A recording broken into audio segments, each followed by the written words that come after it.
Good evening, ladies and gentlemen. Welcome to Super Bowl Game Saturday. We're back on Saturday this week, and when the long week has ended, and you're in the mood for some classic gaming goodness, you're at the right place. Tonight we're returning to Sonic Mania Plus. You're kind of seeing that with the background as far as this on my Xbox Series X for this one. We had this game about 2 years ago running fully as far as the main story, but there was a bit of unfinished business we had with the Encore mode and the Knuckles and Knuckles mode, which goes to play the main game that has unique areas for Knuckles. So I said, hey, let's get back to doing that, and let's do it now because at the time of this recording, in 5 days, or the time this goes up on the YouTube site, it'll be tomorrow at that point, I think, because it usually go up on the Wednesday after the show. We'll come to 7 years of Sonic Mania, which came out on August 15th, 2017 for Xbox One, PlayStation 4, PC, and Switch. It is also playable on the new Xbox and PlayStation systems for their respective versions. And on July 17th, 2018, a little under a year after the game first came out, there was DLC released for this, and you're seeing in the background there the idea of what it is. And I have the Xbox One version of this, and I'm running through my Series X this time. It adds Mighty the Armadillo and Ray the Flying Squirrel from Sega Sonic the Hedgehog. That is with Sonic Mania Plus, which is the long-awaited, in my case, physical version of the game. And it came with the DLC, which was released as far as it, I think for like $5 or so if you just bought Sonic Mania digitally originally when it first came out. Or like me, you could buy the physical version because I want Sonic Mania in a box specifically, especially because this game's both prequel and sequel. Sonic Forces was put into a box unless you're talking about the Japanese release on Xbox One where it's digital only. But I said, yeah, if that thing could be in a box, this should be as well. And it is in a box. I have it in a box. Also, great idea, unlike Sonic Origins Plus, the DLC is on the physical media. There's a concept. Yeah, maybe by returning this now, we can get a sense that, Sega's feasibly going to start trying to treat this franchise with some goddamn respect, because since Sonic Mania came out, we got Sonic Frontiers over here. I do have it on this console. Pretty fun game as far as 3D Sonic, although it's also a case where people saying it's probably the best 3D Sonic game in a while, but that's not really saying much, in all honesty. And even as a huge fan of this franchise, I didn't play through this game completely, and I didn't play it as much as you might think, although it's still a good game, and one I definitely want to put more time into. And then last year, we had the utter collapse of the franchise, if you ask me, with Sonic Superstars, which took aspects of the engine of this game we're going to play tonight, or this game, the good one, and totally fucked it up, if you ask me. I really don't like this game, and I was suckered into buying it specifically, and it's the kind of thing I'm starting to distrust Sega a little bit when it comes to the remake of Sonic Generations over here, which is out in about 2 or so months. Although, to be fair, Sega has kind of been saying, hey, we're not going to make some mistakes that we did with some of these other ones, or with the version of Sonic Colors Ultimate when that came out, saying, we're going to do this right, we're bringing Shadow back, because we have Sonic the Hedgehog 3, the movie coming out in December. And also, for people playing on the PC, they said, we're delisting the old version on September 9th, but unlike other cases where they said, fine, you got to buy this new version, there's a huge modding community for Sonic Generations on the PC, and when you run it on Series X, like we will eventually get to this, it does run at a full 4K 60 FPS. But on the PC, it has mods, and Sega then said, by the way, we are delisting it on an individual sale, but we will still make it available within packs of other Sonic games, and the mods will not be affected as far as the community on the PC. So that's a good case, and maybe a case that Sega's starting to listen to some fans specifically, which is fitting for Sonic Mania, because the whole idea of Sonic Mania, as we mentioned when we played it a couple years ago, is that it was kind of a fan project sort of started by Takeshi Iizuka, who said, hey, let's get a fan project going with the help of Simon Tomley and Christian Whitehead, who did their own stuff, and then they made this game on the back of their ports of Sonic CD, Sonic 1, and Sonic 2 for mobile platforms, and the CD port was also on 360, where it is backwards compatible fully here. It cannot be purchased anymore, though, for the purpose of the kind of half-and-half forced version on Sonic Origins Plus, which I have on the Switch. I don't have it on this. Although, one thing it does have the fully vocalized versions of the Japanese soundtrack, which this version actually didn't, so a little bit of an improvement. But I said, hey, let's come back to Sonic Mania a little bit, celebrate it, and put it on the microscope now that we're a couple years out from its release. So we get started. I'm going to have the intro play for a little bit because I want to go into a couple things on this. How this show is going to go, which are going to be two parts for this. We'll take a look at Encore mode. That is the sequel to Sonic Forces, and the sequel to this game, technically. Because per Takeshi Iizuka's demands, he said, You have to have a bunch of old Sonic zones in this game when you're making it, and it needs to tie in with Sonic Forces, which at the time was not out yet when Sonic Mania first came out. Then it came out, and people did not like it very much. It's kind of middling. I don't think it's bad, and I have the best version, which is on this console, as far as the Xbox One version, especially run through the Series X with its Xbox One X enhancements fully running. And that is the way we'll play that game. But it was also the kind of thing that after that came out, people realized, man, Sonic Mania is really, really good. Why don't we go back to that? And they said, okay, fine, we'll go back to that with the Encore mode, which is the sequel, then, to Sonic Forces, which is a unique case. Never played a game that was both a prequel to a game and a sequel to it at the same time, but that is what Sonic Mania is, especially now as far as what it is, and it is a fantastic game. If you've not played this still after all this time, it is so worth your money, and for me, it is the best thing that's happened to Sonic in quite a bit of time.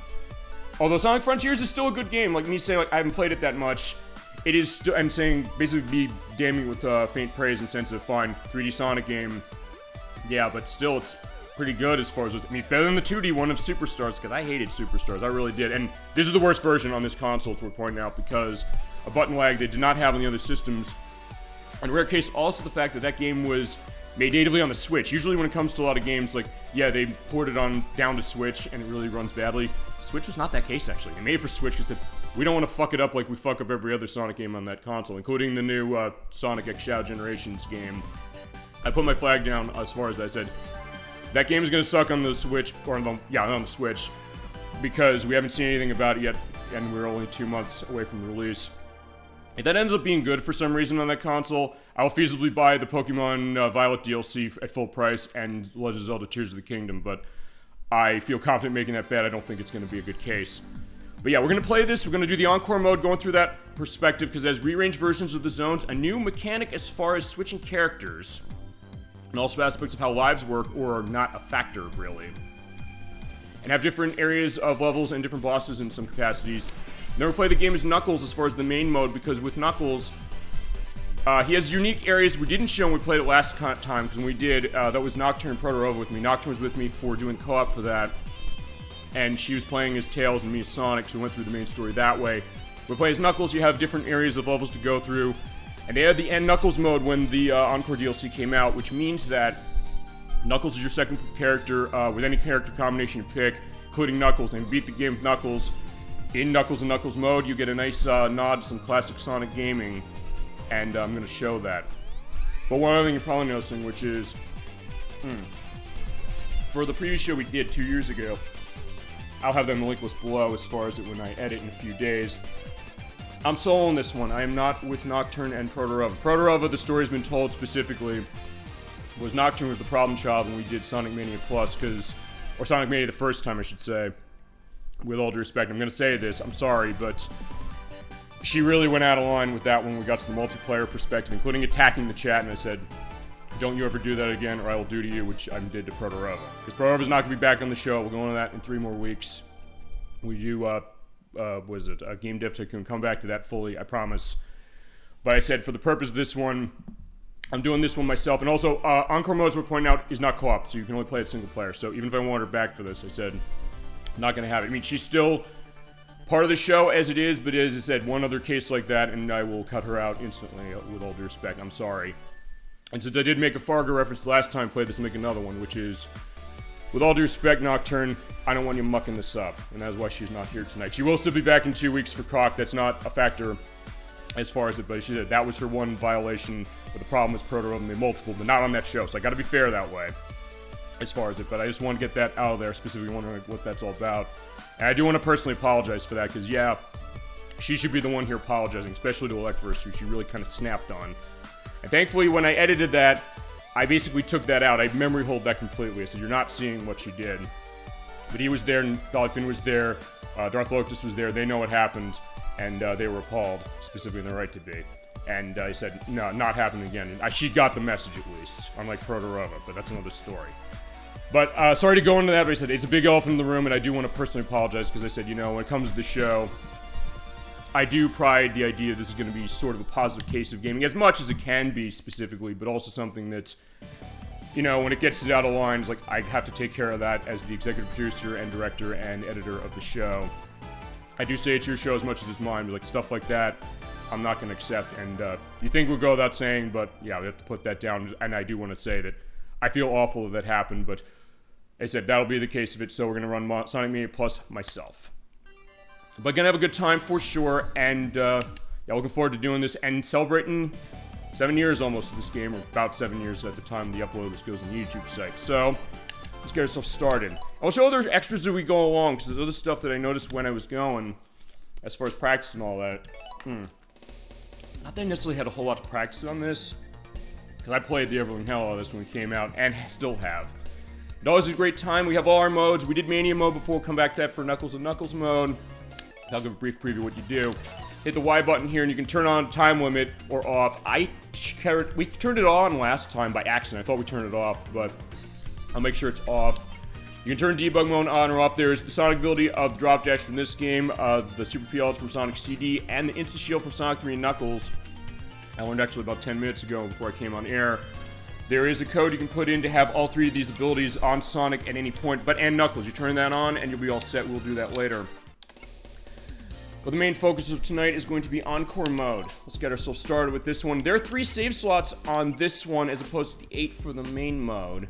I have one there I was doing for practice because we're going to go after all the Chaos Emeralds, but Chaos Emerald 7, oh my god, it's really hard. Yeah, unlike Sonic Mania regular, where the last Chaos Emerald was not that much of a difficulty, this one they're totally different as far as the special stages. The levels are rearranged. Is a bit of a harder experience. It's also a bit of a different experience. You're noticing the numbers down there. Like, wait a second, that lives? No, it is not lives. It actually continues. And it's going to be vital because as we go, we're going to be collecting characters. And we're going in pairs specifically. And we'll have rearranged versions of all the 14 or so zones that this game has. 13. Sorry, my mistake. Well, actually, no, it is technically 14 because when we start this, there is one zone we get that we got a brief taste of when we first played Sonic Mania, or if you ever played that as far as the main game. But with that, let's get ourselves started. So, sort of spoiler kind of for Sonic Forces. Classic Sonic was brought over into that game when we crashed into Phantom Ruby, or with the Phantom Ruby at the end of Mania Normal for the Mania mode. At the end of that game, we came back. So Classic Sonic's back where he should be, but the Phantom Ruby is also back, so that means that we have to go off and find it. We start in Angel Island Zone. Now, when you played Sonic Mania normally, you got the intro to this, as far as the music, when you came on here. But it cut out about here. Not anymore, it didn't, because they got Tee Lopes, of course, did the music for the main game, who, of course, did the music for Sonic Mania itself, as well as doing music for Teenage Mutant Ninja Turtles, Shredder's Revenge, and Penny's Big Breakaway, which is the new game from the people who made this game. They left as far as the stuff with Sonic, and they actually did make an agreement. I want to update this from when we went last. As we're getting through a good look of Angel Island Zone for Sonic 3 here, they said, yeah, we decided we didn't want to do another 2D Sonic game. People was like, why do we not get another one of these? Well, that was what happened. They said, we want to make our own game. That's Penny's Big Breakaway, which is out now. Kind of Sonic-like, kind of... It's an interesting one, because there's a demo of that on a bunch of systems, because it's on everything. It's on PC, and it's on all the Xbox, PlayStation, and Switch consoles as it is, as you go along. It's kind of got a Sonic vibe to it a little bit, but also kind of doesn't in some way. It kind of has a little bit of a Bionic Commando vibe. It's actually pretty fun. I want to play with it. But they said, fine, before they did that and went off to that one, they said, yeah, we got this new case of it, and we're going to Angel Island Zone, which is a lot of fun, for sure, to see this, although, to be fair, it is only in one section, so... I'm just going around just showing off stuff because in all honesty, that's really all it's going to be. You do have Monkey Business still. Hit him that way, but he's very smooth. Yeah, the special ring that was in there in Sonic 3 is not there. They're just kind of going around and taking a look and enjoying the great atmosphere and the great remix of the music. As I said, Tee Lopes, as far as other stuff he did outside of those two, he also did the music for... Look at my notes from years ago. Well, he actually did do the theme for Some Call Me Johnny's channel, actually, for a period there. Actually, he composed the piece of music, and he did a version of it initially, amongst other stuff. And he actually started with a lot of remixes of Sonic, and stuff for fan projects that Christian Whitehead and Simon Tomley made. Were definitely good cases as far as that, and definitely great remixes that he does. I'll have a link to his YouTube channel. He has some amazing remixes, not just with Sonic stuff, but definitely a lot of Sonic stuff that's a lot of fun. And right now, there's not much reason to do anything with this, and also we're pointing out one thing, is that for Encore mode, time limit is not a factor. You can turn it on and off, and they patch that into the game when Plus came out to have the support for Plus, but also add some extra stuff. But yeah, running into time over is not going to be a factor anymore, and there's no option for it, it's just by default. You'll see in a second. But also, you get one thing as far as unique. Yeah, you get this Water Strider enemy that was not in Sonic 3. Kind of like the ones in Sonic CD a little bit, and also I want to show one other thing. I'm standing down in the water here just for this purpose. You still have cases of drowning, but unlike Sonic Mania, as it gets shot in the face, by the way, by the Strider, so you can just show what happens, perfect timing. You have the sound from Sonic CD. They don't have the drowning music from even Sonic Mania itself, so there's definitely some differences, but we're gonna dash off of this because we can't stay around Angel Island forever. We do have to deal with what's going on with the plot here, which is right here in this cage. There's a flashlight warning, by the way, when this goes off, so be aware of that. But there you go, we're done. Yeah, by doing this, we have Ray the Flying Squirrel and Mighty the Armadillo, both from Sega Sonic the Hedgehog, an arcade game that never came home because Sega doesn't want to emulate the track wall controls. Although, to be fair, it's hard to emulate those controls, in all honesty. You'll play a port of Crystal Castles on any console. You realize that, but there are really great ports of it that do it right, like Atari 50. But by doing this, yeah, you bust them out, and you have your choice of partner. You move left or right on either one of them. There's Mighty and Ray over here. I would usually put this to a chat vote, but I'm not going to put it to a chat vote because I will not be able to show all of this stage off. So we're going with Mighty. Going to the right, going dee-dee-dee-dee from Knuckles Chaotix. And they show the idea of what's going on, which is you have character swapping. It's on the Y button in this version. But Heavy Magician, the only female variant of the hard-boiled heavies, she's back. She stole the Phantom Ruby. We gotta go and get her. So how this works is here in the remix of the hard-boiled heavy theme. Yeah, we can't make that jump because even Sonic can't jump that high. But with the new character, when you're running around, hit the Y button, you can switch to Mighty. But one thing we're pointing out, when you're running or in the air, you can't switch. You get that ding thing, but in that case, you have Mighty. He plays a lot different than he does in Knuckles Chaotix, in particular because he was in that game too. I like that game where you jump twice, you grab on the side of the wall and bounce up. This one, he has a pound. So you jump twice and boom, crush down through that. But he also has another nice thing to himself. Bouncing on spikes. Here's the thing. He can't get hurt on spikes if you bounce on them once. So once you bounce on it, you're fine. But if you bounce on twice, I'll show this, he gets hurt. So you gotta be careful of that. Also, when he jumps or when you crouch, any projectiles that hit him will not be a factor. Also, this crash down, this smash he has, that can kill enemies in the main game that could not be killed normally. So he does have a lot of interesting stuff. And by the way, if you were Ray the Flying Squirrel, show him a little later. You just gliding ability that's a lot like the Cape Feather in Super Mario World to fly up here. But yeah, with that, Mighty is off to that, and we're going here. So at the end of Sonic Mania, we trashed all the hard-boiled heavies, although, in all honesty, we didn't see Phantom King or Heavy King there because we didn't go as Knuckles. We will tonight. But yeah, Heavy Magician, she revived them, so now we gotta go and get everything going. But now the hard-boiled heavies are back. They took the Phantom Ruby back, and now we're back at Green Hill Zone. But here's the deal. It's more of a sunset here. The background's a bit different. It's kind of like Sunset Hill in Sonic Advance 3, actually, as far as how this works. It's not the same level layout. So right there was a spring, now it's a life. Over here was the invincibility right there, not there anymore. So it's not fully redoing the levels, which I guess the thought is that with Sonic Mania, a lot of people are saying, hey, you know, as we're also going to bust down here, when you see this, do that jump thing to crash down. And I want to go there because I want to get one of the special rings, do the specialties as quickly as I can. Well, I see a character box. Bust that, you get another character. One thing we're pointing out, though, when you switch characters, you only have 200 person at one time. So if you want to switch, you have to find other items to do it. You cannot do it automatically. So, yeah, just one thing to keep in mind.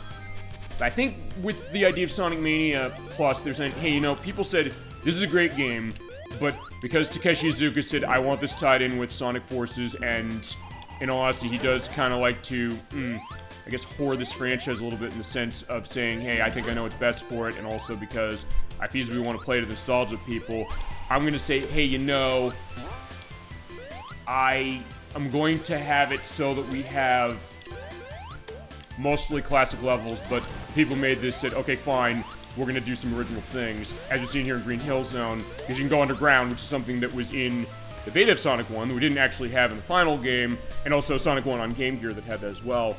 But the people said, hey, let's try something unique. And actually, with the Encore mode, that's their chance to do that, because there are definitely new areas of levels you didn't see as we go into the first special stage. Same thing as in normal Sonic Mania or in the Mania mode. Collect the blue orbs and get the blue orb item or miss it there to catch the UFO and catch up with it, and you get the Chaos Emerald. There are 7 new ones to pick up for the purpose of doing this. But these are way harder. It does have the same background as far as Special Stage 7 from the first case, including looking a lot like a game I mentioned when we played this the first time, Hexite, which is on Game Boy Color, a puzzle game that I always saw on Nintendo Power but never played it. I don't know if it's any good, maybe it is. But yeah, this is definitely way harder, because the UFO starts further away, and you have to pick up the orbs to get yourself in Mach 1, 2, and 3 mode. This will be okay, because I practiced it, but yeah, this is harder than any of the Sonic Mania regular cases of special stages, and this game does expect you've beaten it. So you have to be set for that, and go through all the Chaos Emeralds. I am nervous about a couple of these, because these get pretty damn hard. But I feasibly wouldn't want any other way, because I played Sonic Mania so much, even when the first year came out. I said, hey, you know, give me more of a challenge, even more going on with it. And I was like, yeah, this is absolutely the way to do it. Whoa. Get the great Sega Saturn look of this with the polygons, including the idea of Mighty the Armadillo here. I guess also kind of like how he looked in the special stages in Knuckles Chaotix for 32X when we played that. And also some stuff that's kind of similar to Sonic CD, with the idea you're on the ground running after a UFO, but also like Sonic Advance 2, where you're also on the ground running after find rings, but also other things. And I overloaded the Mach meter. When you do that, you get to continue, and in Encore mode, you were going to want continues. Trust me when you're going to want continues, because there are no lives here. Your characters are alive. You lose your characters, that's a game over. You do have to save going on specifically for it when you get game over, but in that case, you have continue, and then when you come back, you do have only one character, so you have to quickly go get the other characters. And if you're at the end of the game, you only have one character to run that way. If you die with that one character, yeah, it's back to the title screen with these, as far as no continues if you don't have any. There you go. I'm getting tons of Mach bonus, but yeah, we're getting close to that UFO. And same strategy, I'll say, get the rings specifically when you can, because they do not recover on lap. The orbs do. But make it so you're all set so you can keep your speed up, keep your rings going, because if you run out of rings, you're done. If you fall out, you're done. But, yeah, we got it, and we're set. So that's the first one. I'm just nervous about 6 and 7 in particular. Because unlike 7 in the main game of this, where it was no issue to go through that, this one absolutely is. And since the level layouts are different, you do have to look around and think, where are these rings? Where you thought they were as far as before, they are not going to be there anymore, so be aware of that. But you also can get other characters to show you how. You go into the special, or the bonus stage, which is the pinball table. Yeah, they added this into Mania Plus when it came to everything. And same deal as before, move left and right as it goes, or it moves on its own. Press down right before you're over what you want to pick it up. You pick up a character. So, nice save. So we saved Knuckles. So Knuckles is now on our posse. And you hear this remix of Trap Tower, which is from Sega Sonic the Hedgehog. And it's an amazing remix. Not Tee Lopes actually did this music, so we're pointing out. I'm trying to remember who it was. It was not him. I'll have the name in the edit when I do that, saying who actually composed this remix, which is awesome. Also, when you're in here, you collect the rings and hit into the bumpers to get your way up to the next areas. And when we get 10,000 points, you get to continue.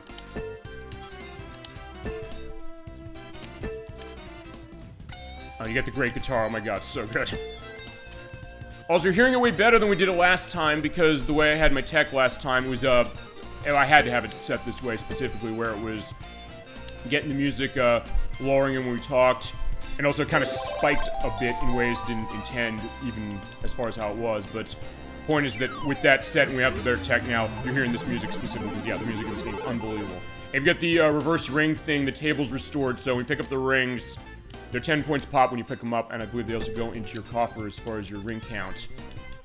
They'll have them come back, and also have the bumpers come back specifically as far as those things be bling when you hit those. But you also have to hit them straight on, otherwise they will not do anything. Okay, I'm hanging around here way better specifically.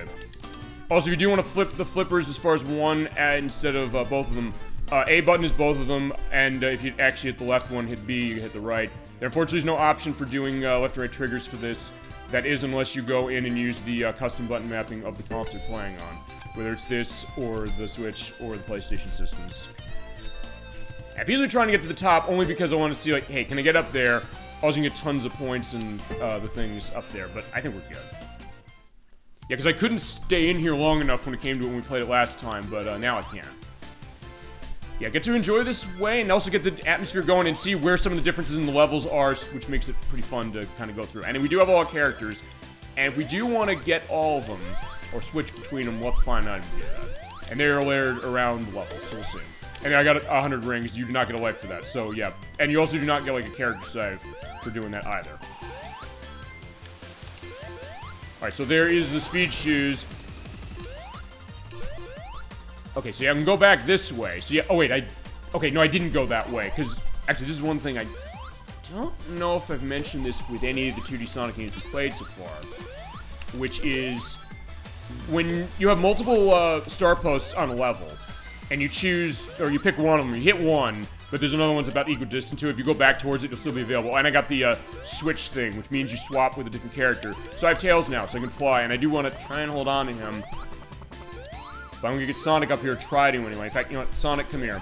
And if he does off-screen... So yeah, talk about the reverse case. Usually Tails are off-screens. Not in this case. You have Sonic who does it. And I cannot airlift Sonic, so unfortunately... Okay, fine. There we go. So I hit Y to swap them. I want to see if I can get over there just so I can get the question block. Which looks like the one on Sonic 2. But by hitting that, it swaps your character that way. So I have Mighty there and Tails. I kind of want to have Tails to start because in that case it means that I can feasibly fly up and find where the rings are. Although, great thing as far as the level design of the Encore mode, it's not always go higher and you find something good. I mean, you'll find stuff going high anyway as far as the Sonic games flying up and all that. But there's things by taking the low path as well, which is awesome. In fact, but I do know going up here, you push this boulder down here and come in here, there's another special stage. I'm gonna get all 7 of these, even if it comes to the fact that I get through the Encore mode completely, I have to go back to Green Hill Zone to get the 7, which actually was what happened the first time I played this. That, oh, I'll be able to get all these by the end of the game. No, I was not able to. And like the main game, there's about 2 or so on each act of zones. Just keep going and keep enjoying. Definitely a good time playing this game and coming back to it because it's a game I've been thinking about just because okay, Superstars rub me the wrong way so much. People said that it's the most 7 out of 10 Sonic game. To me, it's like the most 2 out of 10 Sonic game ever. Because it's one of those cases that now I don't trust the 2D stuff anymore. That's how much of a damage that put. I thought I was like, hey, 3D is always a question on it. And I'll defend some of the really good 3D games like the Sonic Adventure games. Sonic Heroes, which come back to that at the beginning of the year as our first show. Made me realize, yeah, the game's actually pretty damn good. But also something that, yeah, Superstars did bug me so much, especially because that, hey, this will run this way as far as on this engine, but it sure as hell doesn't feel like it does. And if you do want to see it, if I have extra time as far as the show tonight, and I blast through everything really, really fast, I mean, we'll see that. I might be able to put it in, because I think I should feasibly also show the game at some point. We'll just give a sense of what I'm talking about a little. While as I try and go get the UFO. Whoa! Yeah, and when you're at your high level, you want to try and take shortcuts and try and cut corners on the courses when you can. But also be careful not to go out of control a little bit. But if you do turn, or jump and turn, and you usually can kind of sort of slow down. Sorta, whoa! Or take advantage of the fact that when you're on the not grassland, as far as that, or fine, you go off onto the borders over there, you're going to be running slower. Basically just take a look at every shortcut, and also understand where some of the paths are where they might be shorter. Because the UFO usually will take the shorter paths, and it's not something you necessarily have to think about that much in Sonic Mania itself, but with this one you absolutely do. But sometimes you need to know when to stop, when do you go and get rings.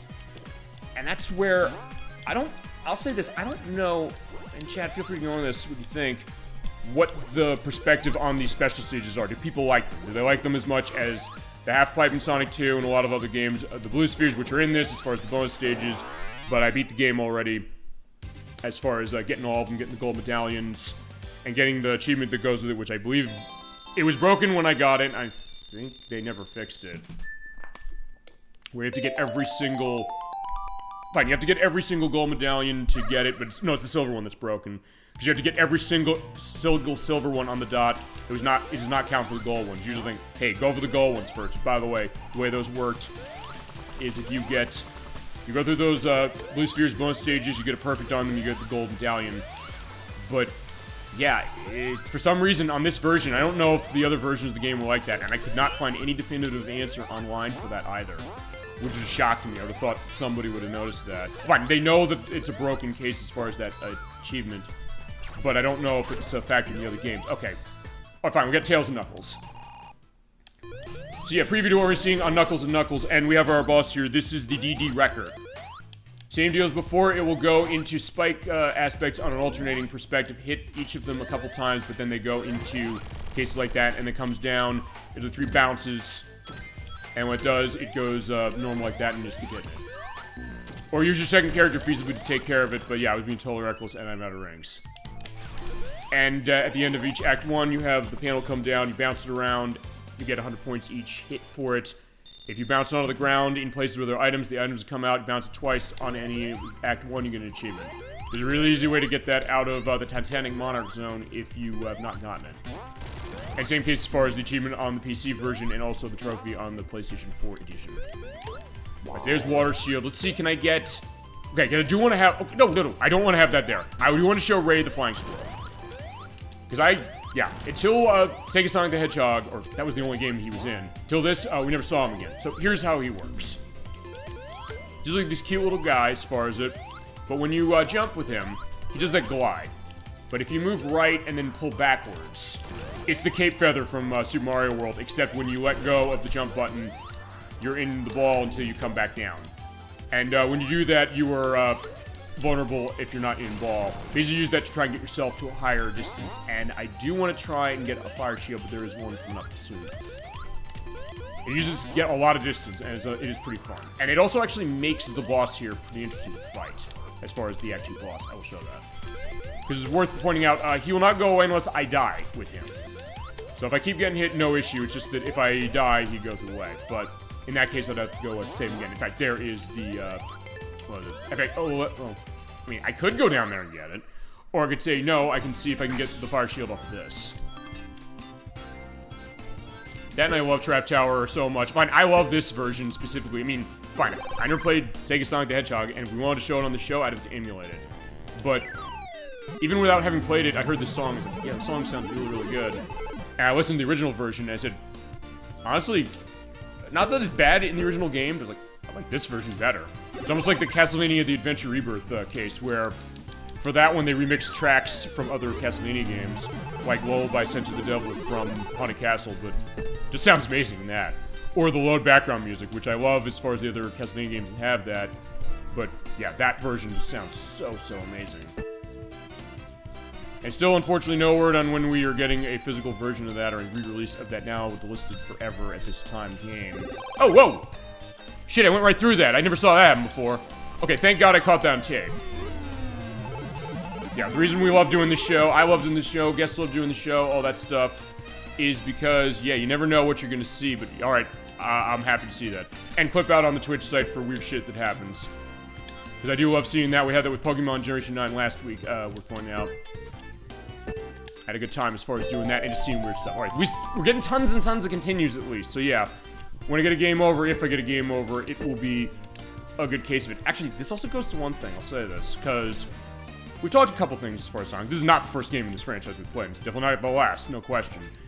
But I remember we played... Okay, we played Pilot Wing 64. By the way, take your shot for my nightly reference to that game. We talked about... it was right before Sonic Colors Ultimate came out. Or Like vs. Right, saying I'm not buying it because I hear the press on that game is really bad starting off, and he was absolutely right. But said, hey, that version is not going to have lives specifically to it. And yeah, when we get up here, it means it's easy to get in here, because I'm looking for a fire shield, but there's not a fire shield. Everything but the fire shield is here. Also, by the way, if you hit the Robotnik bomb, you lose all your points in here, so be careful not to do that. And there's no shake mechanic here, so yeah, you have to be at the mercy of the table. Okay, there's a fire shield, thank God. So let me grab that. But he said something that I think was very interesting. I want to revisit it, especially now we're playing the Encore mode of this. He said, hey, the thought of, I wish there was a live, you could turn lives on and off. And Sonic Origins Plus did that in the sense that they turn lives off when you're running through the widescreen mode of the game. They give you the original mode of the game, which they cheat with because they just crop the anniversary mode and then give you lives. So you're losing screen real estate at that point, which is kind of a problem. And it's still running as smoothly as the original. You're like, wait, why do I complain about it running smoothly? because they're positioning that as the original releases of the game, as far as like, oh, it's just like you remember. Like, no, it isn't. And any Sonic fan worth his salt or her salt will tell you that. But what this one does that's interesting is that this is kind of an interesting way of taking lives, because fine, maybe because I played Sonic to death for so many years, I can go through some of these without any lives, including getting the fire shield and coming down here for a special ring. Yeah, because it breaks the wooden spike logs in Green Hill Zone, which is awesome. And there's an achievement for doing that, and I don't know if you didn't get the achievements and you say, I'm going to do the Encore mode alone, if you're going to lock them. I think you can. Anybody knows that, feel free to let me know. As you also have the, like the bumper orbs. They're new for these Mania, these Encore perspectives. Fine, Mania Plus perspective, I guess. You jump on and you bounce off of them, and there are some of these special stages going to ask you to do that. This is the first one that does that. Yeah, but like we're saying, hey, there's something about a game being too easy, number one. In the case of, hey, turn that on as an option, saying, hey, you know, if I want to run without lives, use it as a practice perspective. And actually, Sonic Superstars doesn't have lives either. Actually, is an idea just to go into that. But saying, hey, why not at least have the option? This is kind of, I guess, a half and half, because fine, there aren't lives in this. Your only case of lives are, fine, your continues. Or fine, your lives are your characters. You basically have your characters set, and basically they'll just go away. If you lose all of them, that's a game over. And if you have a continue, then you'll be able to get that set feasibly. But with this game, I think, or with this mode specifically, is I need rings. Or I just need to say, I gotta catch him right now. Okay, that'll work perfect. Okay, that was close. But I do like that idea here, saying, okay, fine, you don't have to worry about lives, but it's also the thing that it's not necessarily removing the challenge, because in this case, you still don't want to die because you lose character. And it's a pretty big punishment if you get a game over. Even if you have continues, it's a big punishment. Because if you have continues and you're at the final boss and you lose all your characters, which is actually what happened to me the first time I did the Encore mode, yeah, you have only one character, and you basically have to pretty much go through that as almost no damage. So it does punish you quite a bit if you don't have that stuff set. Which I think was actually really, really cool to say that and say, okay, fine, that's kind of an interesting in-between, and you do have to play the Encore mode like that. But if you want live, specifically run the Mania mode as it is. As far as it, but it's a nice thing to kind of distinct what this mode really is, along with the kind of remixed versions of the stages. Ow, shit. And you know the Buzz Bomber. Oh, no, well, I was gonna say, I don't want to get rid of that. Fine, I lost the ring, either way. Fine, because the only thing really you need the rings for are for, yeah, since you don't have lives as a case of this, you only need them to get in the special, or the bonus stage, which it's 50 rings to do that. And actually, okay, I was trying to see if I actually been down here. Maybe I have, maybe I haven't. It's only to get into the bonus stage, which is 50 rings at a star post to get in. And then just to avoid dying, really. And I guess for points at the end of the level. So, it does change the perspective what rings are running like, at least. As we are at the end of the level right here. I like the main game. The bosses are the same, mostly. And this one is basically the same. It's the Death Egg Rogue of Sonic 2. If you do that, basically that flight thing, and you angle it to let yourself go, with Mighty, you can basically crash into Death Egg Robot pretty nicely. You basically are alternating between left and right on D-pad, or right and left in this case. No, it is left and right in this case. And so you basically use that to die. No, it is. Is it right? No, it's. No, yeah, it is. Oh, shit. Okay, thank you, Tails, for getting that. I appreciate it.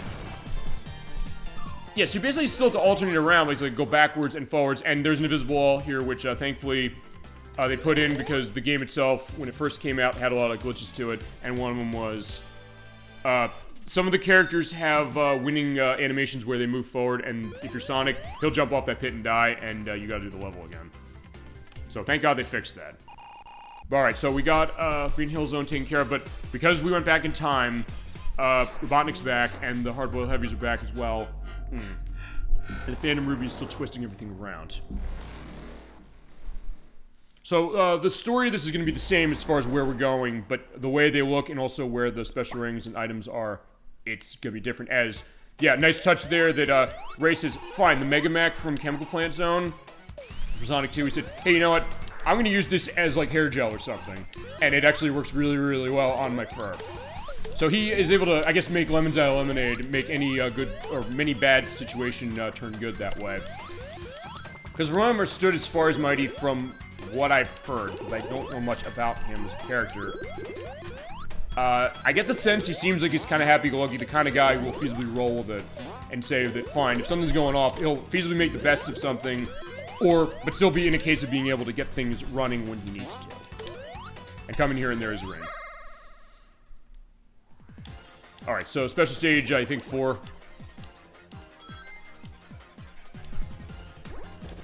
You get the nice spacey perspective in the background with kind of like the volcano there as well. Whoa.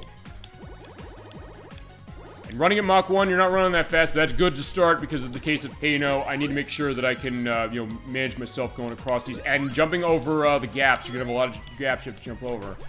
And then these things, we have to jump on these, and also be careful when you're getting the orbs, because that means that oftentimes, when you hit it to that top area, you might speed up right when you're going to make a jump, and that makes it actually a lot harder. Like, boom, you're seeing that, uh-oh, I gotta get moving. So yeah, be ready to react. But then again, if you played Sonic and you have quick reflexes, that's feasibly not going to be a factor, really. Especially if you're like me, where you've been playing Sonic for 31 years. Oh, wait a second. 34 years. Wait, no, it was 31 years when,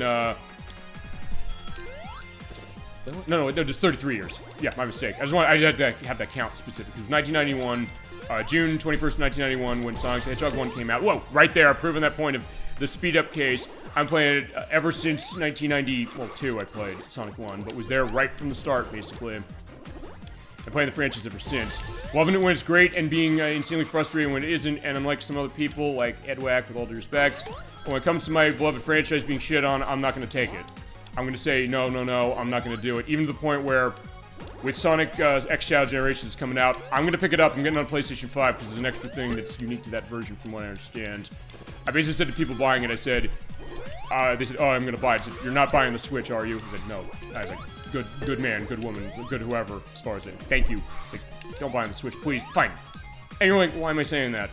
Because, generally speaking, when it comes to the Sonic games on the Switch, there's always weird cases as far as how they develop them, except Sonic Superstars. That's kind of the opposite, where they're smart. Like, let's develop it for this system. It's just a start, but then we don't have a problem running it. Let's develop it in Unity, even though, fine, I don't like the game at all, but, like, they were smart as far as saying, hey, you know, we'll make it this way, because then at that point, we don't have to worry about something like that, as opposed to other stuff where they're usually porting it down from PlayStation 4 or 5 or whatever to a less powerful system, and they don't know how to optimize it. I mean, fine, we saw that with Team Sonic Racing, where on Switch it runs really, really badly. Not that it's a prize-running frame rate on the other systems either. Alright, come on. I'm almost there. I'm running out of rings, too, and I don't have many to pick up. Okay, there we go, got it. Okay, this is going way more swimmingly than I thought, but the last couple I'm nervous about. Those get actually really hard. So, that's why I'm basically going after the Chaos Emeralds as soon as I can, but you do have enough time to get them, and you can get them in every single zone, including the last one.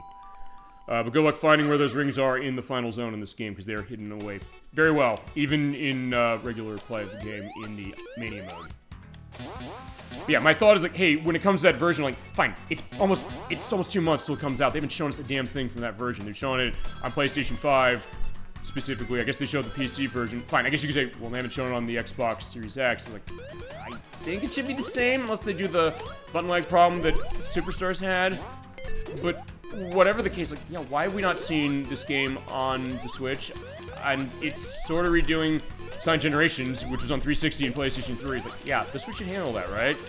I don't think there should be a problem with the Switch running that game specifically, but I don't know. And specifically, they've said, hey, you know, there's aspects of Sonic Frontiers they're bringing in, because the Shadow portion of the game is going to have open zone for you know, navigating between levels.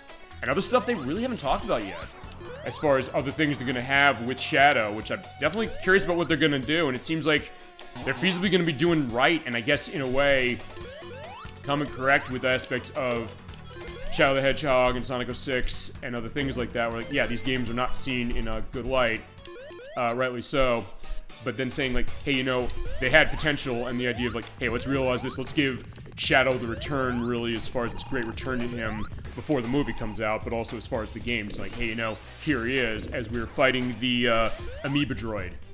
Has aspects of the boss from Ice Cap Zone in Sonic 3, where, fine, it's going down into the goop. That's not Mega Mac. The Mega Mac's the purple stuff. But the case that he bounces out, but when he has the things going into rotation like that, as far as the orbs around him, and shoots them off, that's very much like the boss for Sonic 3 they're mentioning. Like, yeah, it seems like it might be a cool thing as far as what they're doing, but fine. They just haven't shown anything on the Switch version. I'm very concerned. Not that I'm buying on the Switch anyway, but still, like, hey, people buying on Switch, like, you deserve something good. You should be able to run really nicely, specifically. So we'll see. As we got our time ring and cool bonus. Cool bonus is basically a technical bonus. If you get hit fewer times, you get that higher. As going back to where they have aspects going on with the aspects of injecting chemicals in, which I do love this. You get the EKG on the soundtrack, which I love, and you basically inject the chemicals in when it goes green, jump on it, and it goes boom, like in Sonic CD. Okay, fine, there's other characters as well I could switch to, but fine. You know what I should be doing? I should say, hey, you know, Tails. Because with Tails, yeah, you can fly around. Actually, that being said, I do want to see, because I do know where one of the special rings is. But before I do that, I'm actually going to go back and get this, but I'm going to swap out Mighty. Oh, no, Ray. Oh, 2 Mighty. Perfect. Okay, thank you, Mighty, for correcting my mistake that way. But anyway, I was saying, like, hey, I always want to have that set so I can at least show the other characters going around and show what their differences are. Because having Knuckles around still is good because that means you can get into the other areas by going through the walls. Although I guess feasibly missed opportunity of this, which is that you can't switch between all these characters at will. Which, I know there's a mod on the PC version of this that feasibly would make that happen.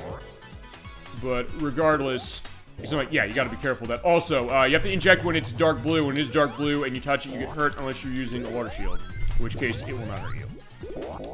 And sometimes you can't do anything about it anyway, so you just have to go that way. You get bounced around. Ow! Well, actually, wait a minute. Hold on. I want to see something. Okay, no. I was gonna say, can Mighty bounce off of that? And the answer is no, he can't. Because it's not spikes, and it's not, like, enemy projectiles. Ow. Yeah, that Counter-Killer Jr. is giving me shit. It's like, yeah, I gotta get away from him. Oh, fine. Tails, kill him. Thank you.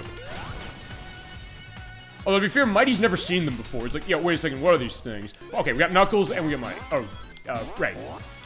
So fine, that's good to have Knuckles here at least, so then, same deal, we can go through the areas that are specific to him, and also do gliding. Actually, I will show off where those are. Because even though the levels are different as far as what they are compared to the regular game, they are remixed from those, so they're not going to be 100% the same, but here's the other thing, is that I do need to spin dash in that, so good idea, Ray, to do that. There we go. Oh, yeah, I got caught by the Reachers, which you can get your way out of in this version, which is amazing. Oh, actually, it's easier to also get caught by them. Because you can jump right into their arms, whereas in Sonic 2, you can actually, yeah, you just jump into them.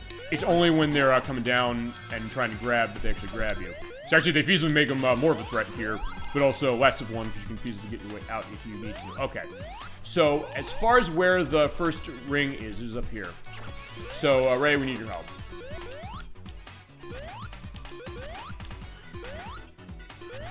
Yeah, it's right there. And Knuckles like, yeah, where'd you go? I was like, yeah, we'll be back in a minute, Knuckles. Alright, special stage 5. Alright, this is where things are getting hard because, yeah, you don't have rings to start, you don't have many, of the orbs to get. Yeah, look for the items as far as that, because you get the orb one, that means that your, Mach gauge goes up a little bit. Get the arrow on the levels that have it, it gives you another level. Basically goes up to Mach 2 from 1. So yeah, in this case, they're realizing, hey, you know, they understand the, I guess, the balance, really, of running these special stages, which is you have to manage your rings, and you have to manage the idea of getting stuff set. And, oh, I just made that. Oh, my God.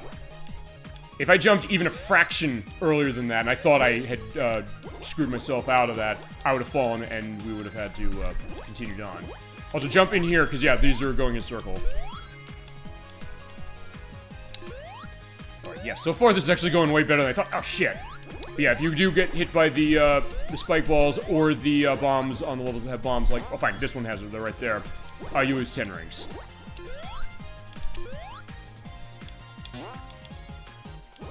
Yeah, at this point, fine, I'm making a decision saying, hey, you know what, I'm gonna get my Mach speed ready to go. At this point, look there, and, like, where is the UFO going, and then look for rings. Remember, the rings do not recover on a lap, so be careful of that. Whoa. Usually get them when you really need them.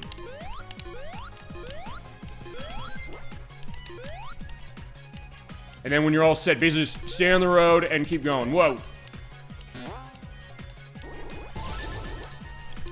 Yeah, although, yeah, because of the way these special stages are designed, even more so than how they were in the Mania mode, you're gonna get continues like crazy. Whoa, shit. Whoa! No! Oh, holy shit, that was lucky. Wow, that was close. Now we can pull that out. Oh, there we go. Thank God. Wow, that was actually really, almost hard stopping. Thank God I got that. Wow. But that also goes, I guess, to the idea that, fine, I'm playing these games for so long, like, yeah, run on the quick reflexes. If there's anything that Sonic, as a franchise, teaches you, be quick with your movements. And you get it. Okay, wow, that was good. Alright. And actually, I'm doing way better on this than on the test, but Special Stage 7 is gonna kick my ass, for sure. Alright, so yeah, when we go up here... or down here... we're coming up to where, the only Knuckles area. But fine, he's stuck in that thing. He's like, yeah, how'd he get in there? Oh, right. Oh, yeah, it is up here. So. Ow. Okay, fine. I don't care really about getting hurt. Yeah. As is always the case with Sonic and Knuckles starting and Sonic 3 as far as the lock-on case of that. Yeah, there's that wall that nobody can walk through. But, Knuckles can. Just walk through and there you go. You go a different way, and I will show the different ways when it goes to playing as Knuckles, because, yeah, it gives a different way of running as far as even the main mode.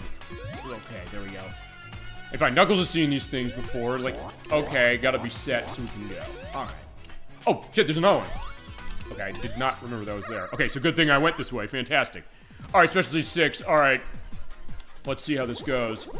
I swear, if I actually end up getting these way sooner than I thought, well, I'll be relieved. Because that's honestly the part of tonight's show that I was the most nervous about going on. Just didn't want to say, hey, I want to make sure I can get these. But I'll definitely be a case that, fine, my practice turned out really well. Oh, shit. Except I jumped too early. And also, for these, you also run into cases where, yeah, you have a lot of hairpin turns. Especially this one. Whoa! But some of them also have the walls next to them so you can bounce right off. Not all of them will. When they don't, it's like, that's a horrible thing because you're gonna run off. Okay, I need rings. Right there, and boom, boom, there we go. You have the great backgrounds here, very much like Sonic CD in terms of what they look like, in terms of like, hey, you know, look at these regal castles and things like that. Uh-oh. Oh, yeah, they don't hit the bombs. Yeah, if I do hit the bombs, though, they do go back away, so they will not be on the next lap. But I need to get myself ready so I can get that UFO.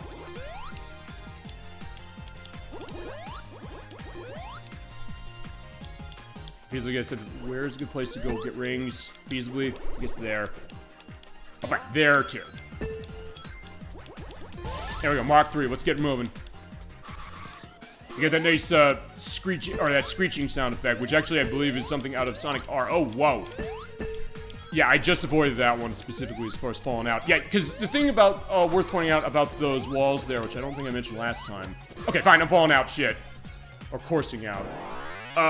When they're over that way, you can sort of, if it looks like there's nothing over them, you can still kind of sort of bounce off of them. Alright, fine, I failed that one, but that's fine. I'm way ahead of schedule as far as the cast members, at least. But yeah, this is where it's gonna get hard, yes, those last two. But anyway, so let's get going. Okay. Okay, so yeah, I guess be careful going through these. Okay, yeah, and by the way, if I had the water shield, yeah, those would not protect me. Yeah, and Mighty's walking underneath that. I think we had happen last time we played this. Yeah, Nocturne did find a lot of weird glitches and things that we hadn't seen before. In this case, yeah, the way the AI is working is doing the same thing. Okay. And you know what, let's try it. Fine, I want to kill you. Because remember with Knuckles also, he jumps lower. He's the lowest jumping character as far as his jump height. So you have to either spin dash specifically or use Ray. In fact, where's Ray? And by the way, if he goes away, he'll eventually come back on screen, jump back on. Okay. And if you do this specifically, you'll be able to get your height higher. Yeah, it's very much like the, as I mentioned, it's the Cape Feather from Super Mario World, but maybe not as exploitable, but it's very similar. Okay, so we're gonna go down here, and we're gonna have our boss. Yeah, we're fighting the Mean Bean Machine. So yeah, like Dr. Robotnik's Mean Bean Machine. Yeah, you're playing Puyo Puyo, or Puyo Pop, or however you want to put it. He's not hard to beat, unlike the main game as far as Dr. Robotnik's Mean Bean Machine is concerned. But I do still want to try and set up the chain specifically so I can do the thing I love to do, which is... Yeehaw! Yeehaw! He is gonna die from that. He's not living... Even though, fine, it's not... It doesn't look massive. He's not gonna feasibly know what to do. And fine, they said it this way, I guess, because they want to make sure that, hey, you're not left high and dry if you never played Puyo Puyo before, or for that matter, if you don't like puzzle games that much. I remember that was the Some Call Me Johnny review for this, saying, like, I hate that they put this here because I don't like puzzle games that much, and I'm not very good at them, generally speaking, with a couple exceptions. So they made it easy enough. By the way, if you do lose to this, is worth pointing out, you die. So don't let that happen. And I guess then... Actually, I never tried this. I'm not going to try this now. In fact, I'll tell you this. I hope I remember to try this. If I don't remember to try this, I will put an edit in. I'll record it off screen and put it in when I edit next week. I want to see what happens when you fail this when you are in the Encore mode. Because since you don't have lives, here's what happens, it bottoms out for you instead of Robotnik.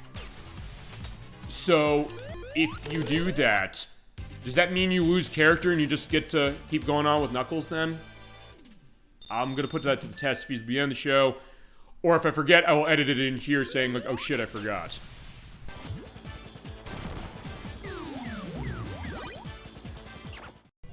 And we're going to Studiopolis Zone. The first original zone of the 4 original ones from Sonic Mania.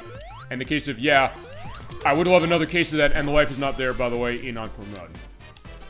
It does look a little different as far as it being kind of a night sky, as far as it with a little bit of clouds going back. I do love this level. I love the style of this. I love the music. I'm gonna see what we get as far as characters out of this. We get Tails and we get Mighty, and oh, the camera bots, fine. They can just fly into you. Fine, let's swap you. Alright, Knuckles and Tails. Okay.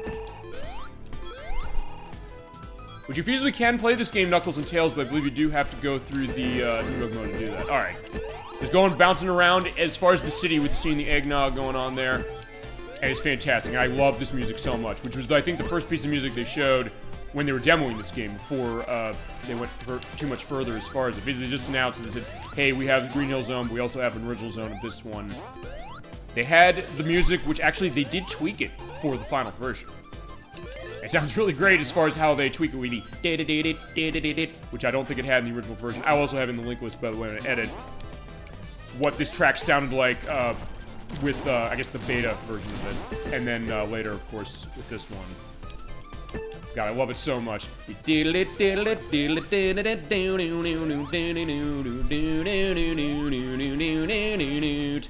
It's so good, my god.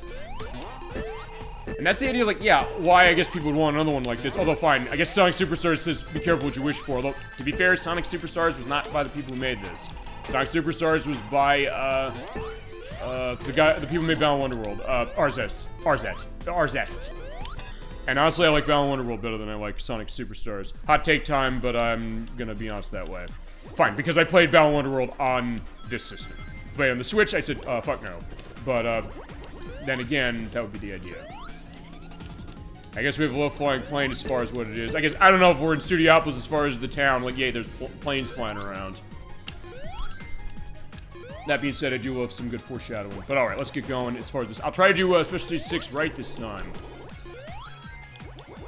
Well, yeah. That's what was getting nervous when you hear that burning. Like, usually you're like, oh, you're glad to get yourself going faster. But when I'm like making a turn, like, no, I don't want that to happen right now. Basically, as soon as that meteor goes up, that's when it happens, and you can't stop it. If I'm to quote The Sound of Music, there's no way to stop it. That's not our first Sound of Music reference on the show over the years. Okay, so fine. I probably shouldn't be getting as many rings as I'm getting, but it's also one of those things that, fine, I want to have at least enough so that I'll be able to catch up. But fine, that's the other thing. You can feasibly take all the rings, but you can also say, wait a second, if you get into a case of saying, hey, you know, I don't have enough going on laps and I can't catch them quick, that's going to be a problem. Okay, so at this point, yeah, eyes on the road, let's get going. Sometimes you have to take risks jumping over stuff. Fine, getting that case, I'm fine getting rings. Oh shit, no! Alright, crap, I fell again. Well, fall out. as far as that. So it's like Super Monkey Ball, but yeah, that's the idea. This is where I was expecting this to get hard. But that's why I'll keep looking for all the extra rings. But there's enough, so it's not gonna be too bad. It's just doing the special stages that are really gonna be the hard part, especially that 7th one. But yeah, there we go. Cope. Yeah, fine. The game is even telling you what do you do. Cope CPU. Okay, fine. I'll take the game's advice that way. I'm coping specifically, but like, we'll be fine. One way or another, we're gonna do that. Don't worry. We'll get everything. It's also worth pointing out that you do not get the Egg Reverie Zone when you're running through Encore mode. You get the Angel Island Zone. I was going to say Green Hill. Like Green Hills and everything. You do get the movie perspective with the movie projector, and there is Robotnik with the like 1920s look of himself. Yeah, I guess if Robotnik was a case like that, we mentioned with I guess with Mickey Mouse, Steamboat Willie, or also with Felix the Cat was going to the Sonic popcorn machine, boom, bouncing up, and I do love that. Which I guess is fitting because I have my limited run copy of the Felix the Cat collection that's coming out next month, which has the 2 Felix the Cat games, one from NES and one from Game Boy, from Hudson Soft, and now it's a Konami joint. And yeah, we're still waiting on Suikoden 1 and 2 HD. He's like, yeah, Kazan22 feasibly is leaving the country on a vacation, as far as how it is. He's like, fine, when I leave the country, they're gonna announce this, probably at Gamescom. Watch. We'll see if that turns out right, or maybe they do it this week. If we mention it enough, they'll say like, fine, we'll have it going. All right, so let's go in the bonus stage again.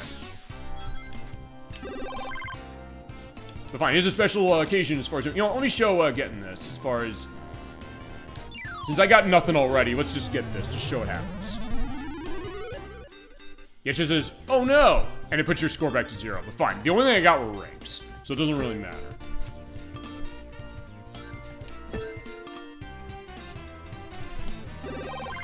It's worth pointing out also, though, no matter what your results out of this are, if you go up here twice, that will give you access to the next area of the board. And same when you go up to the top, up in the 2nd level. I'll see also if I can get through that again as far as, like, clipping right through. Okay, fine, no, in that case I can. Yeah, Knuckles, like, fine, I'm not gonna clip through. I'm not gonna do what Ray was doing.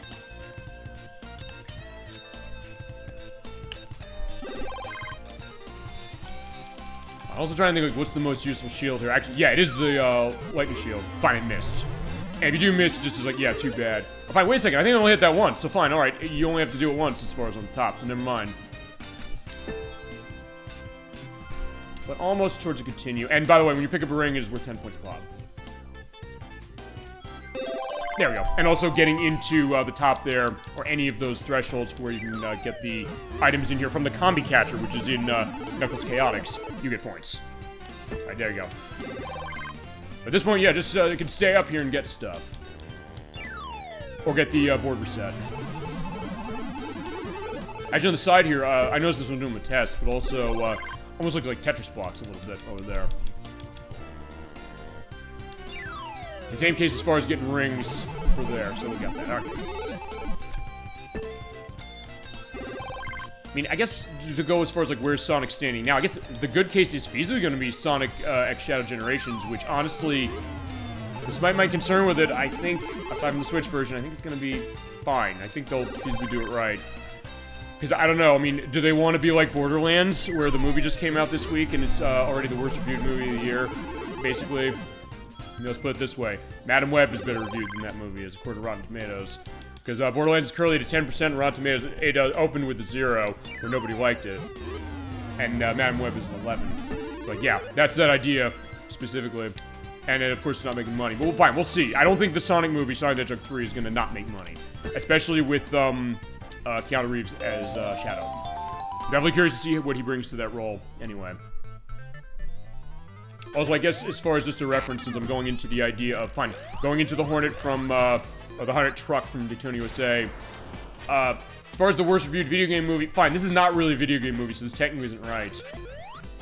Actually, fine, I think the worst reviewed one is Alone in the Dark by Uwe Boll. Which, honestly, I don't hate as much as other video game movies. It's not good, but it's, not the worst thing I've ever seen. I like it better than Doom, I'll say that. I like it better than House of the Dead. I like it better than, Blood Rain. But I feasibly don't like it even as much as, fine, a game that people said was based on a video game, but wasn't exactly. That was Ballistic X vs. Ever, which came out in 2002. Follow me on this one. There was a game that was made by, was Bay Area Multimedia published. It was Crawfish I think it was Crawfish Interactive, made it for Game Boy Advance. It was X vs. Ever. It's first-person shooter on the Game Boy Advance. It's one of the best ones on the console. Game Boy Advance also had a very good version of Doom, and Doom 2, worth pointing out. But it came out, it was running off of the idea that this movie was coming out. The movie got delayed because they said, hey, we're going to rewrite the script, I think. The movie came out later. It had Antonio Banderas and it had Lucy Liu in it. Okay, I was like, what did I get hit by? The film there. The movie came out. Of the reviews that were collected, every single critic didn't like it, so it has a perfect 0. It's one of the few movies as far as Rotten Tomatoes that's like that. Whereas, yeah, on the opposite end of the spectrum, stuff like Paddington 2, where there's not a single critic who didn't like it, as an example. But then they made another game, as far as, and they made Ballistic X vs. Sever for the Game Boy Advance, which was based on that new movie, but didn't have the perspectives of, you know, the stars in it. I don't think it was exactly one-to-one with the movie's plot, but it's also something that, yeah, fine, it's like, yeah, the game was better, but the case, like, fine, you got 2 games based on that in a weird way, and, yeah, unique that way. I don't know, Chad, if you ever played either one of those games, either X vs. Sever or Ballistic X vs. Sever, I'd be curious to show them, because, yeah, believe it or not, the Game Boy Advance actually has some really, really good first-person shooters on it. Really interesting things you think, like, why did they try this? But you're sometimes glad they did. Stuff like, I mentioned Doom 1 and 2. Especially Doom 1. Doom is a great game on Game Boy Advance. Duke Nukem, Serious Sam, I think there's like a Medal of Honor game that was on the Game Boy Advance as well, and other things. I guess fitting on Doom, you know what, fine, I'm gonna look around and see if I can't find another ring, just cause. Oh, another big ring, I should say. While I go into this, because this is something that came out of, what was it? QuakeCon this past week, a couple days ago. Kind of out of nowhere, they announced a new version of Doom 1 and 2, which actually is free to you if you bought Doom 1, I guess you have to have bought 2 as well, on either the PlayStation 4, 5, Xbox One, Series S, Series X, Switch, or PC. The ones they did a couple years ago, the ones they had issues when they first released them, and then feasibly fixed aspects of, you know, the Bethesda, you know, login thing you needed to do, and also other stuff with, like, the audio, or the speed of the music being wrong. And I don't think we can find another ring here, unfortunately. But they fixed those, but yeah, this new version doesn't have that. It has all of the content from Dooms 1 and 2, including stuff of Final Doom, including both of those episodes of Final Doom, and has a new mode. That is, or new campaign for Doom 2 that has original areas, original enemies, and new weapons. It was designed by id, but also by, what was it?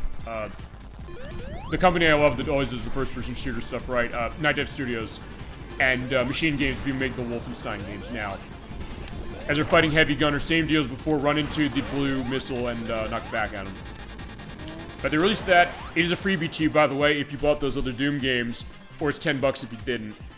And they feasibly are the best ports of those games around. I gotta say, I was gonna plan at some point to do Doom. I was actually gonna think initially of doing it last year, to celebrate 30 years, but I'm glad I waited, because we're gonna use that version. Which actually is really, really cool, and means that I'll have a lot of material to work with as far as it. And it's also kind of a classic gaming compilation, too, because not only is the extra stuff for Doom 1 and 2 and Final Doom, but it also has some history elements as far as unused graphical effects and, like, sprites and things like that. And also there's a redone soundtrack that was, it has the option for the original music, but also a redone soundtrack specifically, and it sounds really, really cool. Because you have the heavy metal guitar going, like the... It's really, really good. Yeah, if you've not picked that up, fine. You might be able to have it free, actually. It's worth pointing out. So yeah, there's your gaming PSA for the week. As far as a great retro gaming thing, but also a nice thing they did, and they didn't screw it up with the release when it first came out. Also, the other thing to do, and you do admittedly need to log in for this, but I get as to why, and I gotta be careful not to get my ass killed. So what I'm gonna do is, yeah, Knuckles is off. Oh, fine, I'm done anyway, so yeah, I got him. They have basically an in-game browser for mods. For PC, but also for all the console versions of this game. So you feasibly get tons and tons and tons of mods for the game. So feasibly, the content might be never-ending. So, that's awesome. Alright, we're back at the TV studio there with Double the Robotnik. So yeah, this is Egg TV, and we're gonna have to shut it down, because, yeah, feasibly, I don't know, we call the FCC or something. It's like, hey, you know, he's doing untoward things on this channel. Although, to be fair, Robotnik has done stuff with television before, basically just taking it over. It's like, hey, you know, I'm gonna take over the world, specifically. as opposed to anything else. I guess people were either laugh it off or finding Sonic Adventure 2, they're nervous enough saying, like, oh my god, he's gonna really, blow the moon up or something. But fine, it's either way. Actually, in all honesty, I'll say this, it almost looks like a bit out of, Pulse Man from the Sega Mega Drive, which isn't by Sonic Team, it's by, Game Freak, who made Pokemon and Smart Ball specifically, amongst other things, and Drill Dozer. And it has kind of like a vibe like this, but yeah, when you're in here, it almost looks like, it's kind of more, I guess, more moody in here with the way the lighting is. So yeah, they made some changes as far as the lighting and as far as the colors in here. But it does give more of a perspective to itself, as we are going to go into the lottery ball. So yeah, tonight's winning numbers in the Gallop Lottery, reference to Daytona USA with Gallop. Tonight's winning numbers are 6, 1X, Eggman symbol, and 04. Okay, I got thumbs down, so I lost ring. Okay, crap, sorry. Actually, I didn't show that when we played this before, specifically, so I'm glad I showed that. Yeah, bouncing around. I guess getting a vibe a little bit of, the music, what was it, Music Land in Sonic Adventure 2. We bounced through there, but also, well, let's go, as I get that, or let go. Let's go. Get that dee-dee, which is the sound from, Knuckles Chaotix for the purpose of that. Whoa.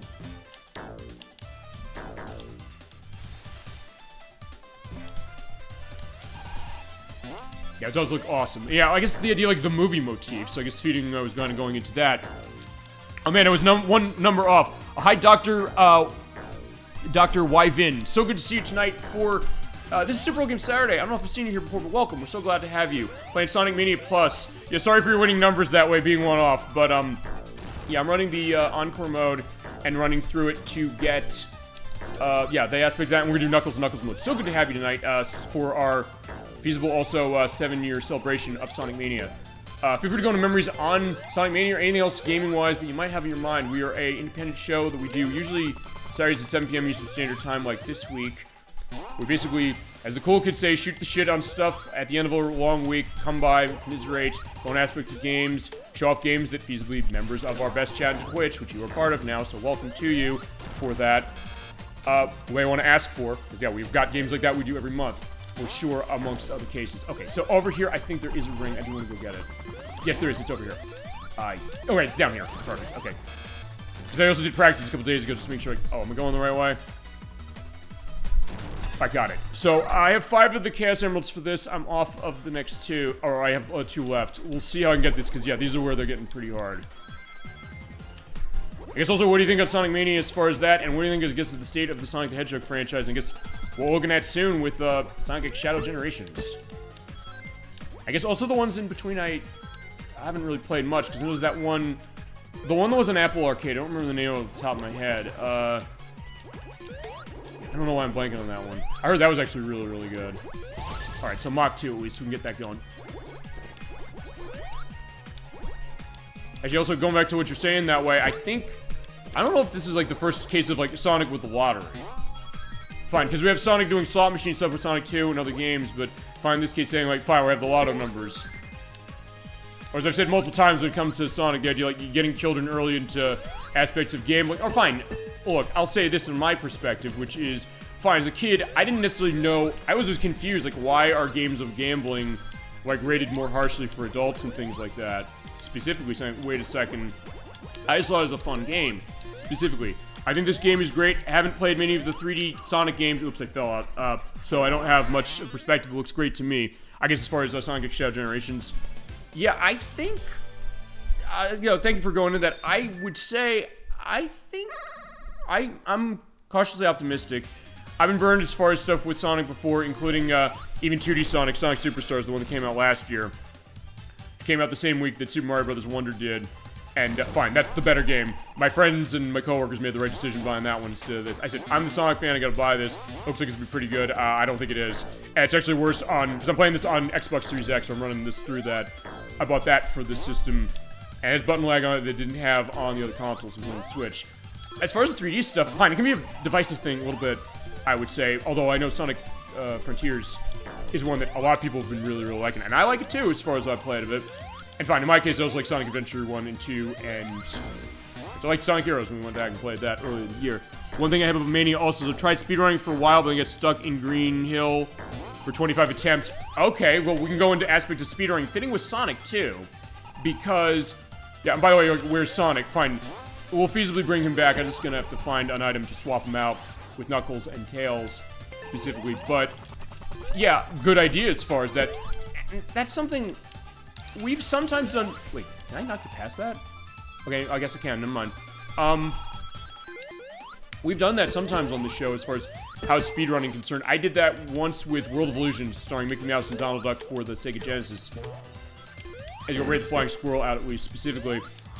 It was something that, fine, I kind of did it off of nothing, but it's also something that I have a show in a couple weeks I'm not going to be here for. I initially said, hey, I want to have something specifically for our YouTube site, because we have, Super Bowl Game Saturday is a YouTube channel as well. We do our shows live on Twitch this way each week, and then I have the edit specifically if, hey, you missed a show, or, like, you want to come back to the show later. So let's try a new aspect of the lottery numbers.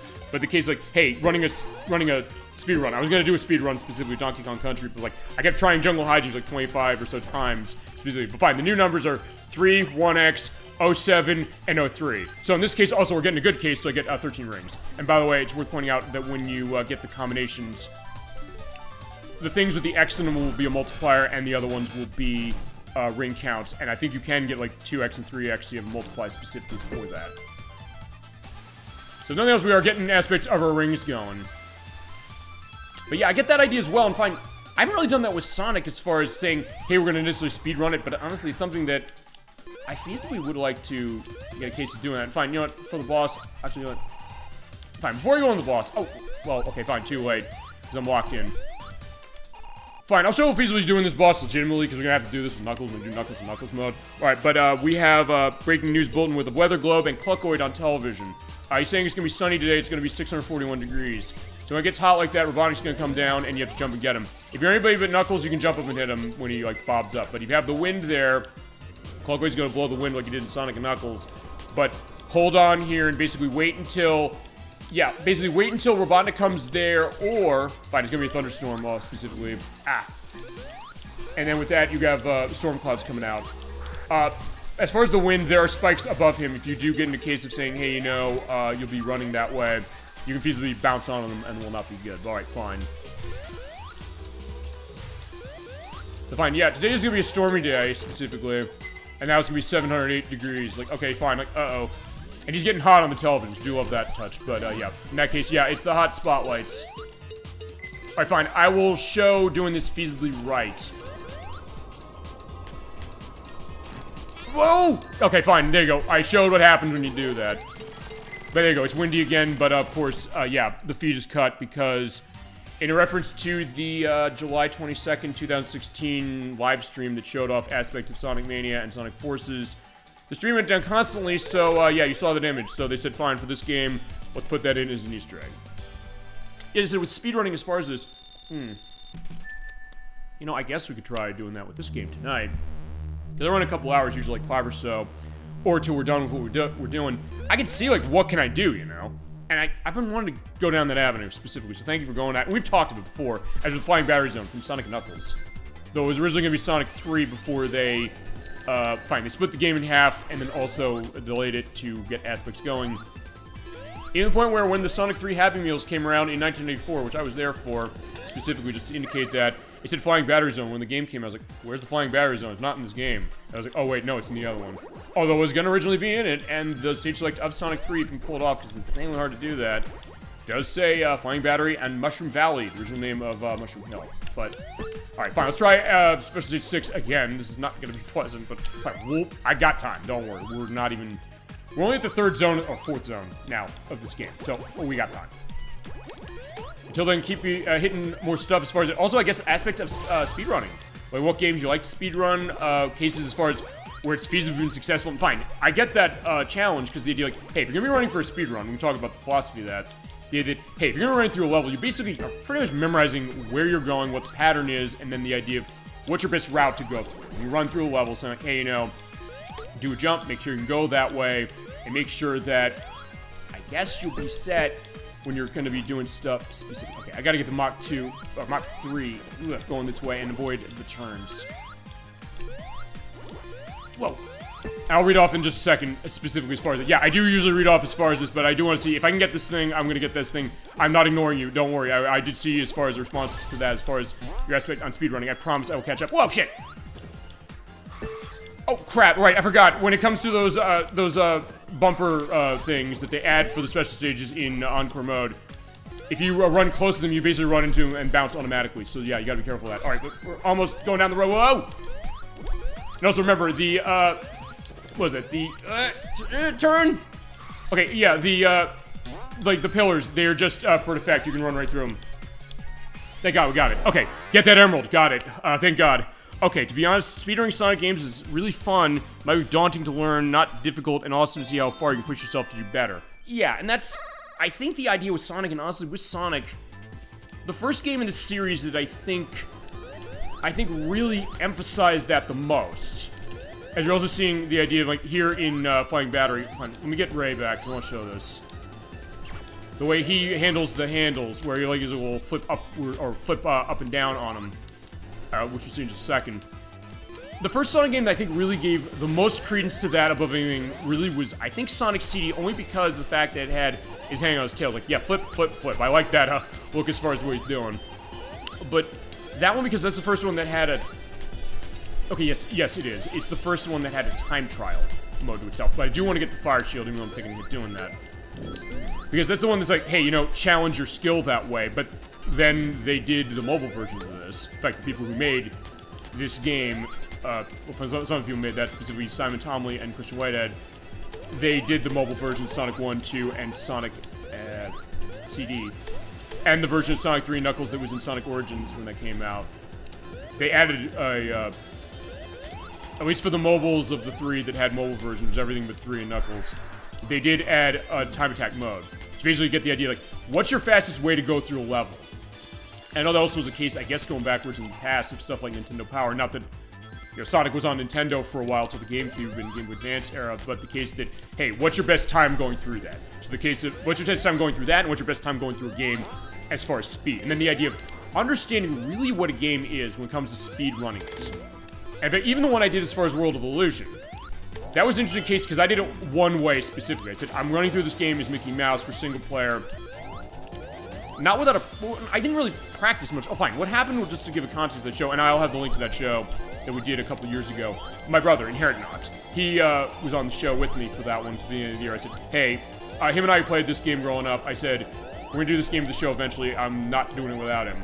We did it, and then he said, at first he was like, I said, we're playing this game 3 times. Like, why are you playing this 3 times? I said, the different levels of each character. So I said, we'll play co-op the way we used to.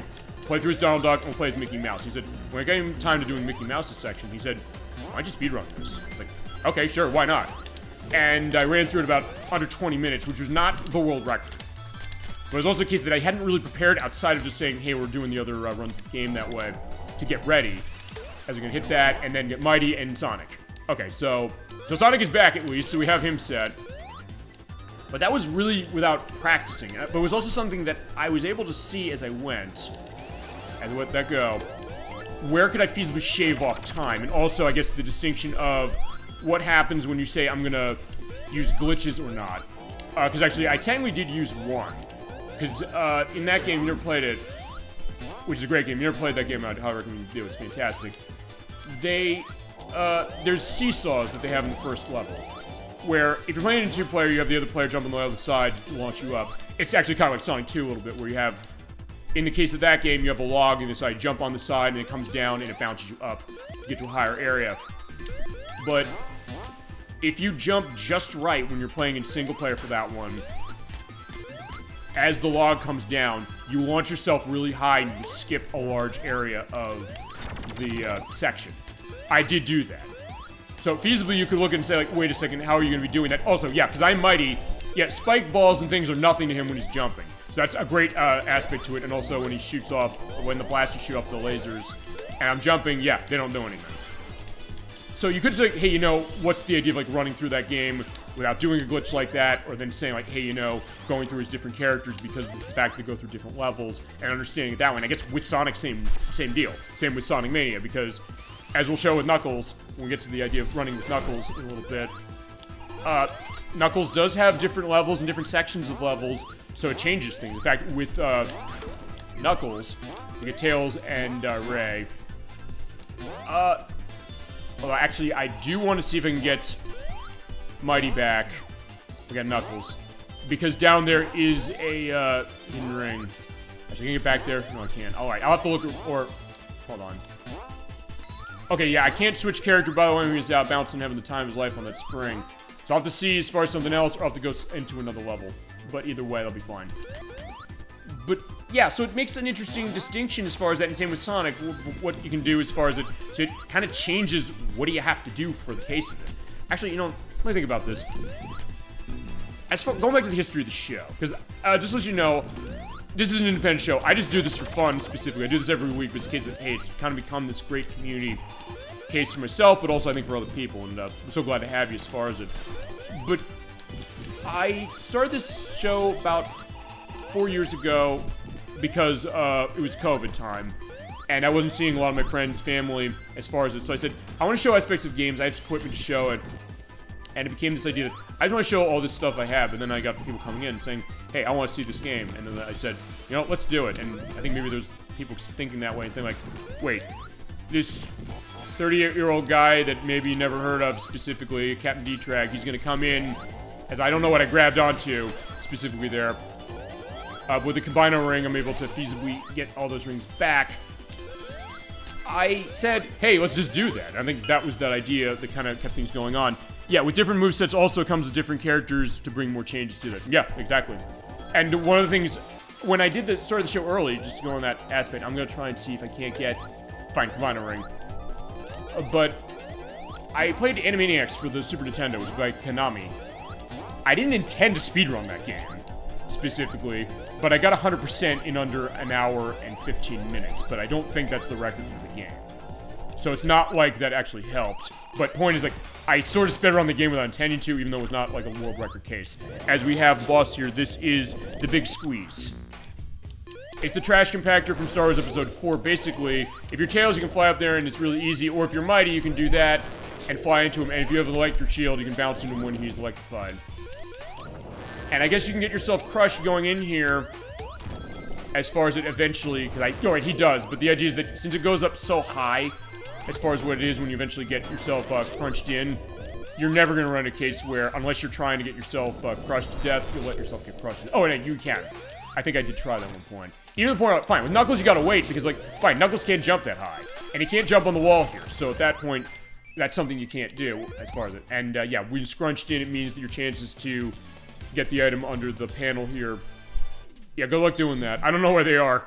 The easiest zone to do that for the achievement of getting it to bounce twice is Titanic Monarch Zone, which is the end of the game. But we're coming down and grabbed and going into Act 2. A lot of nods to Wing Fortress from Sonic 2. But yeah, I like that idea as far as the thing, like, and I guess goes to the idea of where's variety in Sonic, as far as a franchise, and I guess also as far as, fine, as a franchise and in terms of individual games, what they're doing. And admittedly, the 2D games, especially when Sonic 3 and Sonic & Knuckles came around, really were the best at that. And let's see also, can I get those things backwards down here? No, I can't. Actually, fine, I'll tell you what I'm gonna do. I'm gonna try and get Ray up here. So I can get up there and okay, I can. Although, actually, I haven't been down. You know, let's go down. If you sink down into the detritus here, you'll go down a different area. Maybe there's a ring down here that I have not seen. But that's an interesting thing. When Sonic 3 came out, the idea that, hey, Tails can fly, because his flight was only for show in Sonic 2 until the mobile version and the version that Sonic Origins has. It's porting that more or less. They basically said, like, okay, he plays differently. When Sonic and Knuckles came out, is, yeah, the bombs are not doing anything to Mighty. Mighty is absolutely strong this way, as far as, like, bouncing off of stuff.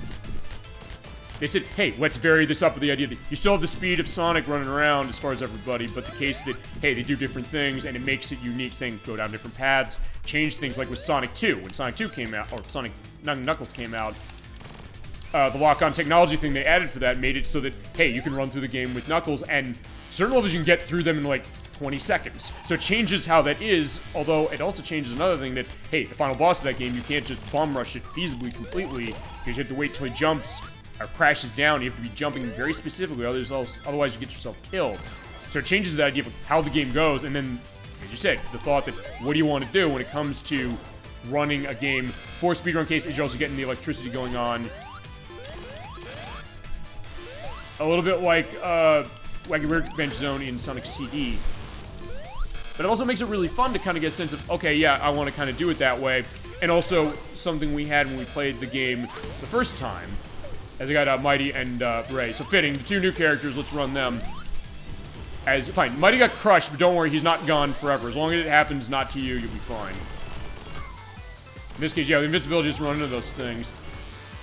Actually, I don't know if I've actually been down here on Encore before as far as seeing as many of these things. Fine, we're taking this fortress down from the bottom. That's the idea of what's going on here. But the thought that, I guess the idea of skill with a game like this, especially with Sonic, with a specific character. We played this game the first time. Nocturne's with me. She's gonna be on in a couple weeks. She's playing through Croc Legend of the Goblins on the Saturn. It's on PlayStation, where she is on Saturn. She's trying to do that game, actually, as a fully blind play of itself, and I can't get past that.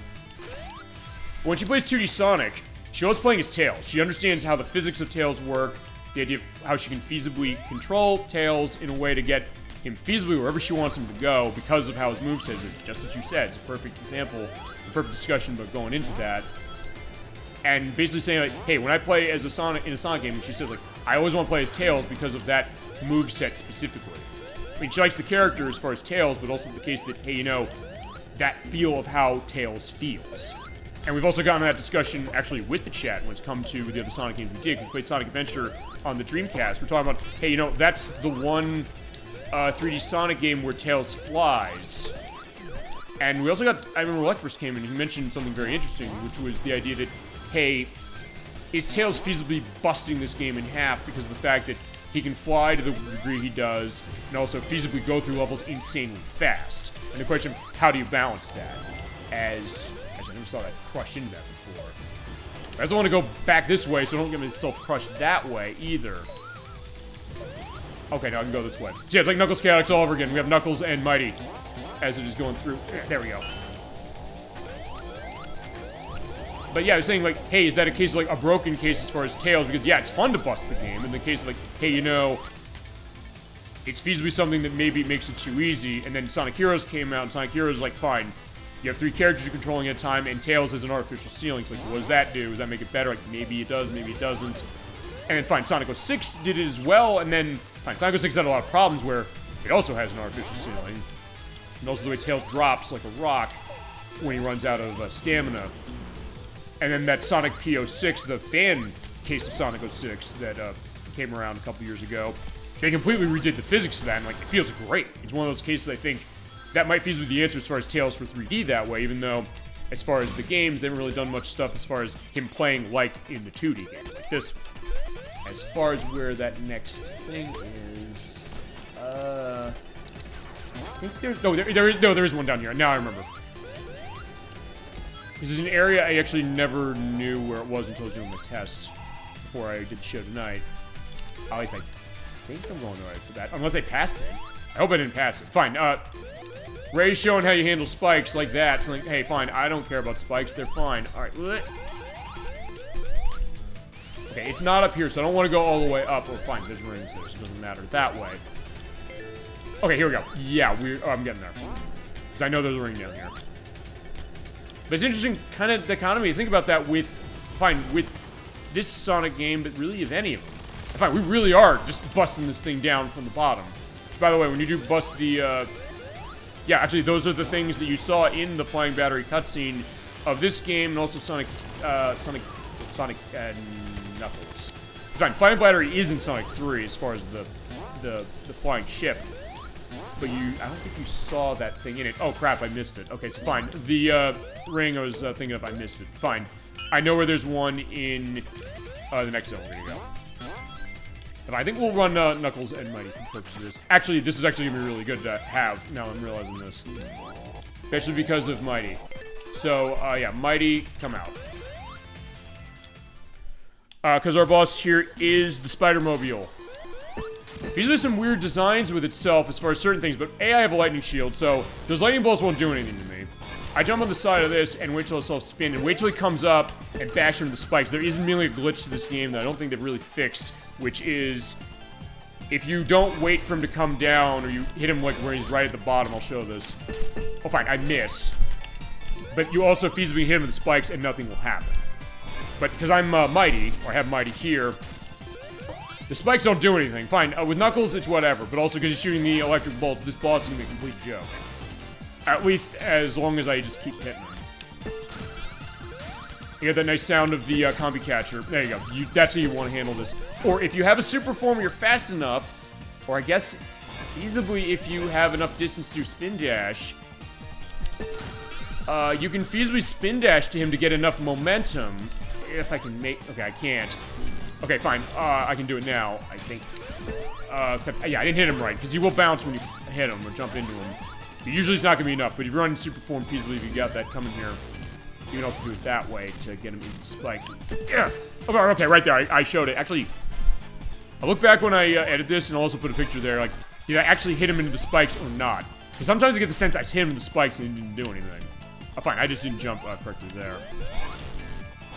And no time limit, by the way, in the Encore mode, so we're not going to have to deal with... Okay, there we go. Okay, fine. At least I showed how to do it by the pro way. So, fine. Going into... Okay, and I did lose that. Like, why did I lose that if, like, hey, you know, he's missing his spikes? He is, but if you bounce into him more than once consecutively, he runs off as... Oh, you get hurt by it. That way. So that makes it really interesting that way, and fine. A good case of, like, showing that and the pro strategy, saying, like, hey, how do you want to speedrun something like this as we're done? I tend to play as Tails as well. Speedrun routes that Tails has are busted, so busted it's funny. Yeah, I can imagine that. I guess Sonic 2, especially with the flight version that's flight.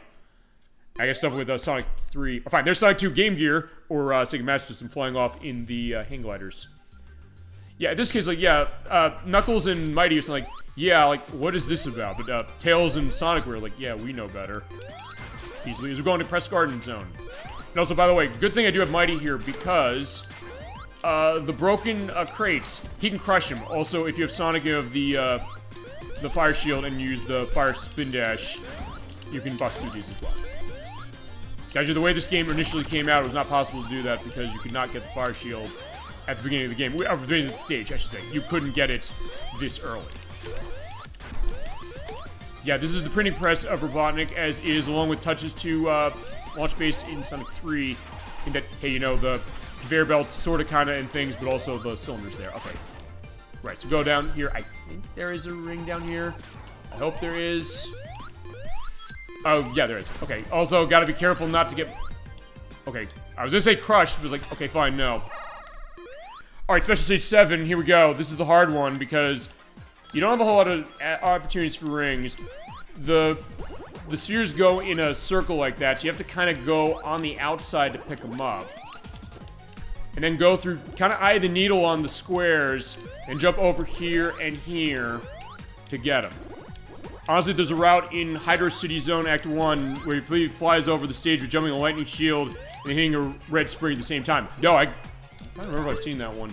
That's an interesting one as far as that, but that's exactly. Understanding those pro strategies, understanding what are the physics of a game specifically. I think that's the interesting thing to think about Sonic as a franchise, really, and I guess what defines, amongst a lot of things, what the really good ones are. And that is, what are the physics of the game like, and what can you do with them? Because people say, hey, Badnik bouncing, the idea that, and like monitor bouncing too. Where you bounce on a monitor, you bounce on Badnik from a height, you bounce more. And it means that, hey, you can get a huge, huge distance because of the fact that, hey, you're bouncing from a high case, and then hitting red spring, which already bounces you high. Whoa, whoa, whoa! This, whoa! Yeah, that's the other thing, because I'm playing this game live completely. It's like, yeah, I'm falling out. Crap. Yeah, it gives you massive horizontal and vertical speed. Exactly. Understanding what that is, and it's the kind of thing that oftentimes when it comes to Sonic, I'll say this. I sometimes thought about this, and, you know, maybe I have taken that for granted over years. And fine, even though I didn't get it here, that's fine, because I do know an area where I can get another one as far as that. So, we'll keep going. And keep this going. I love the idea that this is where it's going, but the boxes come back, so I actually cannot go back that way. Not there's really much reason to go that way, but either way, that is where one of the special rings is. Well, as you're getting the rabbit ink spot specifically, which is a takeoff of an enemy that was in Sonic 1 that was not used. And here it is specifically as something realized, and something that's canonical to the franchise now. But exactly, understanding the idea of what the speed of Sonic is, and what that feel is, and I think that's, what... Because that's the thought when sometimes come to the idea of Sonic. Sonic, in a lot of ways, like a lot of franchises, has had its ups and downs, although fine. Sonic's had so many ups and downs, it's kind of... I love this franchise to death, but I'll say it. It's one of those things you kind of are amazed that it's even a viable franchise still. But that being said, the case that... The thought sometimes like, hey, you know, if you don't have speed in a Sonic game, that doesn't mean it's not worth anything. Although, I love Tails' Adventure on Game Gear. That doesn't have speed to it specifically, but that is my favorite game on Game Gear, admittedly, and I adore it to death. And we played it before because I love that game so much. But that's a case where it's not just speed, but it has a nice feel to itself. And a nice aspect of how it plays. And I think with Sonic, the thought is like, hey, it's gonna be speed, right? Well, maybe that's part of it, but then the case of how the feel of the game is, how the speed might be if there's running for speed, but then also, I think physics really the answer. I think that might be why I attached to Sonic Mania so much, and I think why a lot of people did when it came out, because, fine, they were trying to do Return to Sonic, like, what was Sonic 4? I mean, fine, Sonic 4, if you really want to be pedantic about it, it was Sonic and Knuckles. Because, although it was supposed to be, or so Sonic 3 was supposed to be Sonic 3 and Sonic and Knuckles put together more or less, they released two separate games. Even though they tend to be looked canonically as one game now. But fine, that's technically the Sonic 4 if you really want to think about it, but we never had actual Sonic 4 for years as far as like, what is it really. Until Sonic 4 Episode 1 and 2 came out. I like those games more than other people, admittingly, but it also came down to people saying physics on those feel weird. And they're not wrong, they do. They definitely have a case where Sonic stops on a dime in the way Sonic Rush on DS did. But unfortunately, yeah, the Dragonfly, fine. As strong as Mighty is, he cannot feasibly survive to those things. I do want to actually see. Okay, I'll see it later. Oh, right, hold on. Okay, no, I think because I bounced into it like that. That's what happened. And I'll see also if I can get up here to get a character swap. If I can get Tails. Okay, there you go. I did to ask. So, yeah, there you go. Dr. Y. Vin, there you go. Tails, your beloved Tails, and fine. A lot of people's beloved Tails. Like, Tails, as far as, like, the first case of, Sonic's, posse, specifically, of characters. And we offered. Yeah, like, hey, he has the mechanic of the group, and he has the flight aspect, specifically. Yeah, because, up here is where the, special ring is. Yeah, because there's the collapsing, floor over there, but if you come up here, you can jump up that without, Tails, but, it's just safer to get it this way, I think. As we'll try this again. But I think I've realized, as I said, it's kind of the physics of how they work, because Sonic 4 Episode 1 and 2, it's Dimps who made that, who made Sonic Pocket Adventure on Neo Geo Pocket Color, they made the Sonic Advance games, and they made Sonic 4 Episode 1 and 2, and it's the same physics set as those games did, but whereas Sonic Rush tended to be maybe more designed around that physics set, Sonic 4 Episode 1, positioned itself as Sonic 4, the real case of it, and then Sega even went as far as saying, this is the sequel to Sonic and Knuckles, and more, or Sonic CD. Sonic 4 Episode 2 is the sequel to Sonic CD, and these take place in between Sonic CD and Sonic 2, specifically. The thought that, hey, there was that comparison that was being made, saying, hey, maybe this isn't holding that way, or doesn't feel right. But in the case of, like, what's that set of the feel of the physics gonna be like in this game compared to Sonic Rush? And I guess also with Sonic Superstars, which ran the same engines, so they say, but it feels different in terms of certain things, with how Tails' flight is, how the gliding of Knuckles is in the sense that he glides, and doesn't pick up speed as he goes. And that kind of being a weird case as far as that, at least to me, but I guess to a lot of people feasibly too. And in the case of, fine, what's that feel like? And then this one, which is not 100% to the Sega Genesis games, for this game, it feels so right. Even something like this, where this is not the same physics, because fine, we're in the special stage. It's not running the same aspect of, you know, the controls the way something like Sonic 1 or 2 are. Oh no, Sonic 1 is. Because you have the rotating mazes. Oh, okay, I need rings. Come down this way and get rings. To keep the run going. Okay. I need rings here and launch in the air. Boom. But I'm far away from this thing, and we'll see. In this case, you're kind of maybe hearing on the mic the way I'm doing this. You're hearing these very specific ways, like dit, dit, dit, as far as like the way I'm hitting the A button running this. Even though you're like that, like, yeah, okay. Yeah, I probably should have went that way because there's rings. What the hell am I doing this way for? Fine, because oh, okay, that's why. Rings, sort of, but it's like, I am on edge with rings. I don't have enough, pretty much. And I don't think I'm going to catch up with him. It's like, grab that, whoa. And go down the road. Okay, fine, thank God there are rings. Rings, rings, rings, rings. Oh, whoa, whoa. Ow, shit. Yeah, I'm so far away from this damn thing. Yeah, fine, I'm falling out. So yeah, I wasn't gonna get that. Okay, so yeah, that's gonna be the challenge, running through rings and understanding what that is. But yeah, okay, we have time. I'm okay with this. And I will say this, if I get into a case where I don't get this, going through this, I'll start the save file up again. I will go to Green Hill, get it, and we'll show the best ending off. Because, like, with cases of Sonic, you'll get the try again case when you do not have all the Chaos Emeralds at the end of it. Yeah, this game is actually pretty hard to get them all. Okay, but we have our next boss. This is the Shiver Saw. Give me a hint there what you gotta do, which is basically let him aim towards the boxes with the green in them. And when he hits that, he shakes his arm that way, and he hit him 6 times, he'll be set, but he will also feasibly come back, so yeah. Come down. Oh, fine. I should also be using Mighty, because I can just jump right into that thing and not get hurt. Yeah, he waved you. He's like, yeah, hi, everybody. Hi, everybody, as far as, Captain D-Treg and, yeah, hi, boss, and, Dr. Wyvin and everybody in the Best Challenge Twitch. Okay, so where is that gonna drop? I was gonna say, usually drops where the boss dies, but not always. Right, fine, we are done as far as that. So that is Act 1. Yeah, and Mighty's ready for action specifically. In this case, he's not spinning the ring on his finger like he did when we played Knuckles Chaotix. But off we go into Press Garden Zone Act 2. Oh my god, this is so gorgeous. And it's a nighttime atmosphere when you're running here. So it looks even better. Fine, it looked awesome and the music is terrific. As you have the nice snowy atmosphere like the, I guess the... Yeah, like the Japanese flower garden specifically. Just looks so good and it sounds so good too. Oh my god, I love this music so much. Fine, I love this game anyway as far as all the music. All the music's awesome.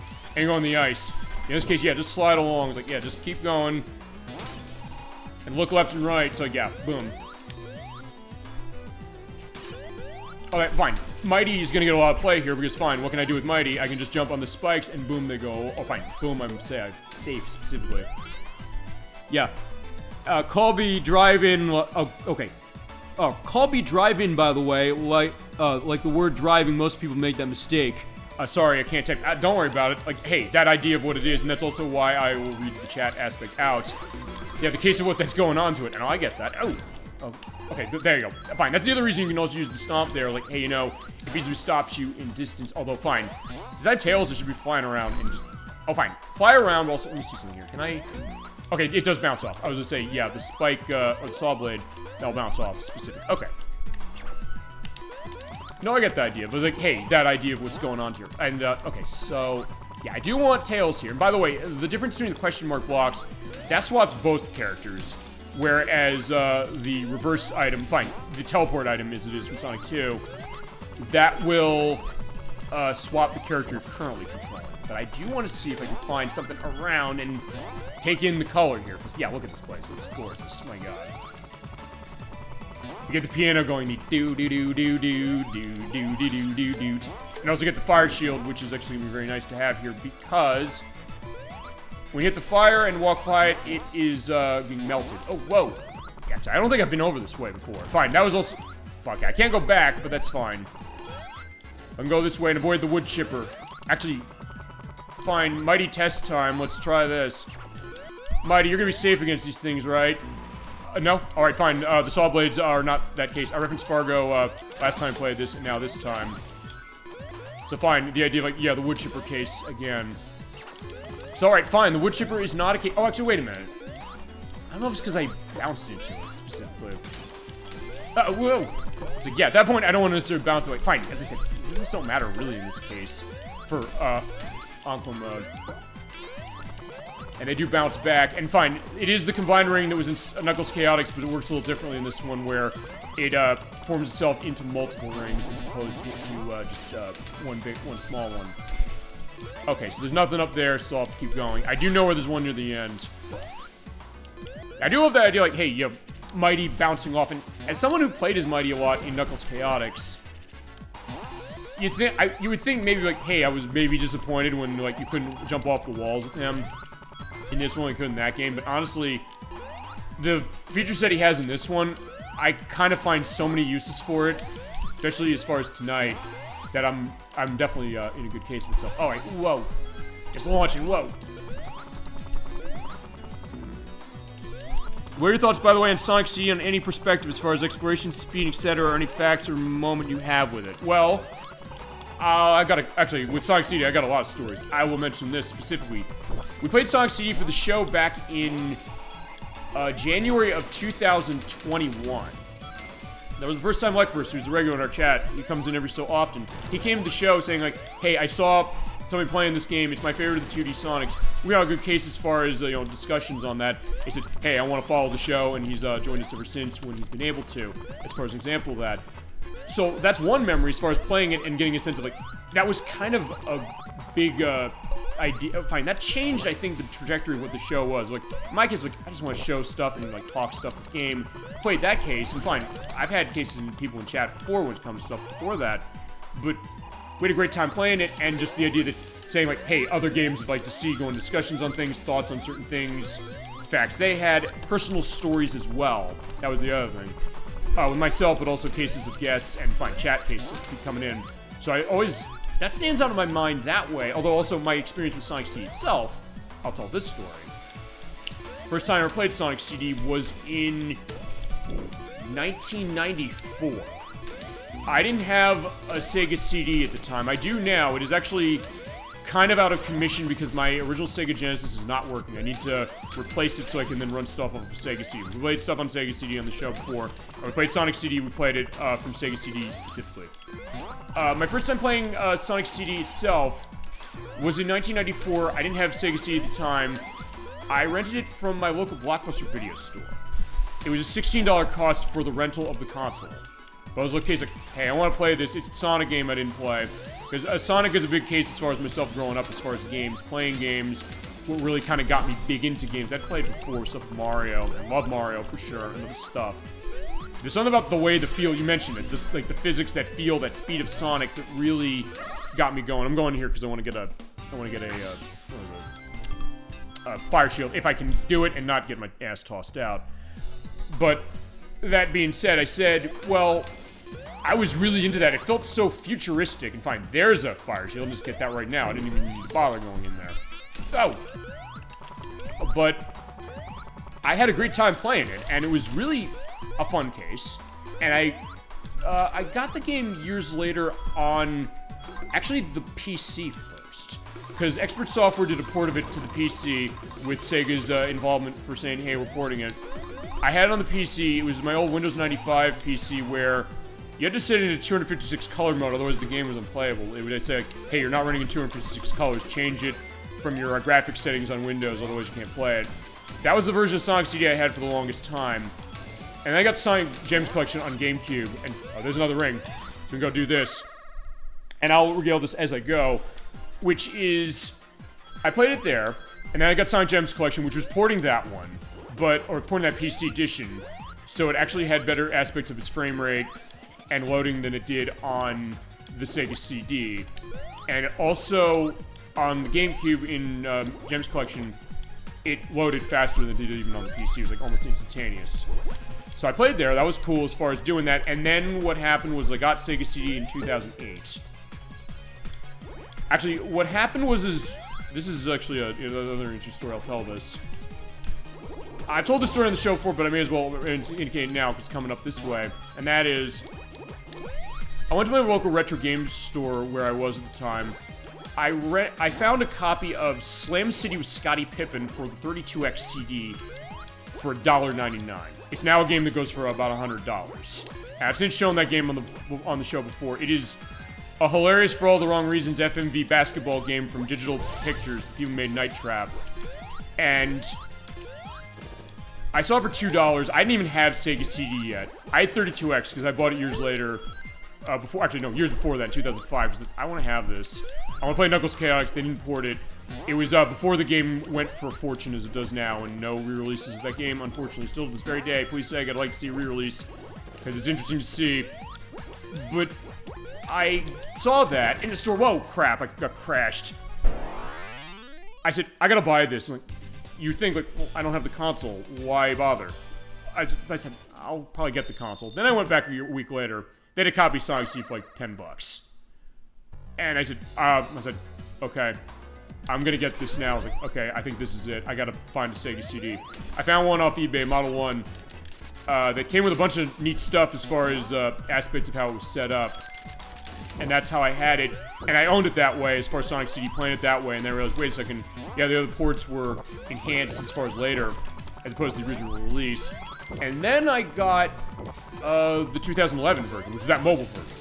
The one that actually the people who made this game, Christian Whitehead and Simon Conley were involved in, saying, hey, you know, we're gonna rebuild this on a custom engine of ourselves and run through, as we're gonna go to the boss, which, by the way, the fact that I got Mighty here as far as the Heavy Shinobi is great because, fine, he's in ice, so yeah, let's get him out. Yeah, you have to jump in the air as you get the sound effects from Revenge Shinobi going on. He throws the Astrons. You bounce in the Astrons, Mighty cannot be hurt by them. So actually, this makes this boss actually a lot easier to manage. Yeah, I got that 2011 version. Like, wait a second, they did all these great things as far as extra stuff they added because you play as Tails. You had the enhanced engine as far as how it ran. The frame rate was amazing, running 60 FPS the entire way. It was $5 only as far as what it was on everything when it came out. It had the Japanese soundtracks to it, although they didn't have vocals to them, as far as it. The Origins version would have vocals, and had Knuckles and enemies playable to it. And then what happened was, I remember telling a friend this, St. Aspartame, who is a friend of mine going backwards, and he's a regular in the chat of the Retro Pal show, if you've ever seen that. I'll have a link to the channel. But anyway, as we're going to tie to Sonic CD, so figuring this is coming up, he said, that sounds great, but does it have Sonic Boom as far as the soundtrack? Yes, it does. Like, okay, I'm buying this game right away. And it was great. So, and I guess I've come back to Sonic CD as far as the exploration thing, going to that. I love the idea of exploring as far as that game. It definitely set it apart. It made it feel very otherworldly, as we're here in Stardust Speedway Act 1, which has unbelievable music. This is a case where the remix of this track might be better than the original version of the song, which is saying a lot, because it was amazing as far as the original game on Sonic CD both ways. This is mirroring the Japanese music for this, but it sounds great as far as what it was here, but even the US soundtrack sounded great. I love that. I love the speed it gave. You had the Super Peel out, which you can get in this game, as far as an option to use it. I can show that off a little later, for sure, I think. As far as tonight's show, because why not? I didn't show that last time we did it. I like the idea. It felt otherworldly in a way that I don't think I really got out of Sonic. Not that I necessarily thought that Sonic was a realistic world I was running in, necessarily, with it. But something like, okay, I'm going through, like, forests and temples and things like that. But with this one, with CD, it just felt maybe so futuristic. Maybe it was also the case that I played them on Genesis as far as the other ones. I'm like, hey, CD technology, what's it doing? I'm seeing those, animated cutscenes that were, I'm trying to remember the animation company. It was like a famous Japanese anime company that was involved with those cutscenes. It's like, seeing, like, sung vocals for, Sonic Boom and things like that. I was like, oh my god, that just put me in a nice mood, a great mood that made me look back very fondly on it and made me keep coming back to it over the years. And so in that case, I got tons of memories with that game, and I do really like Sonic CD. It's one that sometimes seems a little divisive in some ways. It's like, hey, you know, the idea of, like, what's the exploration all about, what's that's liking, but also gives you a lot of freedom in terms of what you want to do to get the best ending, which is not easy, because you can go after the time stones to get them with the special stages, you can go after the robot making machines, get all those, you can do it that way, you can go after the what was it, the Sonic holograms, which I don't think did anything when you broke them. Although, the 2011 version of the game, and I believe the versions of Sonic Origins that are on consoles that have achievements for them, or trophies on them, have this. You get a trophy or achievement for getting them. So in that case, that made me go through and say, like, hey, when that version came out, let me get all of these so I can get that achievement for it and get a full achievement completion. Which I also have out of this game, by the way, because I love this game, so that's the idea. Even the point where I went around the fact that one of the achievements is broken and feasibly still is broken, as I somehow lived doing that, but I need to get myself moving and go and get this. I want to get this thing, but I will do everything I can. I said, I will be able to manage this, don't worry as far as it, so don't worry as far as chat saying like, hey, you know, I gotta keep quiet. Fine. It's one of those things that, fine, this is the hardest one. And if there's any of the special stages I was most concerned about coming in, it's this one. But we got a lot of time, so we'll just keep going. And that's the other thing, is like, hey, when it comes to the show, I will practice the game when it's a case of that, unless I'm doing blind play, in which case, I won't for that. But then in case, like, fine, I'll be set, so if I want to show as much skill off as I can, but not in a case of saying, like, oh, I need to be the best game player ever. I never, ever say that. I've never come here and said, hey, you know, I'm the best at a game. I'll show skills and experience I have, but I was like, hey, you know, I'm gonna give everything I got, because, hey, what would be the case of that? I come in and say I'm the best at something, I do horribly, and people look like you're a poser or something, like, you look horrible, you have no credibility or something. Like, I don't want to be that way. That's the idea. I said at the beginning of the show, as far as what I want to do with the show, even the point where I said I barred Nocturne, who was in this the first time, from being on the show because of how she was the first time we did it, which I memory hole when I edited, but still, I'm going to be honest enough to go into that and say, like, hey, you know, that's a factor. But like, fine, I'm going to be open as far as it. That's where I want to see this show as something a little different, saying, I'm going to be open as far as what it is. I'm not going to necessarily say that I'm the best of it. I'm going to give my stories, but I'm also glad to hear all of your stories. People coming in saying, look, everybody's gonna, I've said this before as far as recent shows, so I'll say it again, and I should probably be a little more reckless with Mighty, because he just bounce off those spikes and have no problems. Because there is one thing I do want to show with Mighty here, so I'm glad I have him. And, in fact, it's coming up right now. You bust these things as far as the ideas of that, you get the vines coming out. I think you get all, right there. You get the chomping plants. Looks like the piranha plants out of Super Mario Brothers, but they also look like, and I mention this every time as far as this, Otter 2 from Little Shop of Horrors, the movie and the musical. And there's no game except for Dance on Broadway on the Wii that has reference to Little Shop of Horrors. There's not an official game based on that. So, at that point, that's the idea. But in fact, I'll show this. Can I fly up here and not bounce off that? Sort of. I'll jump this, because with Mighty in Encore mode, except I missed. Let's see if I can do it. Well, first off, you bounce off its teeth, no problem. But, fine, you know what? I'll get up there. I'm the best ever at the game. Quietly check speedrun.com for the game. Yeah, exactly. You got it. Exactly. But of course, that can also feasibly be something different. Okay, because I do want to show this, because with Mighty, you can kill these things. You have to do that pound on them. So, boom. There you go. They're dead. So that is the only way you can kill these things. And you can do it in the main game if you have Mighty running, but outside of that, no. I don't even think the invisibility kills them specifically as far as that either. But you're right, exactly that. Because, like, fine. Also, this, I'll say this other thing, which is good point bringing that up, Dr. Wiseman. No question for that, because this, which is what does it necessarily mean to be good at a game or best at a game? And I will say this. When it's come to the show, the joke sometimes tends to be that the games I tend to show the worst skill on sometimes are puzzle games. Even when I practice them a lot, there are cases where things go wrong, and I like, wait, I don't always show a lot of skill. There's certain ones, like, fine, I've played them so damn long, I know. But other cases, like, fine, maybe not. But that's also why I'll practice. Like, hey, I'm gonna practice because I want to at least give enough sense of what we're playing, so that I don't want. Also, especially when I get a viewer request, specifically, and if you have any viewer requests, by the way, Dr. Wyvin, let me know what they are. If it's return something, we'll do it. I promise, we'll do it. I guarantee you, we'll do it. Ask Black as far as that. He knows I will do anything for the show. A lot of the guests and people we've had on the show or come in the chat, they'll say the same thing. We'll do anything. But I want to at least give that sense, like, hey, you said you want this game, you made a commitment to come here for it. I want to give you the game the best way I can, but of course, the question of what's best in game. It could be speedrun, yes. Or it could also be understanding little minute details of certain things, which goes into some of the stuff that our guests have had, as far as games they play when they have control. Specifically, a couple examples that are coming off the top of my head quickly right now are Gemini96 came in, we played EarthBound for Super Nintendo.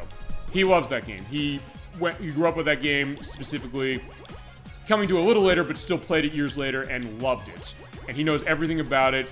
He has the skill exactly of how to handle every aspect of the game. Anytime I had a question like, what do we do here? What's an aspect of this game? He's like, oh, this, and this. So we knew right away. It's his favorite game of all time, as he said, and he's like, fine, I believe it. He backs it up completely. The Crochet Nerd 64, he came in, we did Shadow Hearts on PlayStation 2, and we're working on doing the sequel, Covenant, which is also on PlayStation 2. He knows everything about that game, another game that shaped him personally. Nocturne, she played both of the Mega Man Legends games, Mega Man Legends 1 and 2. And so we're doing the Misadventures of Tron Bonne, which she wanted me to handle. But she knows those games by heart too, she loves them, and it showed. The idea that, hey, you love a game so much, and the idea like, what does it mean necessarily to be best at a game? I mean, fine, showing skill is one thing, going through it quickly as a speedrun's another thing, but also a case of being able to feasibly, if I were to ask any of those people I just mentioned, anything about these games, they feasibly was like, oh, this, if I just randomly gave them like a test on something and, oh, Jesus Christ, that was close. Oh my God. Yeah, they feasibly would be able to react on anything. Okay, I just walked out. Yeah, that flashing was weird that way. Okay. That was just walking off. Okay, specifically. Yeah, because speed isn't... Okay, as you're saying, speed isn't the only skill for every game. Example would be Tetris on NES. There's a huge competitive scene, and you play for high score. Right, scores. And fine. Sonic can be that way too, because fine, Sonic has a score as well. I mean, it's different how that goes. And we're talking about aspects of, you know, fine, challenging yourself with Sonic. I mean, with, you know, time attack stuff, speedrunning, all that. And even Sonic Adventure on the Dreamcast, that had online leaderboards to it. It was the first case of Sonic having that. Which was interesting to see, even though, fine, people hacked it and figured like, hey, you know, I can get like an instant case of winning easily on any zone you pick. But exactly that, you're right, because it could be a score, it could be foregoing for, you know, speed, it could be knowing a lot about stuff about a game. And sometimes the case that, fine, I also say this, when I come into a game, I don't know everything about it. I will take notes as far as it's like, hey, well, there's an interesting story, or there's names that I think we should get out, people made a game, people did voice acting, other stuff like that. I'm getting those names out because I said, fine, let's give a celebration, because they're the reason why we're playing games like that, no question.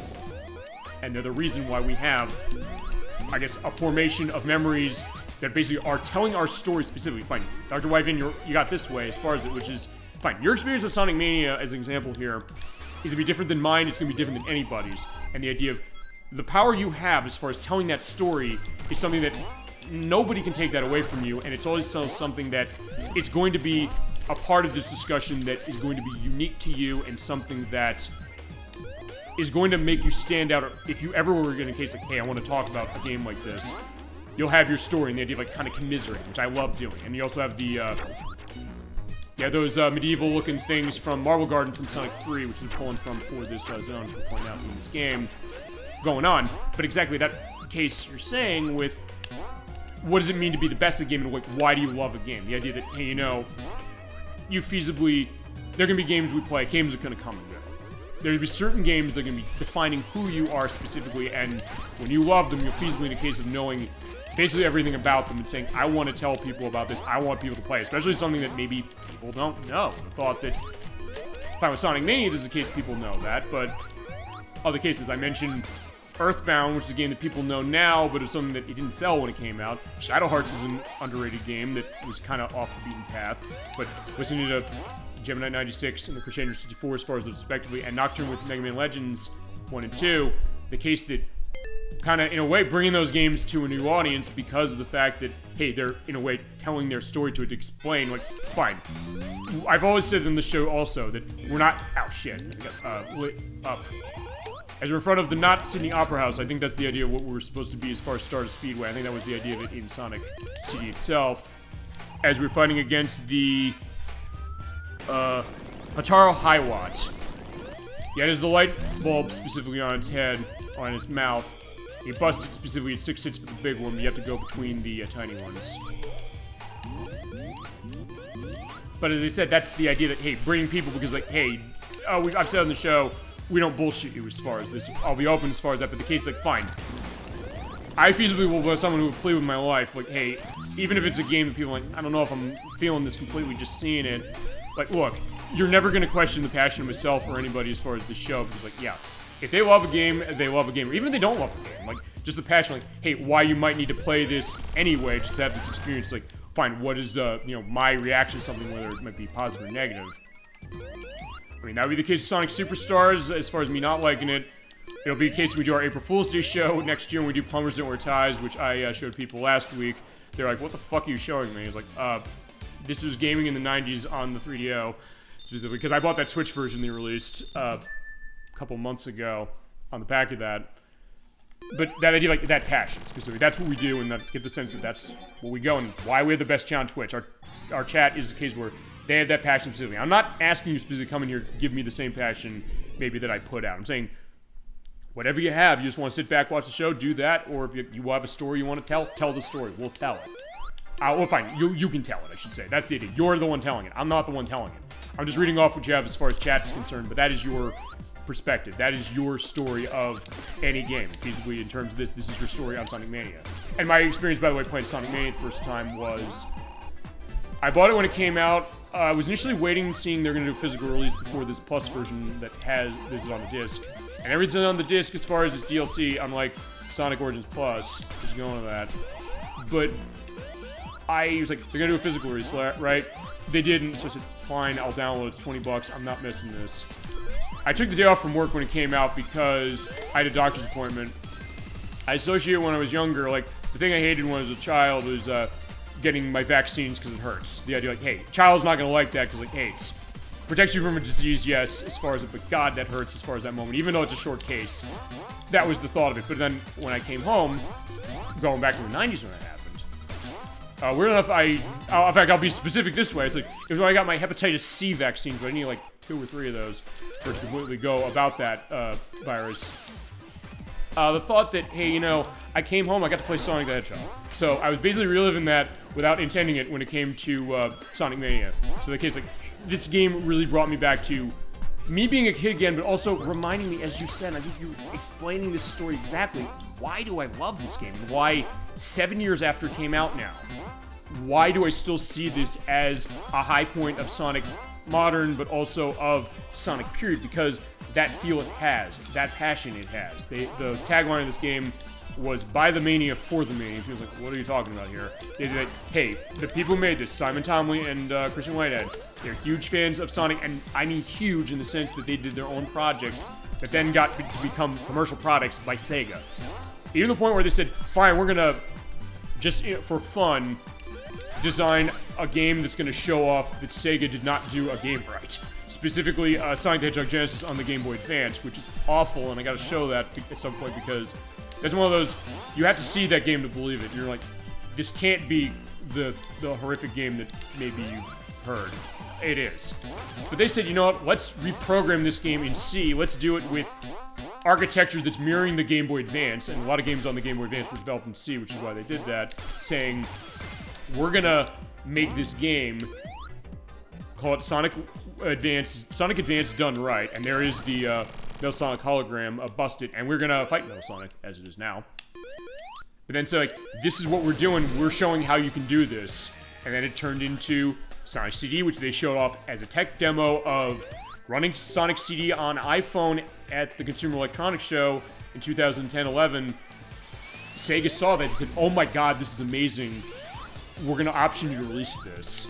And they did the same with Sonic 1 and 2, where they added extra stuff that fans were ecstatic about, saying Sonic 2 is a treasure trove of stuff that never got realized. So they said, Hidden Palace Zone, that's back. We have it. We have a new aspect of it as far as going into that.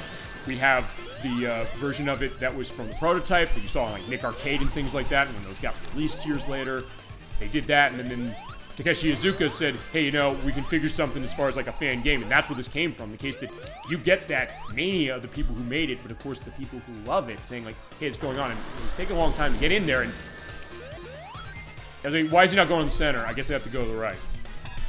Yeah, because as far as Metal Sonic here, you have Baby Silver Sonic from, well fine, this is a takeoff of it from Sonic 2 8-bit. Although Silver Sonic was in Sonic 2 on Genesis.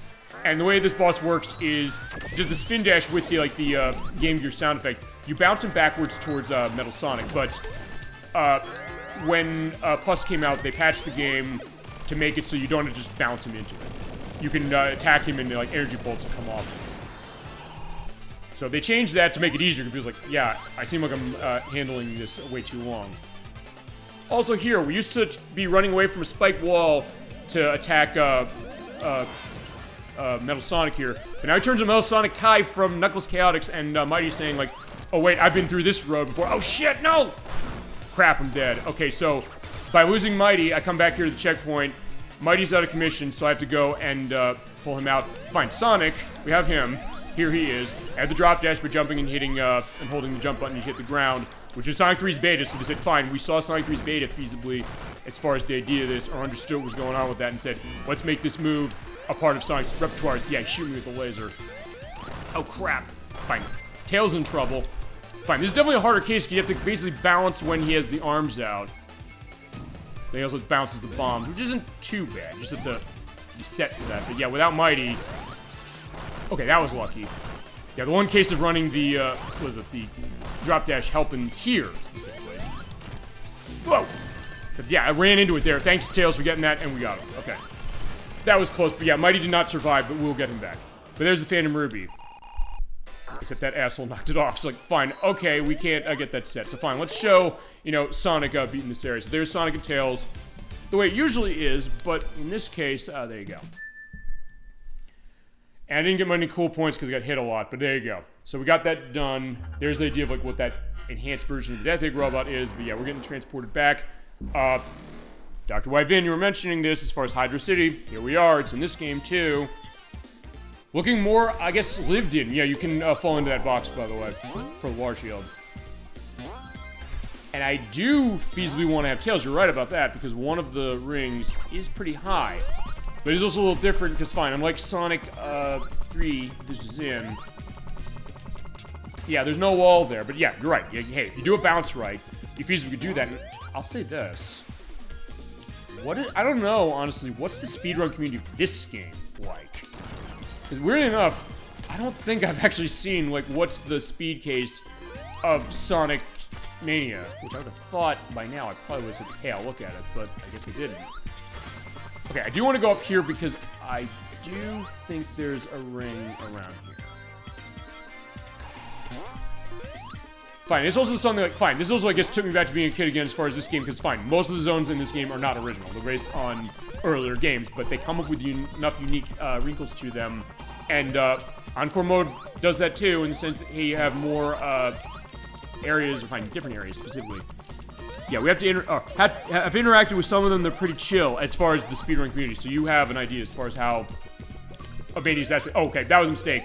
I hit the share button for the, because I'm running this through Series X specifically, to do that. Actually, I do have some weird captures and stuff I found. I can show that off. Yeah, they're pretty chill as far as that. No, I get that, and I thought like, what is? Because I mean, what's that necessarily look like, really? And I guess also, what strategies do they use? And then also, I guess the thought is like, hey, you know, where does it go running through all the Chaos Emeralds? Where does it going through without them?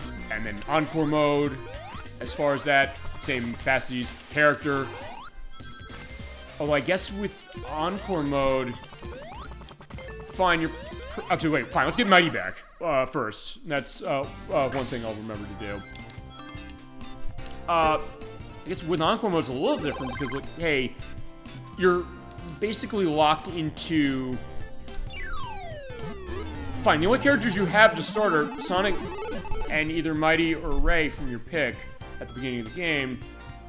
So if you're like, hey, I want to run a certain character, that might change it because, like, hey, I gotta get Knuckles or Tails out of the box, specifically. Yeah, there's no War Shield here.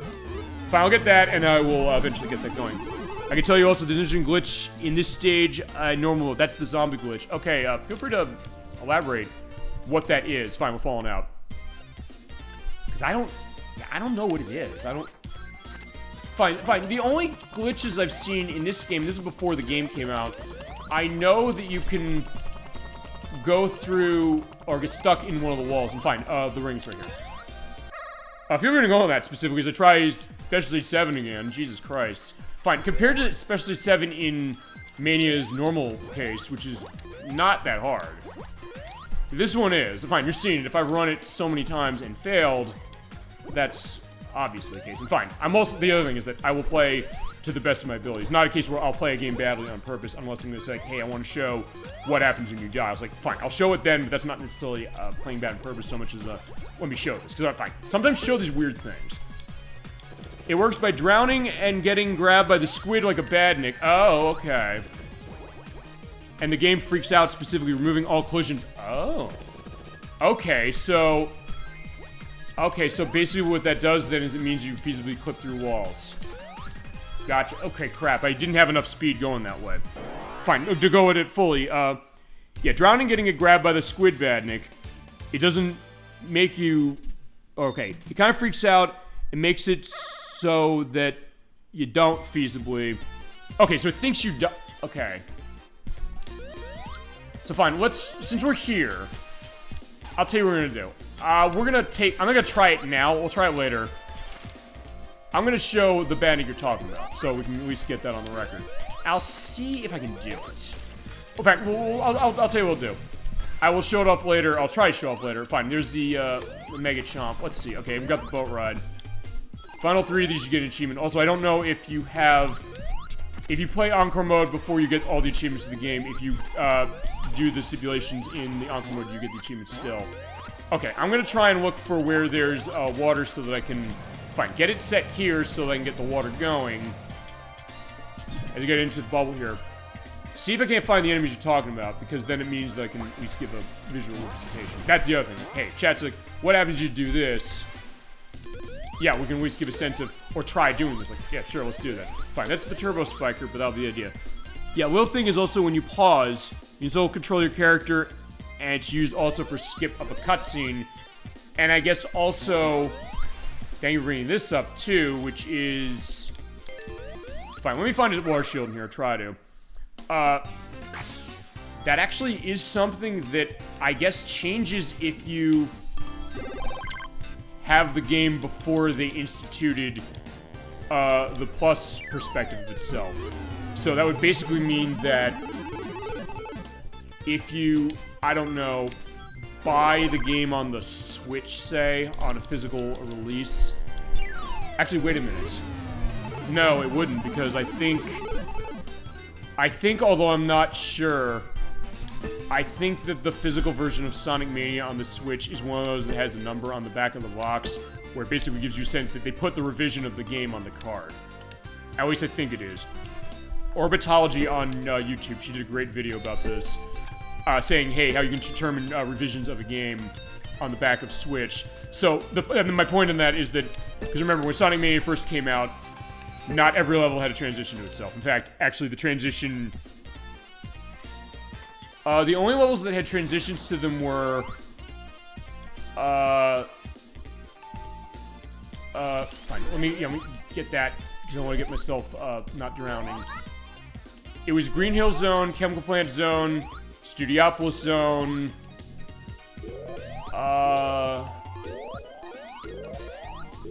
I think, the Press Garden had one. All the new levels have a transition.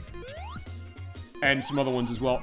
Even if you have Plus, it still works. Okay, so it was still a factor, because when Plus came out, they patched the game for the support of that, but also for that, even if you don't buy Plus, or buy the DLC for that, you have it so that every level has a transition cutscene.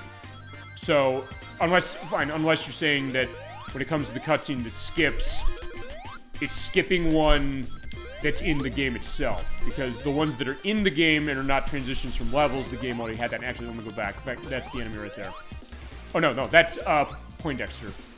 That's the Poindexters. Okay, there you go. Those things. That's what, Dr. Wyvern. I got pushed off as far as what they were, but those are the ones. He says, and we'll try this later. We'll put this to the test. Why not? Just to show it and to see what this is, which is... You try to get yourself drowning in the Mania mode, specifically. You let yourself drown. Okay, you drown, you get grabbed by that, I guess, as you drown, I guess. And then hold it, specifically. Okay, so in that case, it's... Okay, that's interesting then to go back to what you're saying, like, hey, the DLC didn't get rid of that. Because sometimes when you have cases where they'll patch a game, they'll fix glitches in it. But sometimes, like, no, we'll hold on to certain ones for the purpose of a speedrun case. And I guess in that case, for this game, that's how that runs for his speedrun. Alright, let's see. Pull that down, and let's see what's up. Oh, so yeah, there's not a hook there. I just wanted to see if there was, or I didn't think there was a hook there, but I just want to see if there was anyway. Fine, that's the next boat. And there's, fine, water shield already have that. Can we find a ring here? No, let's not. I mean, I can go in the water. Fine, I can't go in the water down there.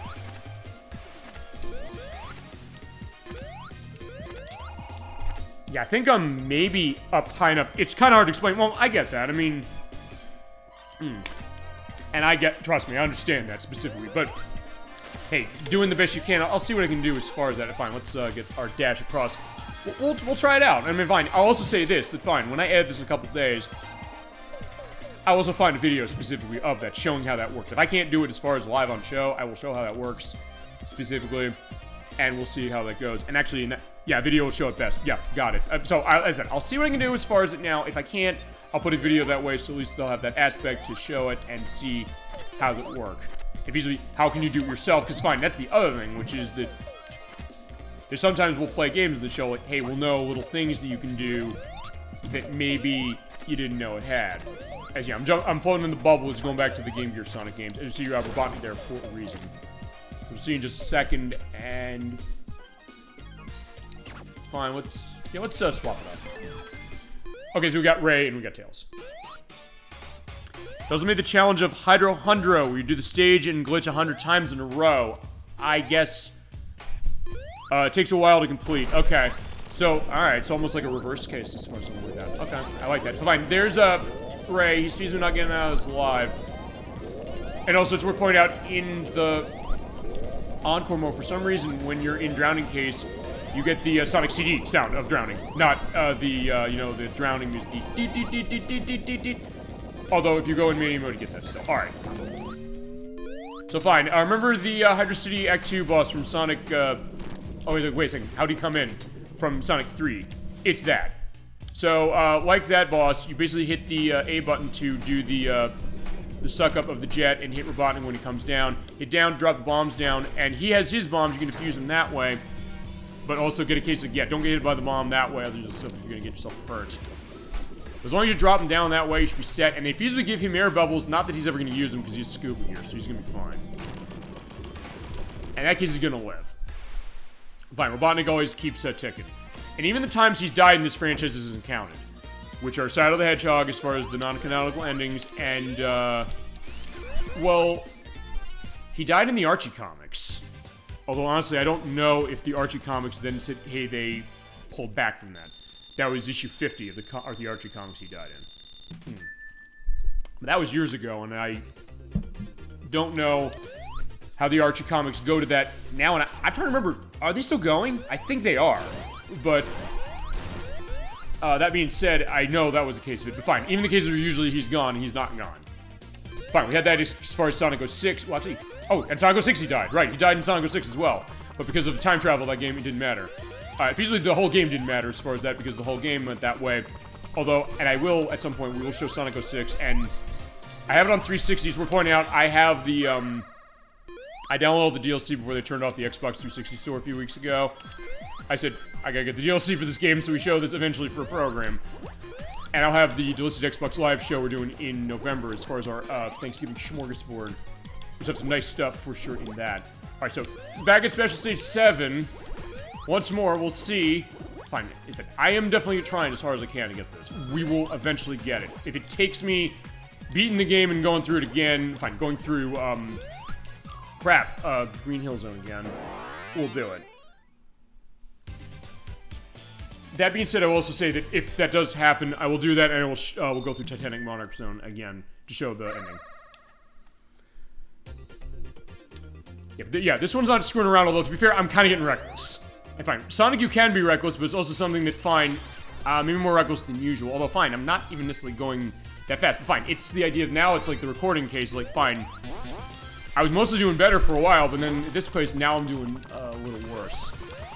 Although, actually, because of how the next zone works for Encore mode, it actually gives me more opportunities to get it than actually even the main game, well, except the other way we're going to show it, which we'll have going on a little bit. I also have an old video I can show. I did it with the Hydro Hunter with friends. I got a 100 clip. I can show it. Yeah, if you want to put that in the link or put that in the chat that way, yeah, feel free to show that. And what'll happen is just to let you know, because Electra says this often. He says, hey, I have references to stuff I'm mentioning or stuff that, hey, I've seen or had other people go through. He'll drop that as far as in the chat window here on Twitch. And then what happens is when I do the edit of the show in a few days on our YouTube site. There's a link to the YouTube site on Twitch's area somewhere over there.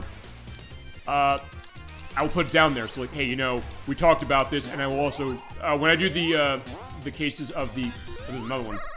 When I do the cases of the descriptions of the YouTube videos, like on this, I treat it like a bibliography for a paper. Basically, it's like I give credit to everybody as far as it, whoever uploaded as far as on YouTube, wherever it is.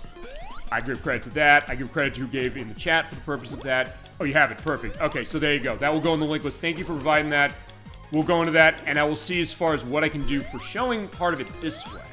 And that's also a great case, so thank you very much, for sure. Thank you so much for joining the show tonight.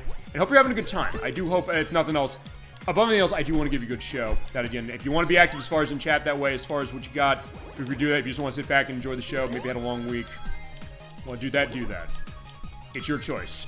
Or fine, to go to, and since it's a retro case of that, I can also reference Legend of the Hidden Temple this way, which is, shit, okay, I can't go fast enough going across that, but fine, I can reference the Legend of the Hidden Temple by saying the choices are yours and yours alone. Alright, so, yeah, so, okay, I can't go over that when I'm going at Mach 1. So, which, actually, I did not know that, so, it's also one of those cases where I'll take that failure in stride because, fine, it's something I didn't know about the game.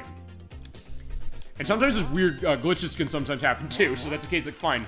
If I see something like that, fine, I'll be glad it happened. Fine, let's get, Ray going. And try and, yep, yeah. Okay, that, right there, you saw that. Fine, I think I know why that happened, because I was on the side of those moving blocks, and I guess it registered the fact that I was standing on the lawn, but it looked like, yeah, Mighty was kind of hanging on the edge of nothing. And fine, that's always one of those cases where I always say, thank God I'm recording this, and also, thank God for the edit, and also, we plan this show, I swear to God, when something weird happens, like, yeah.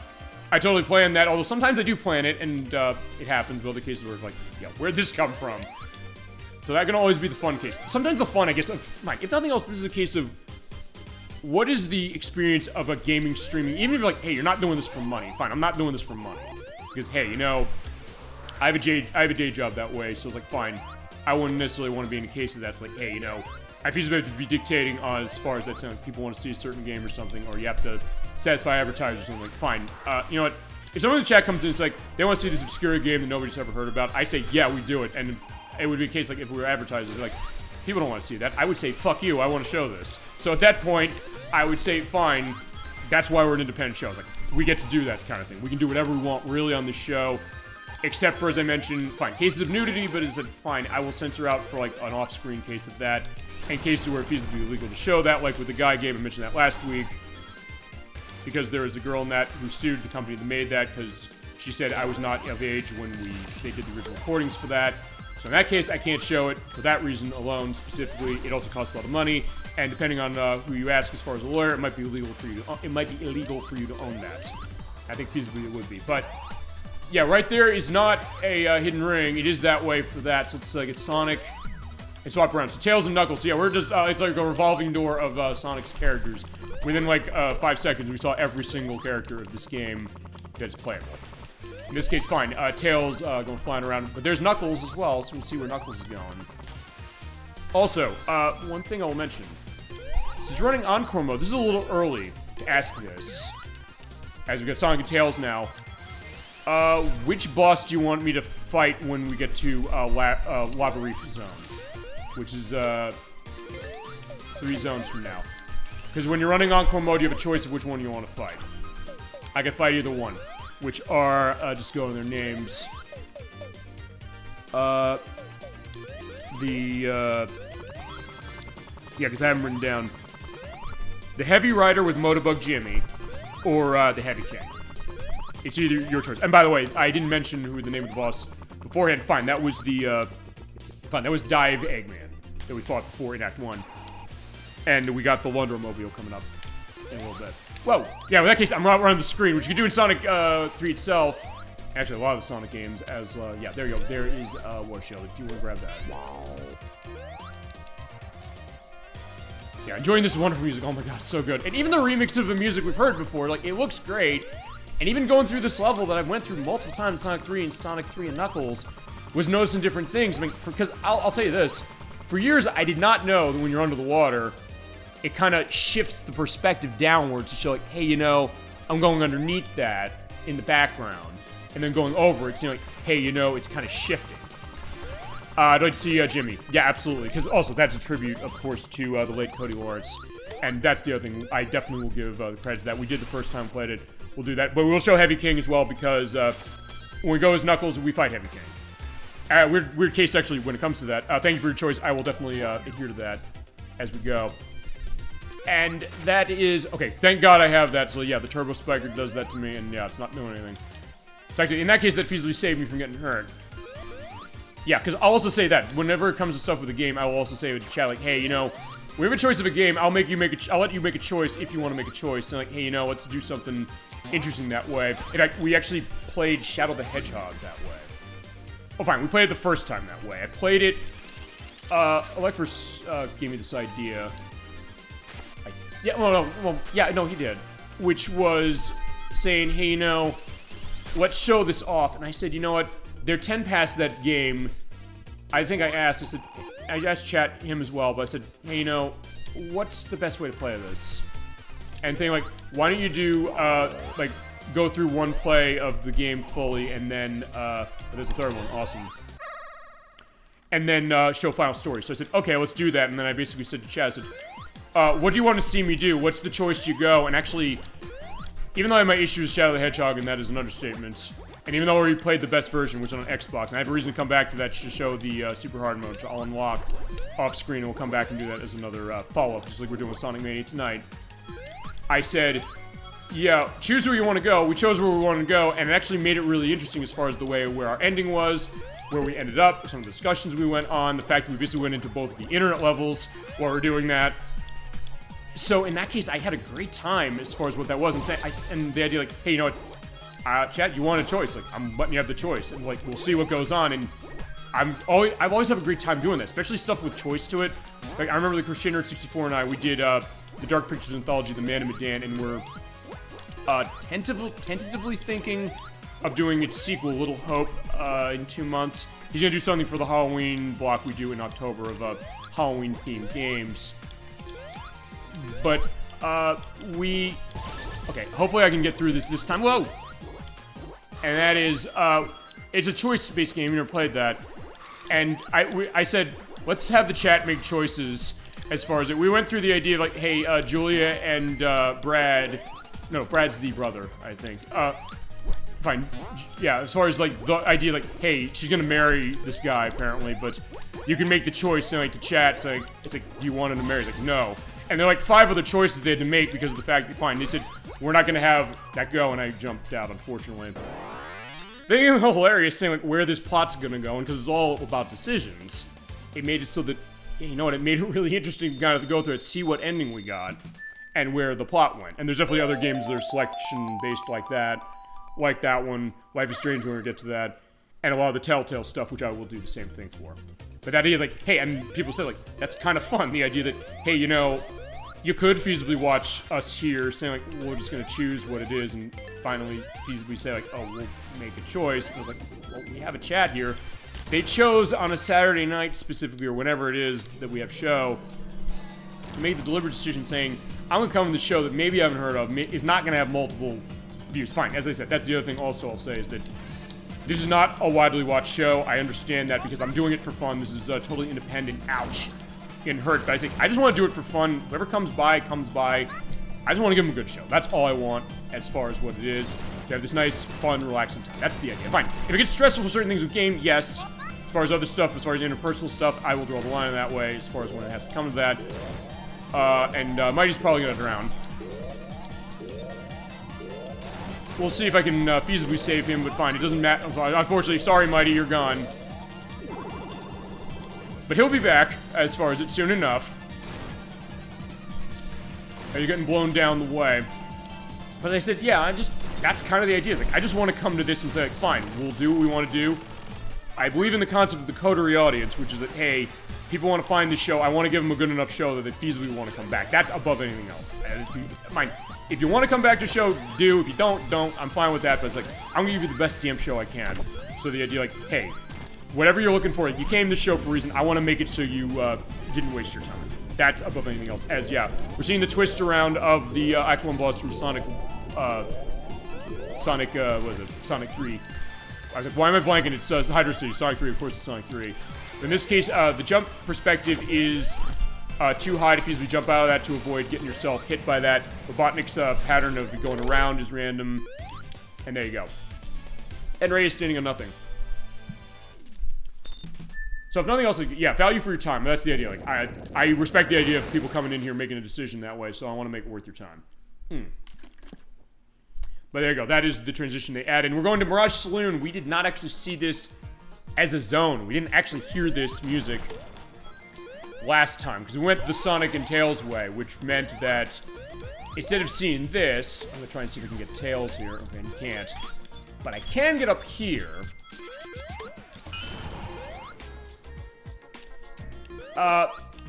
Yeah, because if you're Knuckles, you get your ass knocked down here. But when you're going through Encore mode, you just come down here normally. If you go the other way, you will have, as we showed, you're basically doing Sky Chase Zone, sort of, kind of, over what kind of looks like Dust Hill Zone, which was the one zone from Sonic 2 that was not realized when the game finally came out. It was the case that it went through so many different revisions of itself and betas before the game released. Oh, and I do want, oh wait, no, Mighty I do want here. Because yeah, there is a ring underneath one of those, so I'll hold on to Mighty, not losing him here. Yeah, we didn't show this perspective, so yeah, we kind of go underneath the area. And it's different remix as far as the music. But we'll see it again, because when we come here as Knuckles, because Knuckles got knocked off, he will come here. But for now, we come here that way. You come here no matter who you pick. So bounce through here. Boom, boom, boom, down we go. And not the Hilltop Zone from Sonic 2. Just keep going, and at the end of this, I believe there is a ring.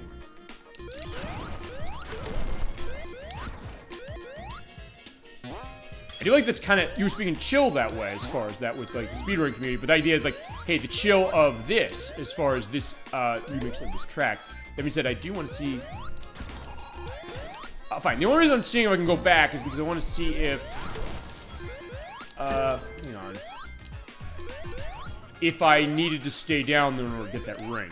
Oh man, this music brings back recent Mania memories, including with some of the members of the community, myself included, where through a 2-week individual level grind from Mirage Saloon Act 1 as Knuckles. Okay, so basically, kind of practicing. So alright, alright, I'm getting the sense that you're an active member of the Sonic Mania community as far as speed running this game, so yeah, very glad to have you for sure for that reason, on top of like, hey, you know, we're just glad whoever wants to come by, like, hey, have a good time, feasibly, you know?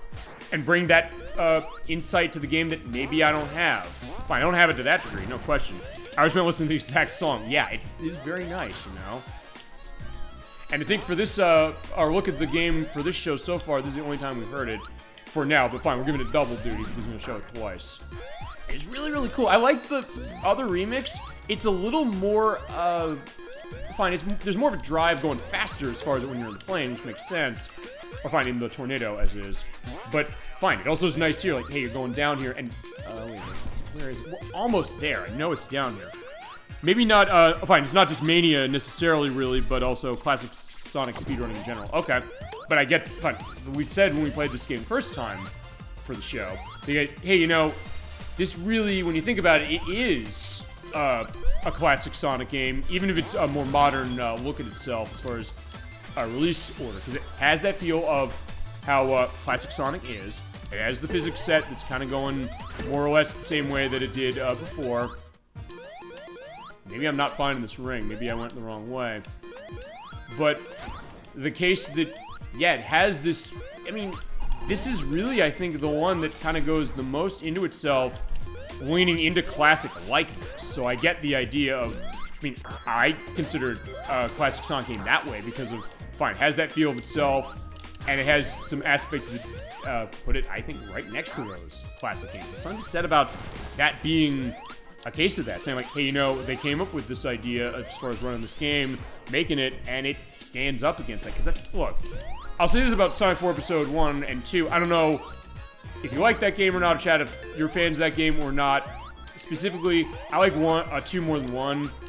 The things, I think they have their virtues, but it also is one of those things that I sometimes feel a little, I mean, I don't know if guilty is the right word. I guess a little, I know that it's an uphill case of saying, hey, you know, we have this game, and it has a lot to live up to. The idea of, wait a minute, I think I can go down this way. Oh, fine, bounce this way. Okay, I think I'm kind of getting somewhere. I never played it. Yeah, and, it is still available. Fine, even with the 360 store getting shut down, they made both of those backwards compatible with the new Xbox systems, the One, Series S and X, and it's on PS4 and, by extension, PS5. Oh, no, it's on PS3. Actually, no, it's not on PS4. So, fine, there's modern availability on the Xbox systems for that, and then also on the PC, as on mobile. The physics set. That always is the case of it, and it's called Sonic the Hedgehog 4. So the thought that, hey, you know, that means it's going to be compared with the other games, and Sega did invite that comparison on themselves, with all due respect. So I'm not gonna say no, that's not deserved for people to say, hey, I think it's like this, and maybe being disappointed by it. And I liked it for what it was, but it's something that, yeah, compared to this I think is the game that people, I think, really, really want. As far as that, because, fine, with Sonic 4 Episode 1, there are a lot of aspects that did feel a lot like the other Sonic games, to the point where people was like, maybe this is too derivative. I mean, I think the one case that I definitely think it didn't, there's the Casino Street Zone. There's the one where you run across the cards and doing stuff with that. That's a lot of fun. And that feels kind of unique. And then when Sonic 4 Episode 2 came out, they said, we're going to lean into the co-op mode, which is actually really fun, as far as how it is. And also, the idea of giving levels that are a little more unique, but also tying back to stuff with Sonic 2. With a different physics set, yes, but also one that maybe feels more in line with this sort of kind of, but not completely. I guess also, fine, with Sonic Superstars, like, fine. Superstars is running on the retro engine this does, but some of the way the physics work, it's not the same. So in that case, it's something that it feels different. And fine, in that case, I think maybe it's a weirder case because of the fact that it said, fine, it's running on this engine. I'm thinking, like, with that expectation, like, oh, it's gonna feel like this, but not completely. So, I mean, sometimes that idea, like, hey, I kinda can... I mean, look, I'll rage on stuff when it comes to gaming. I definitely have with Sonic saying, like, hey, you know, I hated Superstars personally. And there's one of the rings. Can I get that? Fine, let me just see one thing. Before I go down, let me look downward just to make sure that I can... Okay, I can feasibly get there by the bottom. So if I can get to the bottom, somehow, maybe, hopefully, maybe I can get that. In fact, you know what, I'll tell you what it is. We're gonna do spin dash. Oh, crap. It's something I can't get up because, fine, and I don't have tails to get my way up there feasibly, so fine, I am feasibly stuck unless I can get under there when the train starts to roll, which yeah, I can't, unfortunately. Okay. So, unfortunately, yeah, I'm gonna have to look at that and say, like, fine, I can't get it here, but fine, next zone, we'll figure that. I'll try and see if I can't get a item thing to get tails out. Just for the purpose of that. Yeah, I mean, look, I'll rage as far as stuff like that, but it's also something that, fine, contrary to what might sometimes people maybe sometimes think about when they come to the show, I don't work in the video game industry. I don't have an idea. I've not developed games before. I've just played them for years.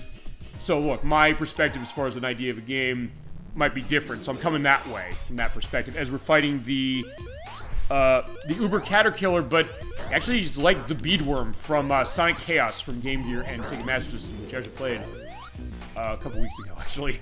So our show we did. But it's always one of those things that, fine, I guess I feel the sympathy as far as something like that. And it's the kind of thing that, even at this point in my life, sometimes it's always the case of, I know James Rolfe, the Angry Video Gamer, always asks, what were they thinking? But sometimes that can be a fascinating thing, like, what was the thought of, like, what were they doing on a game? What were they wanting to do? What they came to the making of it? And sometimes what comes out of aspects of the development that are maybe torturous, or maybe a case where, like, wait a second, on the surface you say, this game sucks, but then say, when you know the story behind it, that can be another case. Like, mentioned earlier, the Doom 1 and 2 release that came out.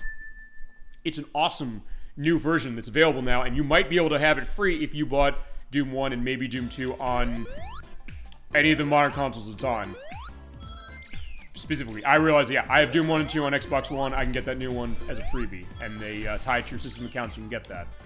But the 3DO version of Doom. Because Doom's been ported to everything.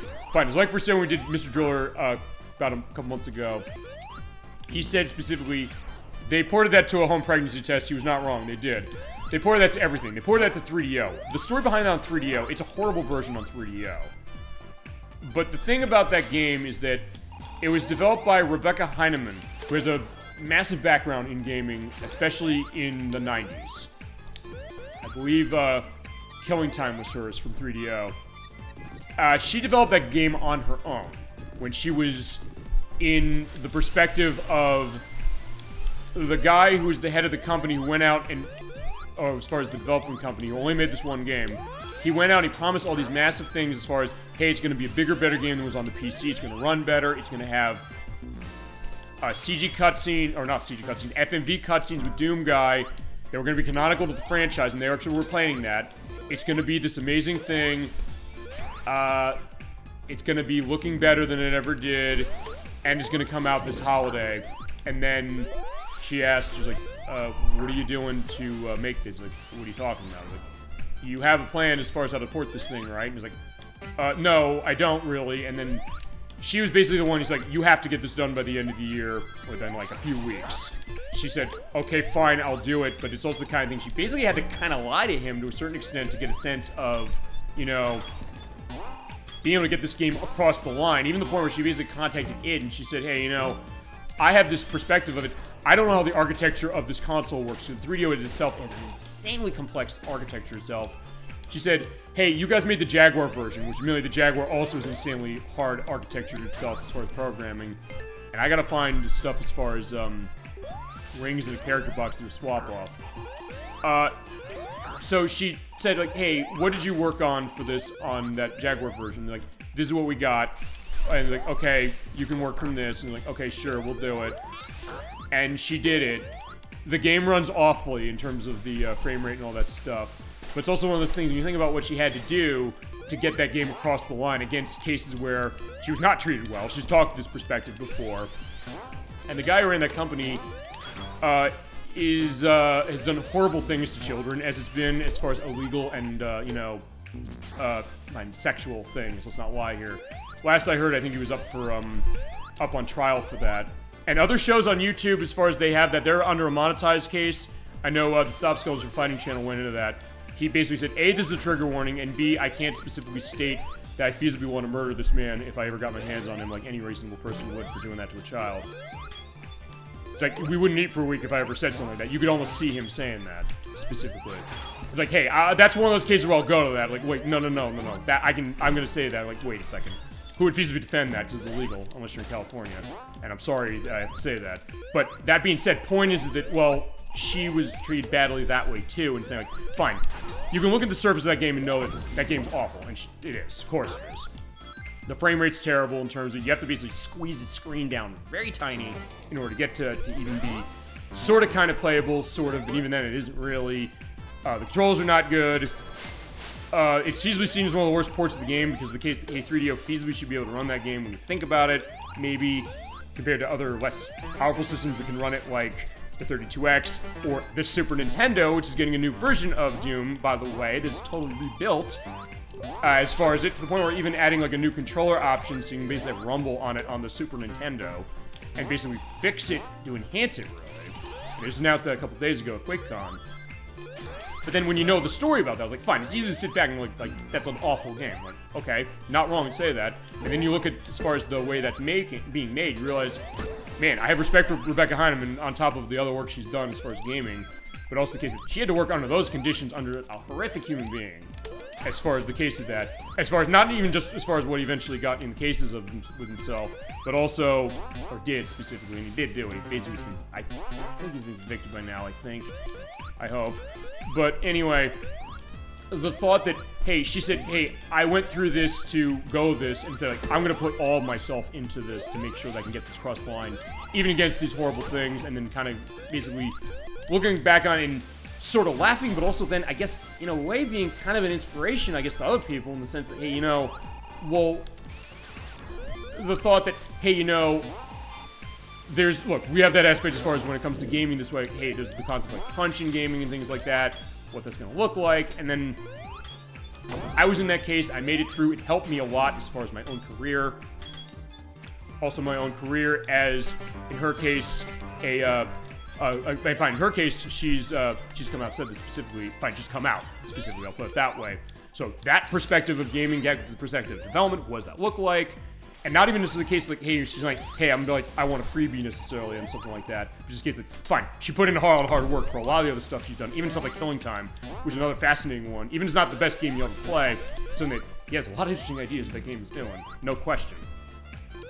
And something like, hey, you understand that story of it, and sometimes it's making a great story for a game. Same with Sonic Mania. Sonic Mania is the case where we can say that too, saying, hey, it started from a fan project. Who'd ever thought that the people who made that, saying like, we're just doing our own fan projects, and Sega did not cease and desist them all back in the day, said like, hey, we basically ended up doing this thing of this company specifically, and saying, we're making an official canonical game for this. I mean, admittedly not coming back to it much later, although that was something that was something of a, it was a decision that they did make specifically as we're fighting the Heavy Magician, the only female variants of the hard-boiled heavies that we're pointing out. And nods to the Game Gear games, because there is Knack the Weasel, or Fang the Sniper, as you now known Fang the Hunter, which actually was Sonic Superstars indicated him that way. They come out as characters from Game Gear, fine for him, but also other cases like Bean the Dynamite from Dynamite Ducks, arcade game Sega's, but also on the Sega Master System. Ouch. Yeah, he tosses bombs out, and then that's how you get Heavy Magician out. But the case that, hey, the story behind this game, the idea of making that, and then fine, as mentioned, them not making a new one, that kind of being a... Because I wasn't sure necessarily if it was a decision that was something that they got screwed out or something like they said we did with Sonic Origins, saying we wanted to fix the bugs we had, they wouldn't let us for the ship date, and then their engine, they wrapped it in, added bugs that we never had, specifically. But that's apparently not the case. They said, hey, we want to do another case, which is where they went to Penny's Big Breakaway, which came out last year, I think. And it's out on everything. But that case of, hey, you know, the story of starting fan stuff on the internet and then basically working for the company that made it and making a canonical game in a franchise. There are not many games and franchises that you can say have ever had that happen specifically to itself. Or if you have, it's something you go very specific, as with Oil Ocean Zone from Sonic 2. And I'm gonna look around as far as, yeah, I haven't seen a chest, or find a monitor. Chest or like Zelda or Mario or something like that. Find Zelda more than anything else. To find other characters, because I gotta find those rings. We're getting feasibly close to the end of the game. Like, oh, okay, there we go. Yeah, burn the oil down that way. Yeah, but that idea of like, hey, you know, the thought of a, I guess the perspective of game development. Well, fine. I gotta wait till I get question. Crap, I missed it. Fine, because that's the slot box. That is something new that is in the Encore mode, where basically it rotates between items. Actually, I think I'm getting close to it. Actually, I think it might be up here. I remember you said you take game requests to play. I have one. If you take fan games, you can play. Oh, yeah, absolutely. Yo, sure, absolutely. The aspect of that, just to go into one thing, is that Sonic Triple Trouble 16-bit. Yeah, I'm gonna do that. I want to emphasize one thing. I mentioned that a couple weeks ago. I do want to do that. The thing is that it's a PC game. Not that we're against PC games on the show, but the way my tech works is that I'm connected to a PC as far as I have my console connected to it. I will do it, and we've done PC games before. Nikki used to come into the show. She has gotten us going on PC stuff with actually the games of Humongous Entertainment. The thing about that is that I don't necessarily want to run a PC game just on the same PC I'm running the show for, because otherwise it's going to stutter like crazy. Maybe there's something going to go wrong with the video. I've had tech problems sometimes when it comes to stuff like that. So basically what I'm going to do is, we'll do it, no question. I've wanted to do that. I'm going to plan that when we get to Sonic Triple Trouble, that we'll play Sonic Triple Trouble Game Gear itself, and then we'll look at that remake, because I want to look at that. I want to play that and go into it. Basically, I just want to get some tech set up so I can basically have another PC or laptop or something to basically connect to the PC I'm running for the show's tech, like it's a console, basically, which is what I do with Nikki all the time when we do, when she's on the show and when we do those games. So at that point, I basically handle that for the tech reason, but yeah, absolutely. Because there's stuff, I also want to show off more stuff on PC gaming going into the back, or into the years of gaming specifically. So at that point, absolutely. No question, I will get to that. We will definitely, in fact, it's up here. I think it's up here. It's either is up here or it's almost up here. Let me get the... Oh, crap. I was like... Okay, that's an item. Yeah, I really can't get character swaps. But yeah, we'll definitely do that one. We will definitely do that. No question. As we're pointing out also, we get to the end of the show every week. We go into schedule as far as what we got coming up the next couple weeks of the show, or months, as it is. But yeah, I want to do that.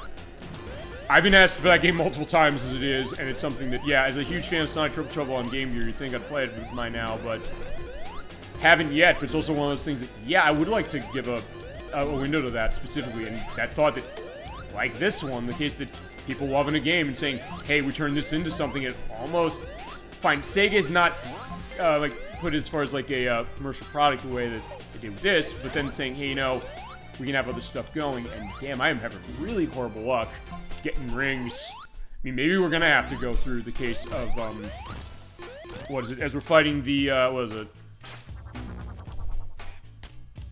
I'm gonna sorta wait to kill him. Oh shit, I gotta do it now. Oh, well, okay, no, sorta. Oh, right. Fine, because he can do that. Because this is the handyman robot. What's it called? His actual name is the meter droid. So thinking of showgirls, or Fighting Bob, I guess that's the thought of, is that, oh, Fighting Bob is the name of this enemy? Feel free to go on that specifically, or, oh, that's the person who made the, Triple Trouble 16-bit take, yes? Is that correct? Or that's the idea of, no, that's, no, yeah, maybe, I think that's the idea. Yeah, because it'll show that idea, like, hey, he can, hit you down as far as, like, turn the crank and, potentially get you crushed. I somehow lived through that, so that was amazing as we're in Oil Ocean Act 2, where, yeah, we have the vents going down, and I gotta remember where the rings are. Oh, the community boss's name. Gotcha. Oh, Bob the Builder. Can we build it? Bob the Builder, you're getting correct. No, yes, we can. Fine, there's games based on Bob the Builder, too. I think they're on the PlayStation. I think there was one on the DS, specifically. We just call that boss Bob. I guess because, fine, he can build it and he can visibly build your death, because, like, fine, you know, it crushes you. Alright, I do need to get rings because, fine, the aspect of this, fine, I know you probably know this specifically, Dr. Wyfin, but I also, fine, I run the assumption that people haven't played the game before just for the purpose of, hey, you know, oh, let's play take that way. But the idea that, hey, you know, when you're in this area, you have the smog there, and when it's high enough, it'll start sucking your health away. It's like the toxin misters in, what is it, in Sonic, in Knuckles. In that case, yeah, you will get your rings drained, you'll die. But yeah, fine. Okay, so the community calls that boss Bob. So Bob the Builder. Well, fine. I remember like the meme take of Bob the Builder saying, "Bob the Builder, can we fix it? Bob the Builder, no, it's fucked." But in this case, fine. He's gonna kill you. As far as like, fine. Who knew Bob the Builder got so violent? It's like, well, he's supposed to be something for children that way. And I also say this, like, fine. I also mentioned whenever there's like something with a franchise, like, hey, you know, there might be a game based on it. And I'm not against the idea of saying, hey, we play a game based on a franchise with another character in their Tails. Thank Christ. Fine, only because I want to see and find rings, because I've been not necessarily intending this. I've been going through levels saying, like, wait, I'm not finding rings. Ow, shit. Although, fine, I got hit by the fire, and when you get hit by the fire and we don't have the fire shield, yeah, you get hurt, okay. Okay, there's the fire shield. Let's go grab that. Yeah, but I do like the idea of this place. Like, yeah, you have to hit the handles. It's a takeoff on the Studiopolis Zone boss in the sense that, yeah, you have to get the ghosts to go away by turning the light on. But in this one, yeah, avoid getting yourself in a case like that. And there is actually a factory level like this in Sonic Superstars. There's a way to avoid the smog taking your rings. Okay, what's that? I'm trying to remember, because, fine. It's not the fire shield, because the fire shield will still not protect you from that. You'll still get your stuff drained by that. Super Sonic or Super Tails, Knuckles, Mighty, or Ray won't, because you lose rings as you go. I guess is that if you die or something, or use the debug mode? If you're gonna go on that, as I'm getting the water shield, which I guess I probably don't need here. But either way, we're going to the submarine.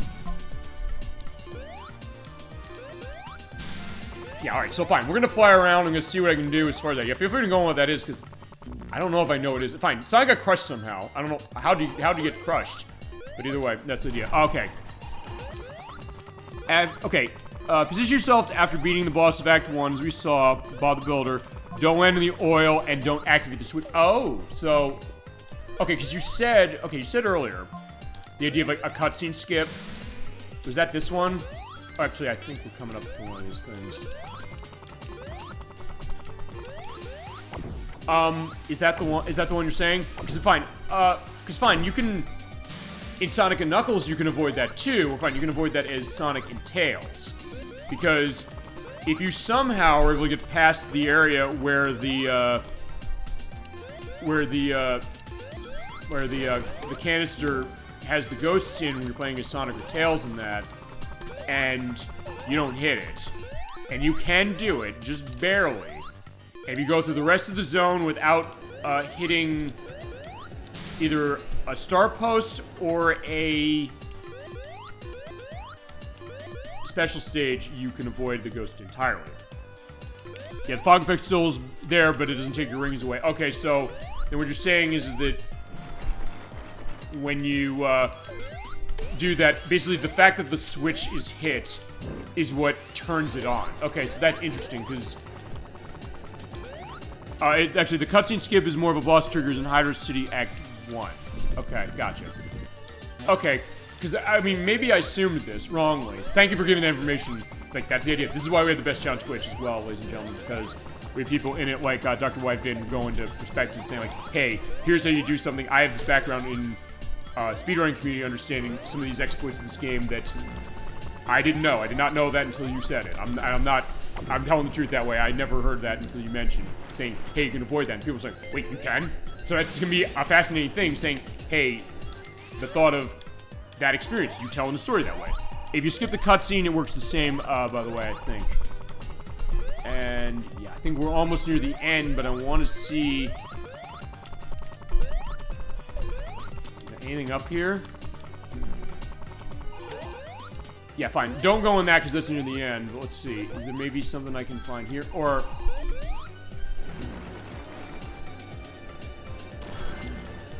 Actually, I do like in the Encore mode, it's kind of a little bit of a... It's kind of this, I guess, gray fog. As long as you don't press the switch to get the fog going, you'll be set. Okay, so basically saying that that's what triggers it. It's fine. That's also another thing. The idea of, it, hey, you know... actually, fine. Let me also show one other thing, which I think is... I believe you can go in this and then come out. The fog goes away. Which is how the Studiopolis thing in Sonic and Knuckles works as well. But the idea of understanding what the trigger that perspective is, which... Yeah, sometimes you think, like, well, you probably know. Fine, or I thought maybe I would know. So, like, well, okay, fine, there's not going to be a way to exploit that. But the answer is, yeah, there is. And maybe... I don't know if they said they did that on purpose necessarily, but let's see. Getting that... Okay, it takes me down here. But fine, since I have tails, I can feasibly fly past this. Let's see if I can get up high enough to get there. Just gonna think, like, maybe there's something here. And if there isn't, I do know specifically where there are ones in Lava Reef, so fine. Also, okay, I was gonna say, I didn't think you could fight this boss on the smog case, or on the fog case. But I guess, okay, you can. Ow.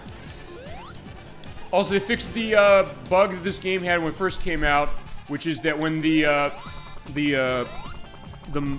Mega Octus here, when it put its tentacles on the platform, pulled down. That pull down would do to what happened to Sonic there. He fell down at the bottom, because it drags you right down, and you die instantly. They did fix that, so like, hey, there is a little bit of a delay when it comes to that pull down. Which you take off on a boss in Sonic 2 as far as here, but they do add different things and mix it with the mini boss in Lava Reef from Sonic and Knuckles. Although, honestly, when I fight this boss, I tend not to ever beat this thing as far as doing this. Although, fine, I've got tails. You know what? Let's try this. Let's make it a little harder on ourselves this way, saying, like, fine, let's beat every part of this boss. And honestly, hitting with tails is the easiest way, because, fine, you can fly up that way. So, fine, let's do that. Fine, Sonic just keeps dying in that, like, but he keeps coming back, so like, he knows what Tails runs like. Okay, fine. Oh, that killed him? Okay, I guess kill them both at once. Okay. There we go. Okay, fantastic. Yeah, thank you for going to that. I'm glad to know that.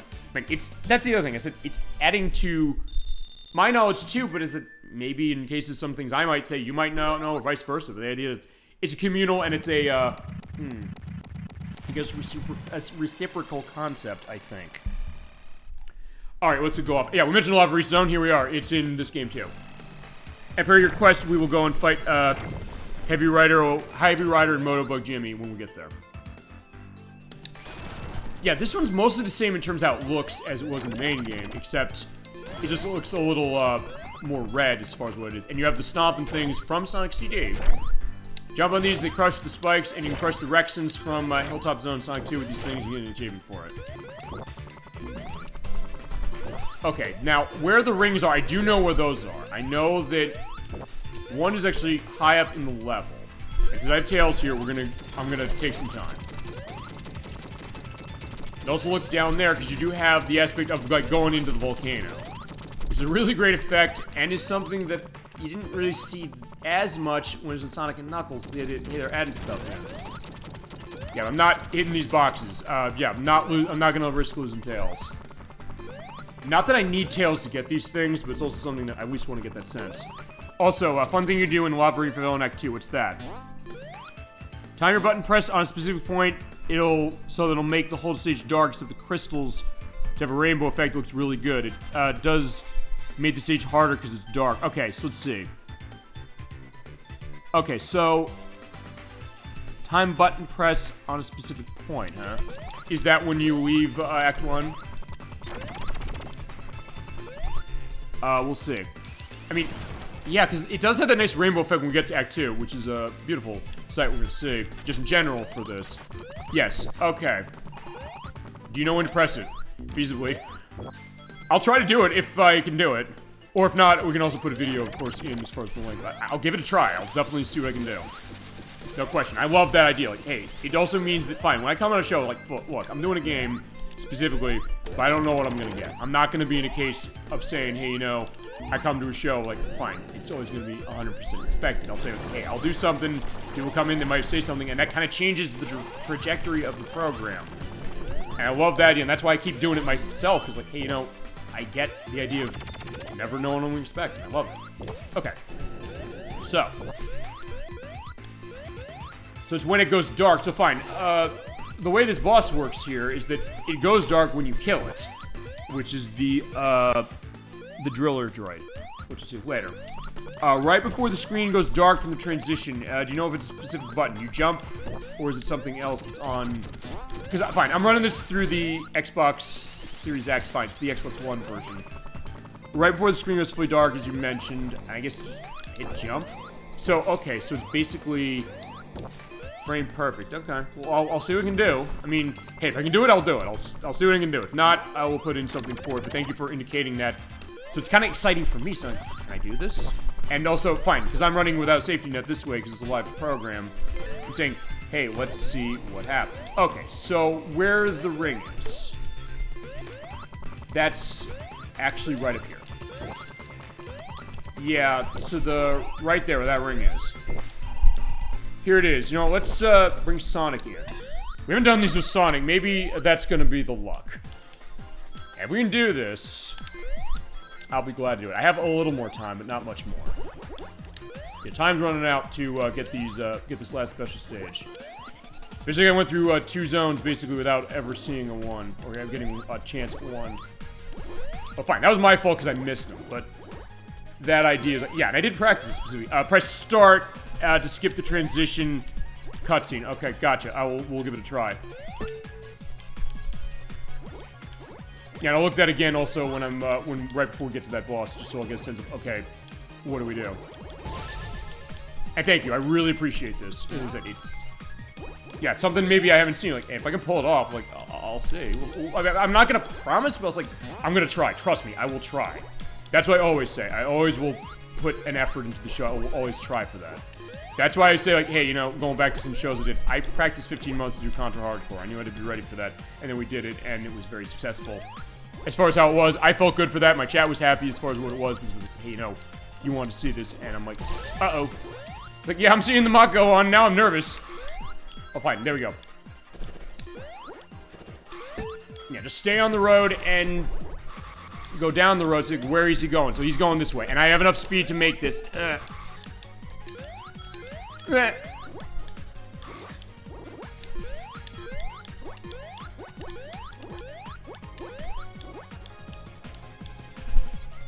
feel it.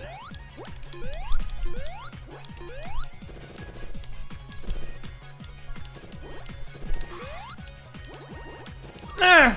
Shit. Yeah, you time your jumps and don't fall off. Oh my god.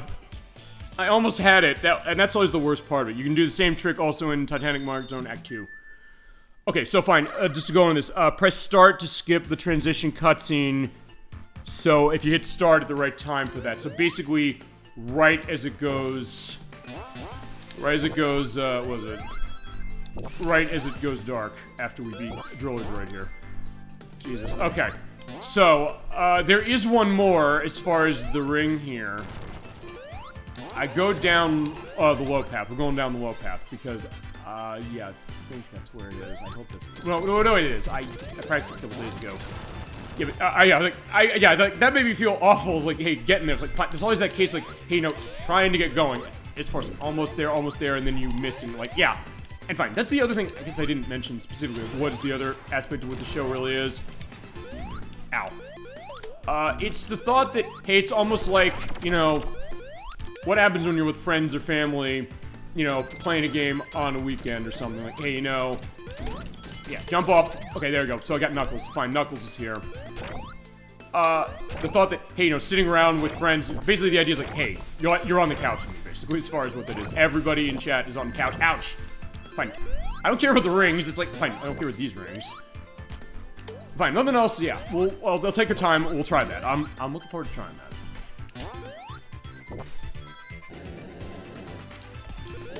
Yeah, but I'm having a great time as far as what this is. Yeah. Yeah, I was like, I almost had it. That was close. I was getting closer. Specifically what it is, and that's the frustrating thing. Like, yeah, fine. Not frustrating in the case, like, I'm that angry about it. Yeah, also sharing little facts with the game. I've seen other speedrunners. I guess is a case of that. Well, I like that. I like the idea, but fine. It's your story. It's like, hey, you like speedrunning classic Sonic games? Tell the story. What do you do? What do you have to do? What do you have to think about when you do it, you know? I mean, honestly, in some ways, we've talked the idea of speedrunning in this game before. Uh-oh. I need to get moving. Fine, there's Drillerbot again.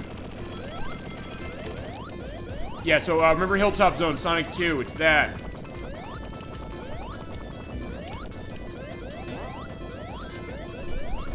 Basically, but yeah, I gotta go through there and... okay, get under. Alright, that was lucky for me to make that. Yeah, I am invincible, but still... oh, uh-oh.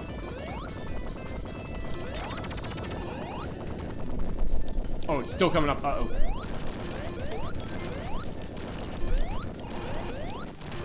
Fine, that stopped. I think it's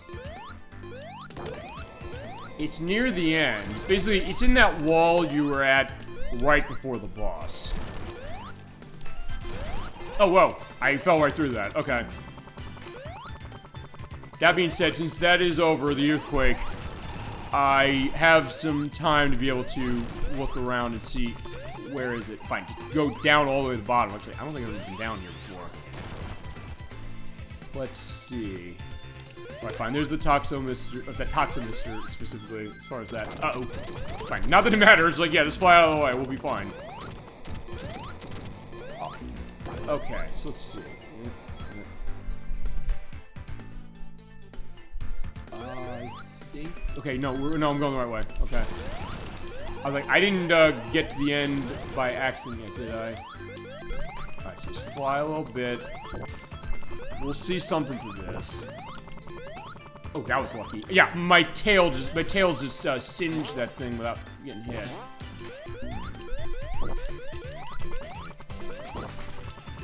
Alright, yeah.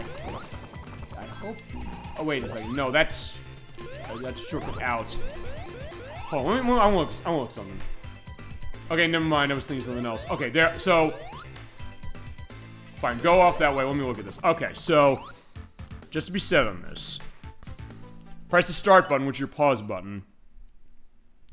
Right before the screen goes fully dark. Okay. So let's see.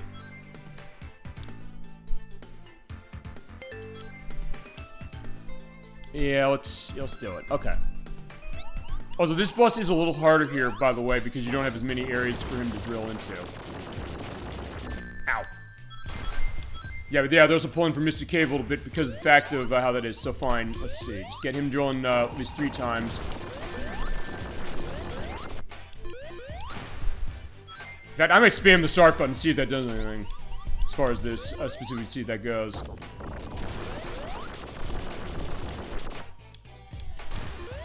If we bust him, we can get him. So I want a ring because I want to lose tails here.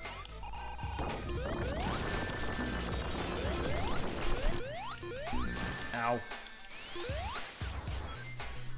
Like, yeah, Knuckles, you're coming here. Not that, fine.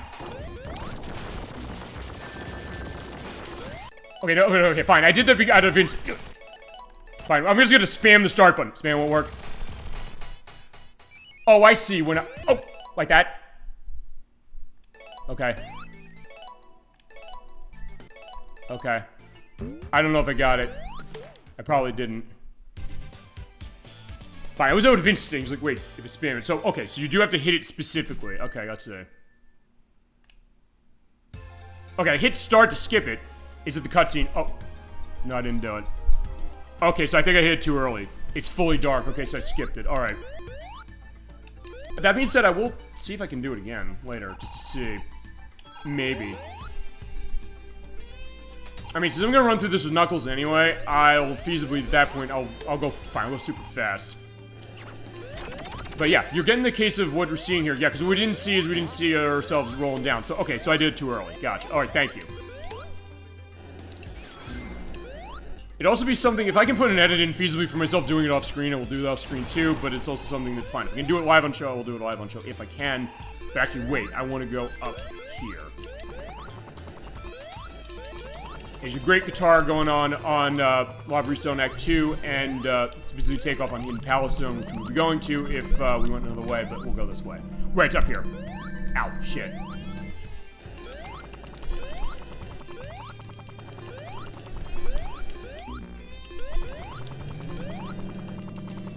Alright, you grab on the handle, which I never knew how this worked growing up, but then I realized, oh yeah, basically wait till you're at the lowest point and then you go up there, and yeah, there is... Alright, this is it. Okay. Knuckles, let's try... Well, you know what? Tails, let's try your luck. Every character's just getting a hand at this thing, clearly. Okay, let's try this once more. I'm not guaranteeing victory, but I'm gonna do what I can. I know what I gotta do, it's just... Fine, it's that idea of having to do it, keeping the speed going, making the jumps right, getting your inputs going, and then putting it all together. Whoa. Not going off course too much, but that's the thing. I feel like I kind of have to get more of these blue spheres.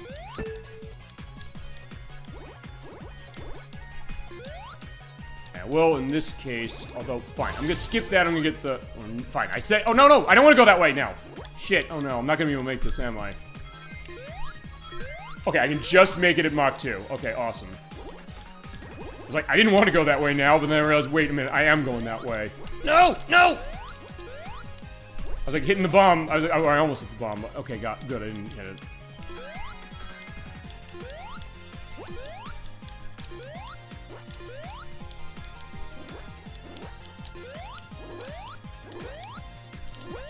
Alright, Mach 3 again, let's do it, or try to do it.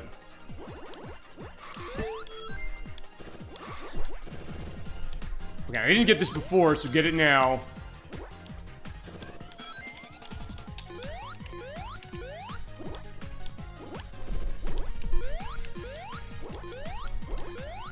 Ah, shit. Yeah, if nothing else, I'll say this. I am at least showing that, well, first off, as I said, I'm not the best game player ever. I openly say that, but also that, yeah, I'm trying specifically, and yeah, when I say this, this level's hard, I mean it. Because sometimes the question, like, hey, you know, if you say that, like, and then you get it on your first try, sometimes, I mean, that's the best case scenario. It's like when I did Super Mario Sunshine, I got that Poison River somehow on my first try, and the Pachinko on my first try. Don't ask me how that happened. It did, though. I have it on video, specifically when we did those, did the play of that game. But I did it, somehow. And I'm almost at that case, like, with Poison River. Fine, this is what should have happened with Poison River when I did that game. Like, that should have been, like, yeah, you know, me taking...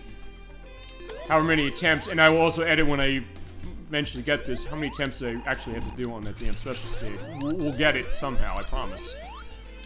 I'll just have to keep going.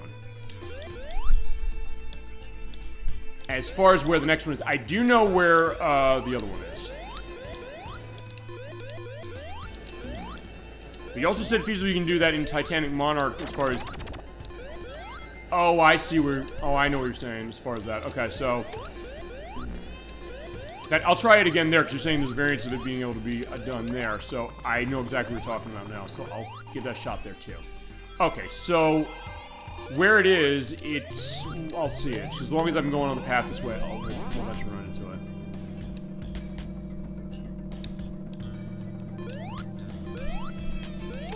I think.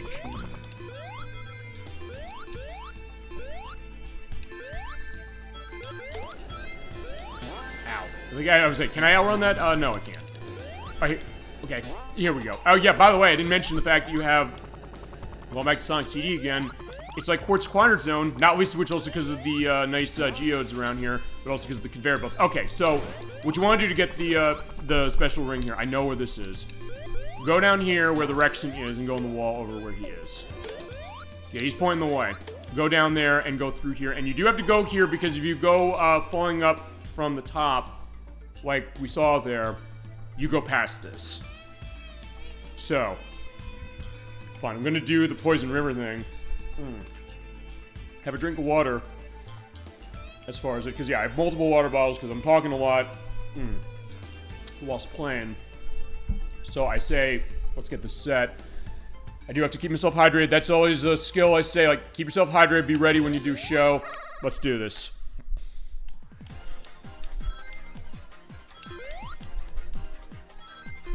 Alright. I want to do this. I don't want to fail this again. I'll do what I can. Just gotta clear my mind.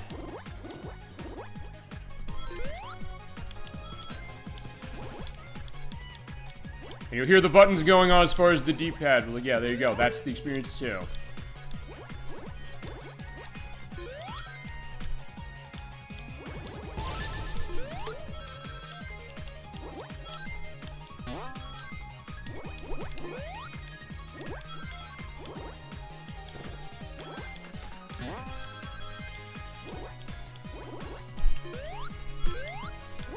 I'm going to ring so far. Oh, that was lucky. I don't want to hit the ones here, so I at least have enough when I come around again.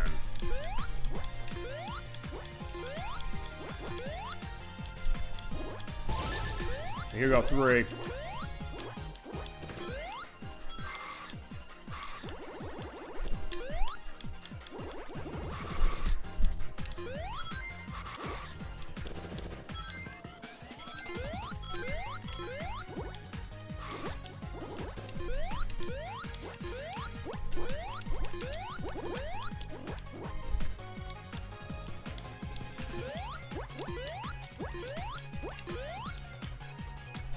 Alright, UFO, I'm getting you this time, I think. I hope.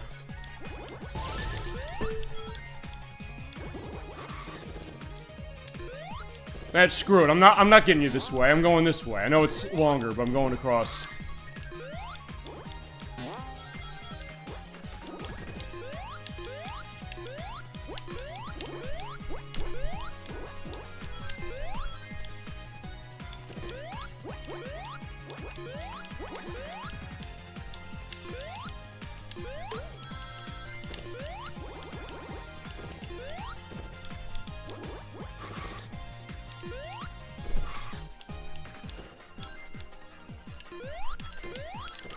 Shit! I was so close. I'm feeling the tension. I was so close. Oh, Jesus. Okay, I'm sorry also for your ears, but, there you go. I was definitely into it there. I was feeling the tension. No! I know. Oh my god. Yeah, I know. It was so close. I was almost there. Oh, man. Good lord. Oh, Jesus. Alright. Oh, wait, hold on. Wait, what was that? Oh. Wait a second. Okay, that's not... Okay, fine. Okay, I guess it's because of the... Okay, I guess it's because of that. Alright, fine. I'm glad I saw that as far as, you know, that idea. Yeah, nice wall clip, by the way. Yeah, Yeah, I was like, I never saw that before. I guess it's because of the way the classic platform is. Yeah, I don't even care I'm getting hit by that. I just want to see if there's anything else up here. Yeah, fine. If nothing else, like, fine. It's potential. Yeah, you never know what's going to happen as far as that, and neither do I.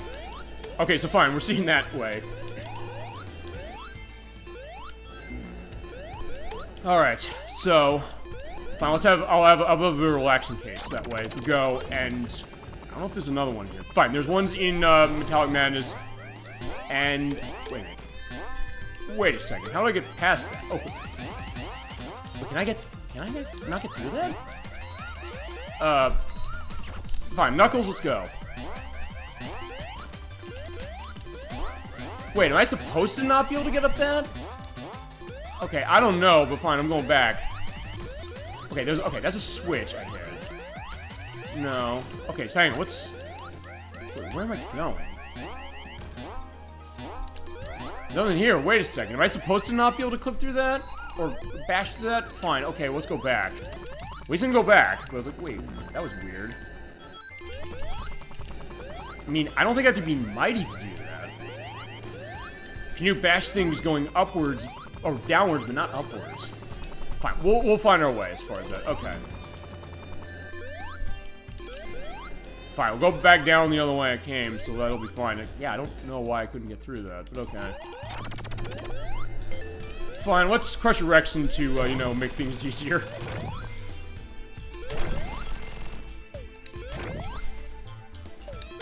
I see a nice crater out there, I guess, where the Death Egg was. No, it is where the Death Egg was. In Sonic Knuckles.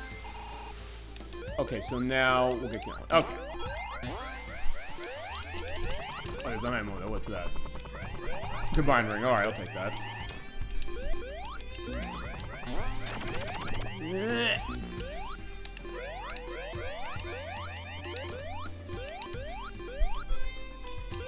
Okay, I can go that way with Knuckles. I'm gonna go that way because I want to see if there's a ring here. By the way, I know where I have to go as far as, you know, the boss selection. I'm not gonna make that mistake because actually it's something you can't miss.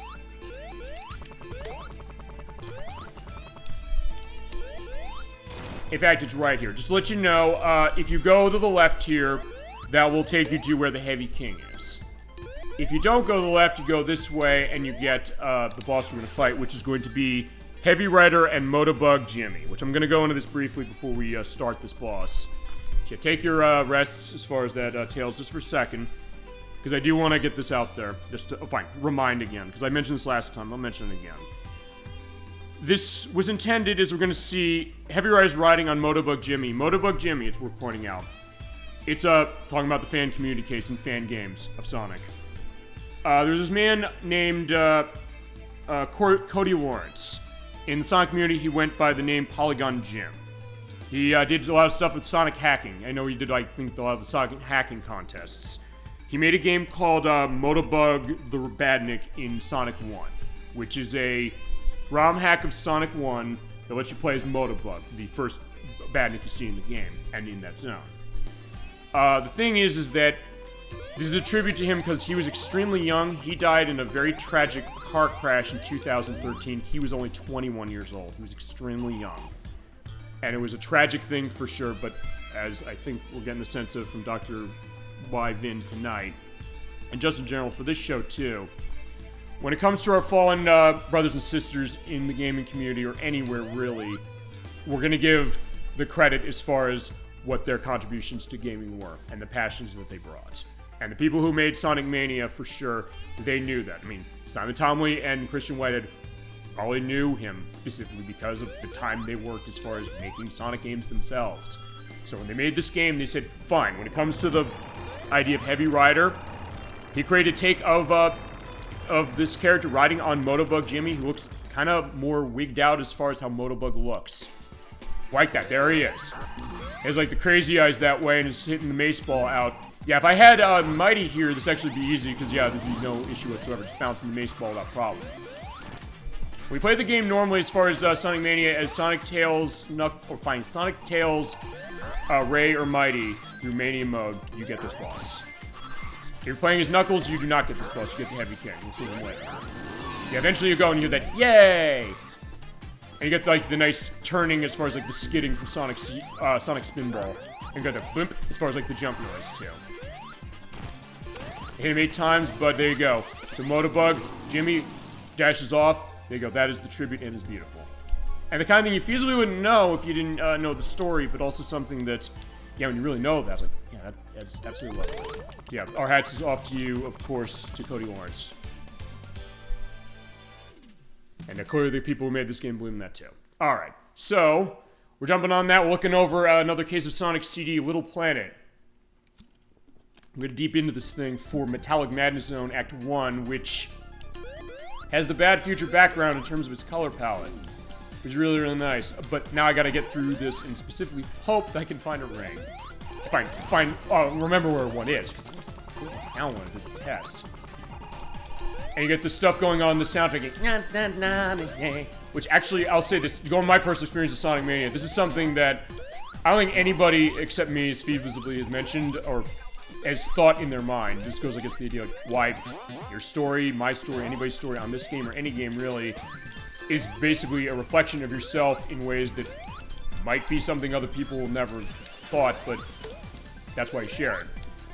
Whenever I hear them going, hey, I don't know, for some reason, the first time I heard that, I thought of the actress Mariska Hargitay. If you're familiar with Law & Order Special Victims Unit, you know her because she's on that show. So every time I hear that, I hear like, Mariska Hargitay, Mariska Hargitay. It's like, I don't know if she's ever played this game. I'm not sure if she knows specifically to that. And I even like put a picture of Mariska Hargitay when I edited last time we did this for the purpose of that. Fine, like, every time I hear that, like, I guess that's the idea. So fine, our perspective to Mariska Hargitay for Sonic Mania. I was like, I don't know if anybody's ever said that, but either way, that's another case. And fine, something that, yeah, maybe nobody else has that idea, but, you know, maybe that's for the best, you know, because it's something personal to me that way, because that's what I'm thinking. Yeah, I don't want to hit that, because I don't want to lose Tails. There's something like, hey, you know, that's the idea. Or fine, maybe you can hear it, or you never unhear it. Perhaps, because sometimes I know that's come up. I know some of the channels I'll watch, like the Super Gaming Brothers, they just, The Legend of Zelda Ocarina of Time, they hear the thing in the, what was it, the Forest Temple in that game. We hear the,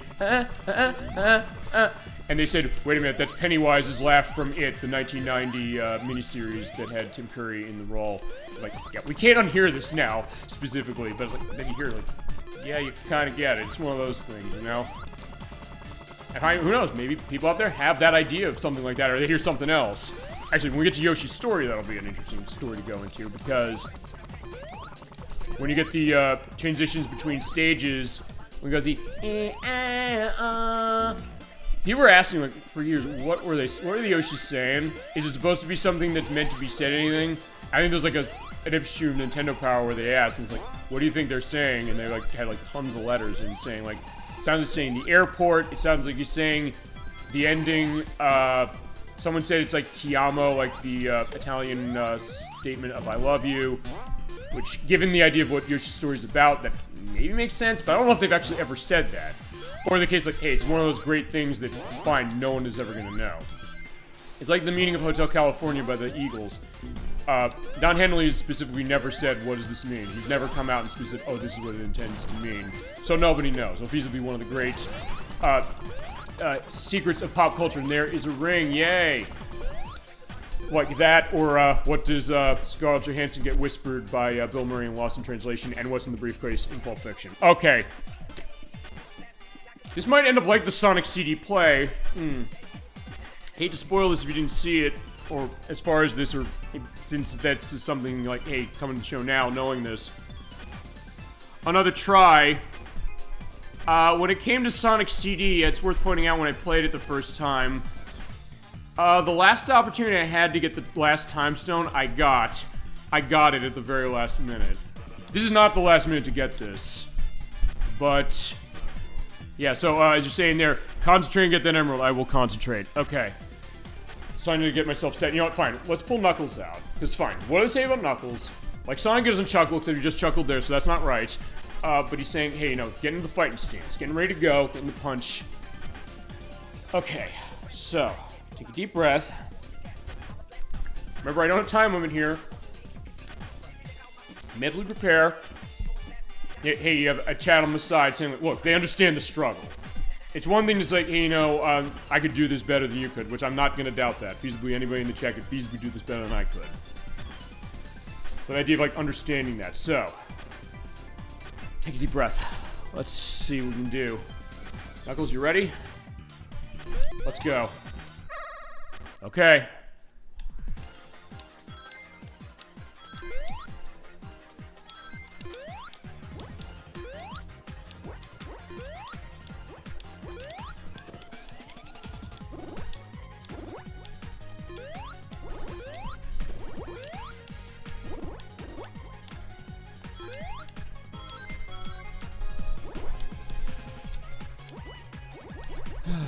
Yeah, you're just gonna hear me deep breathing. Just take a deep breath. Okay.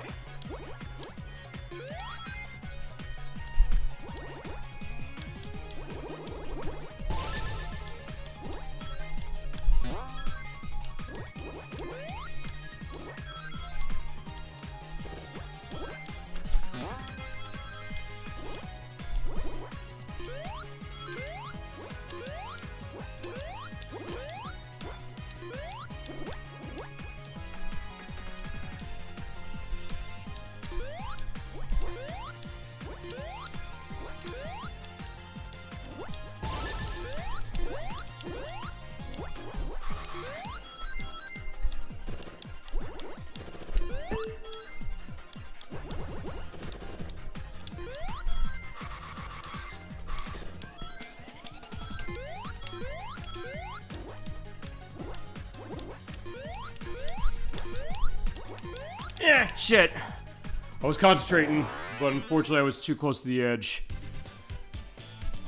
Yeah, we might have to do what I said I'm gonna have to do, which is go back to, what is it? Green Hill and get this.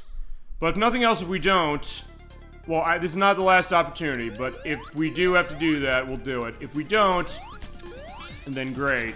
And also, if nothing else, I'll also be able to show the bad ending. But if nothing else, it's also giving a perspective of my first time running Sonic Mania Plus. My thought that, fine, running Encore mode at least, specifically. Which was the case that, hey, you know, I can feasibly do this, but it was also the case that, fine, I couldn't do it my first time, so in that case, we'll see feasibly the case of the bad ending. Fine, we'll see the person we didn't see. We didn't see, what's the dude? Fine, Heavy King. Fine, because technically, when we played it, we didn't see Heavy King. So the case that, hey, he's back, I was like, wait, where'd he go? Like, we never saw him. He just appeared once, and then never happened again. I mean, well, okay, fine. Actually, no, that's not true, because Heavy King did work, or was in connection with Robotnik regarding the Egg Reverie at the end of the main game when you get all the Chaos Emeralds. With Sonic, it must be said. So, in that case, we saw him. But in a lot of ways, it's one of those, well, sort of a blink and you'll miss it, but also sort of a case where, hey, you know, we fought the other hard-boiled heavies, they had their own bosses, and I went backwards, which actually, fine, maybe, oh, go back this way, so fine, it's like, hey, if you don't want to do that, and I guess I can't go back that way, go this way. Fine, honestly, you'll see him specifically with Knuckles, and fine, Knuckles understands the idea of what's going on. And it also leads to probably the funniest thing in this entire game, which I'll leave till we get there. But okay, we're talking Sonic 1 as far as stuff like that. Remember Final Zone in Sonic 1? This is Final Zone, Sonic 1. What the hell? What happened to Tails? He went tiny. Chad, you ever seen this? What happened? Okay, so fine, I didn't do the thing I planned, or fine, it was like, hey, I was gonna try and do that exploit. I'll try again for the next one. Tails, he's small. What? Yo, what happened? Thank God I'm recording this. Thank God I'm recording this. I don't know what happened. Because, fine, this is not... Okay, fine, we're gonna see Tiny Tails, or Tiny Sonic, or Knuckles, or Mighty, or Espy. No, Espy was not in this game. Ray. And Knuckles is gone. Where'd he go? He's not coming back. Fine, we're fighting this way. He's still in the background. Like, okay, yeah, what's going on? You ever seen this before? And for that matter, fine, I'll ask you this question. So, like, you played this game. What'd you play it on? What console did you play it on? Fine. Okay, fine, let's put it this way. Did you ever run... fine, because I'm running the Xbox One disc through Series X. You ever seen this before? Almost got him. I played the PC version on Steam. You know, you cheat with this to skip the boss. Okay. I don't know what happened. I'm glad it happened. I'm so happy I saw that. So fine. Okay, there you go. So, Tiny Tails. Let's see what's going on with Tiny Tails. So it zoomed out. Not on my playthrough. Okay, yeah, not when we played this the first time either. And fine, I ran through Xbox One X last time. Oh, and now we're here. Okay. Okay. Yeah, I don't know what happened, but I'm glad it happened. I'm so glad it happened. Okay, yeah, that's one way to kind of get yourself going up. Specific. Okay, let's see. Where is a ring? Okay, that's cool. Because I'm saying, wait a second, that happens. Fine, that is gonna happen this time, but it's gonna be intended. So, wait a sec. Okay, I'm glad I saw that. And I don't know, do you know if there's any perspective of if you... Because, look, I'll say this. When it comes to anything that runs on Xbox... any of the Xbox consoles that runs on Series X and compatible with it, we're gonna play it on this console. And I was not under an impression that there's something about a game running worse on Series X compared to it on Xbox One for games that are native to that, like this one, or stuff from 360. Oh yeah, Eggman's killing on the sax. It's so good. And I didn't get that right specifically, but my god, it sounds awesome. The music's so good here, my god. Yeah, the saxophone, maybe I'm a sucker for that as well. Yeah, fine, I guess that's the idea, like, he moonlights as a musician that way, you know? Ow. Oh, okay. Okay, now I'm stuck, shit. Uh-oh. I'm stuck in the wall, crap. Okay. Can I spin my way out? No? Whoa. Okay, so... I'm glad this happened. Fine, the only thing I can do is I'm switching. Yeah, I had this happen when I did Sonic 2 8-bit. I don't know how this happened. Fine, people always say to me, like, what, oh, I got out somehow. Okay, yeah, I don't know. Say, hey, oh, shit, no, I don't want to do it again. Unless it gets stuck, okay. But, yeah, Knuckles is stuck, we can't go back. I can't switch to Knuckles, otherwise we're gonna be stuck in that again. Okay. I'm so happy that happened. But now he's... Okay, now he's big again. I was like, wait a second. Okay. There you go. Okay. Another case, I guess, maybe never seen that. It's like, look, I'm not playing this. I swear to God I'm not playing this. Fine, I joke as saying we play in the show, I swear to God, but I swear over my mother's still alive case of herself that I did not, you know, I've never, ever in my life seen this perspective on this game, ever. And I have it on the PC as well, it's worth pointing out. Like, why did I buy it on the PC? Mods. So I run mods, specifically on top of that. But, I'll do that with Sonic Generations probably before they, delisted on its, default case. Yeah, you ever see that before? Okay. Also, has anybody in the community ever seen this? Okay. Fine, I'm definitely giving you an interesting show tonight just for that very reason. Fine, even if I don't, you know, at this point, me getting that Chaos Emerald is immaterial. Like, fine, I'm glad this is happening just because of the fact of all this weird stuff we're seeing. And seeing, look, where can I find another ring? Look, bouncing up. Okay, I think I went this way. Not here, at least. Okay, you've seen it other places. Fine. Okay, I said I saw it at Hyder City. I've seen that happen before the game, when the game was first released. In fact, I believe it was, the Some Tony Johnny reviewer said, like, he was like, there are times when it seems like, but even though the, like, the physics are weird, Knuckles, what the fuck are you doing? You're getting stuck in the wall that way. Like, and now Tails is getting in on it. Okay, so fine. So, if nothing else, I guess it shows that fine... Oh, I'm back at the beginning. Which is a good thing, I guess. So I can see that where's more rings. Because I went down, we'll go up. Yeah, because that was the other thing. There's no time over in this. Like, I feasibly would have had to restart the level, which would have been fine, I guess. But, alright, so I guess there's stuff in this game that maybe hasn't been seen, or it's just something, I don't know, something so once-in-a-lifetime specific, you know, that you'll feasibly never see. That, fine. If not... Oh, wait, I went downwards. Right, okay, wait. Okay, so now I'm just like, hey, just explore this damn place. If I can find anything, find it. I think I went that way already. Okay, yeah, if nothing else, this is what I mean when I was like, I want to give you an interesting show. Like, yeah, this is interesting to me, because, like, I've never, in all my years of playing this game, seen this. But I'm glad I'm seeing it, and it's, quite a sight. And this is also why I'll do this show, like, just sometimes stuff like this happens. I couldn't have planned this any better or feasibly worse, depending on how you want to look at it. But, yeah, I'm not at a loss for words. I'm just saying, wow, it is interesting. But the idea, like, I guess it's the case of, you know, feasibly, maybe this not being... Fine, this game's been well documented, even in just only 7 years. But fine, I don't know if this is something that people feasibly study this, just like, hey, you know, how the hell did they do that? Which I was like, I don't know how I did that. If I can... Okay, there's one. Okay, so there's the ring. So, I gotta go around to get it. So, okay, it's there.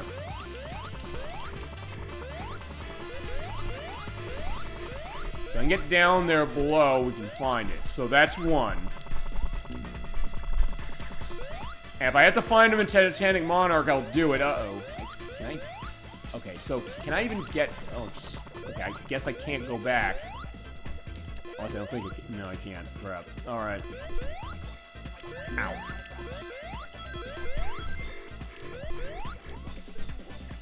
Or, fine... No, I don't want to do that. I'm just... Oh, fine. Because, yeah, actually, honestly, checkpoints, the only reason for a checkpoint is if you get a game over and have continues.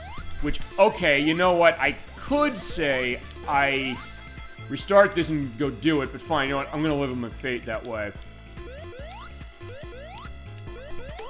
Yeah, they're kind of just going in the background this way.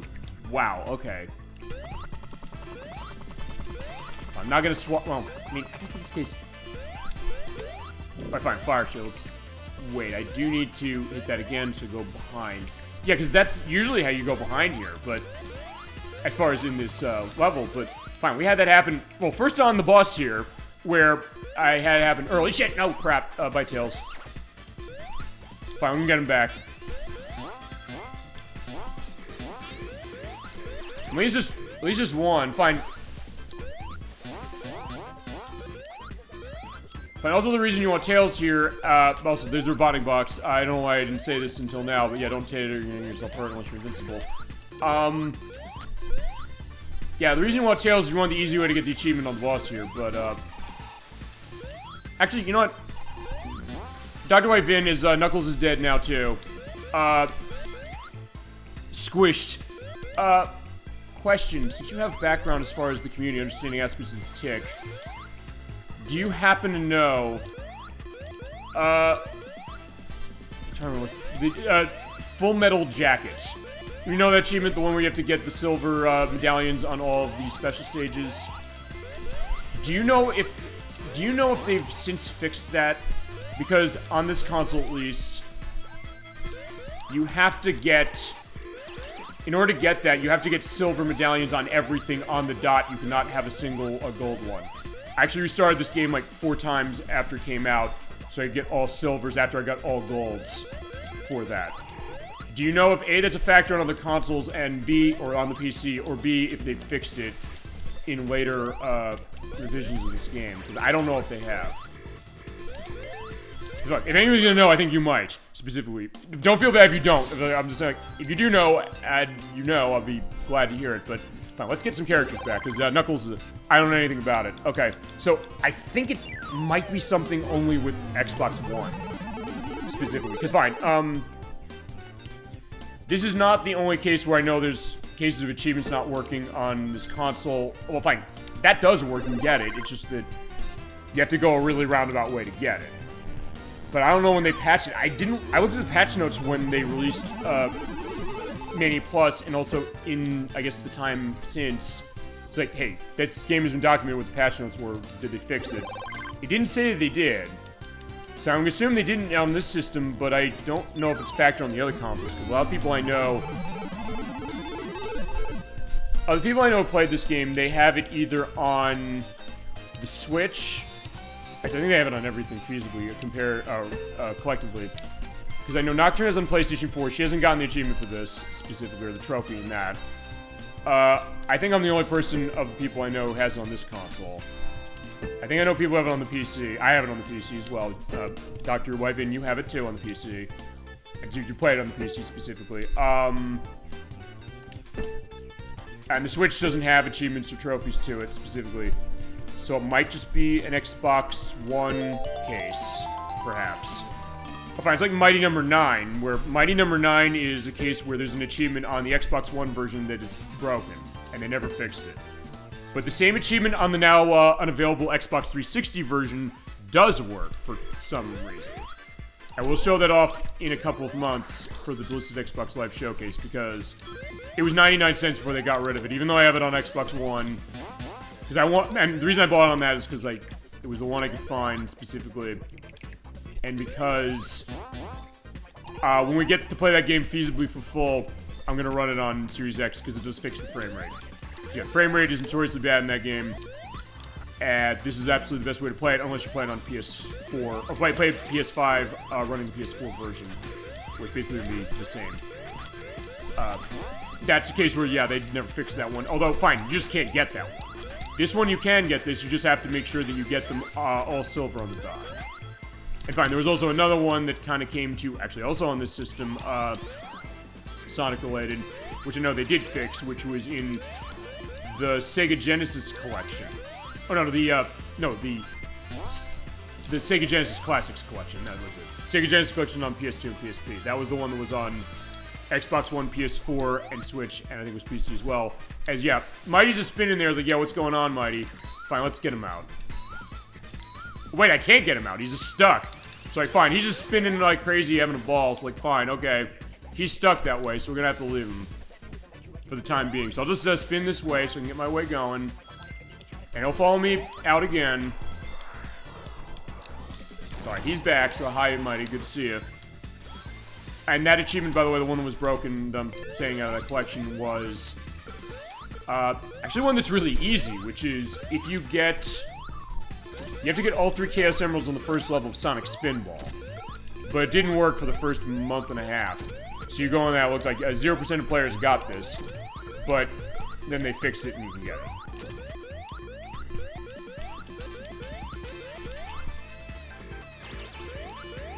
Alright, nothing else. We're also showing the fact that time over is not a factor here because of the case of the Encore mode. Alright, ow.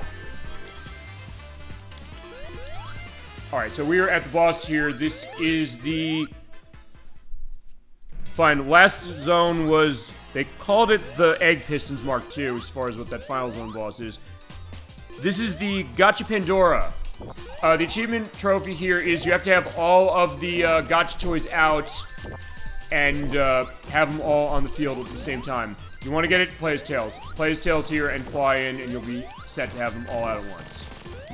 It's easy to destroy all of them as they go along, as they're based on the Lava Thrower from Labyrinth Zone Sonic 1, the Drill Car from Sonic 2, and then, I guess, a joke on the Amy hugging you in Sonic CD. Well, Mighty and Ray are saying, like, what the hell is this? We've never seen this before. But there Eggman is, and yeah, we'll get the final prize. So there you go. And off he goes. Okay, so... Ready to go? Alright, let's keep going. Okay, so yeah, that was weird as far as what that was, but alright, fine. Oh, whoa, shit! Okay, I didn't know. Okay, fine, Metallic Madness is just, fine, Madness is right. I never saw that happen. Oh shit, I forgot to do the, Fine, I guess I feasibly forgot to start here.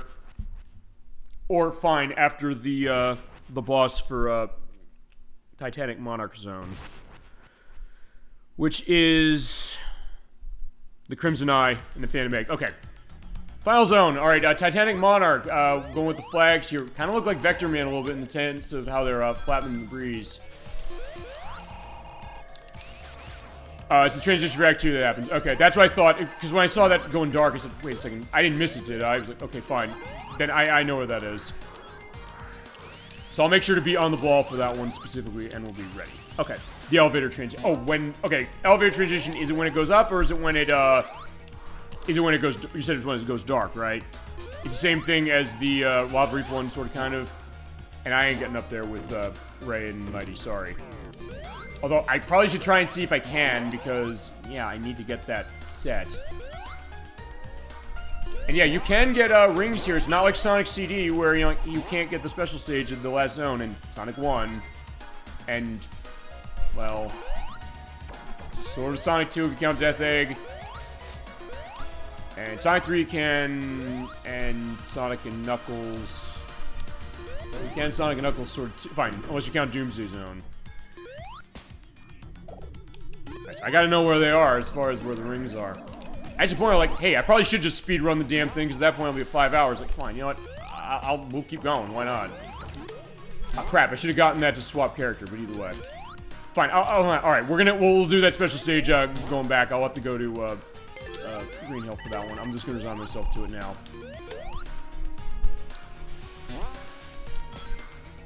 Actually, you know what? If it gets to a case where I get so much as far as this, I'll say I'll do a Knuckles play. I'll do a Knuckles show as far as this, and come back to this. Maybe, well, I don't know. We'll see.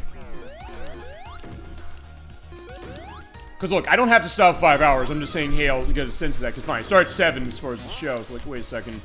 Feasibly playing for a long time. Fine, I can feasibly do it, but it's also a case that, fine, if I get burned out too much, this is the idea. Ouch.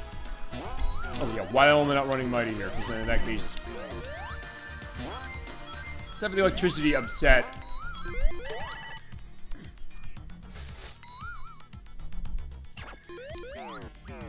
Actually, yeah, it's interesting in this level as far as it in, Encore mode, because I actually never really put 2 and 2 together. Or fine.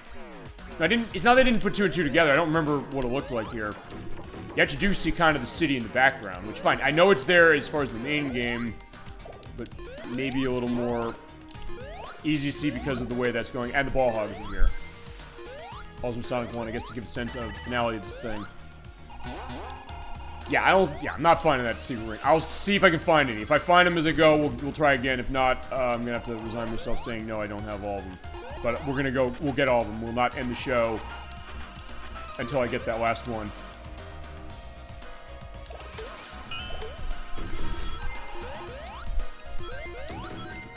Alright, so there we go. Just keep going. Alright. Tiny Mario Zone, by the way, adds it to being the final zone for sure, if not counting the Egg Reverie. Which, fine, for Encore mode, Egg Reverie is not a factor, but fine. I love the music on Egg Reverie, specifically. It's actually, in some ways, maybe one of my favorite final boss tracks in this entire franchise.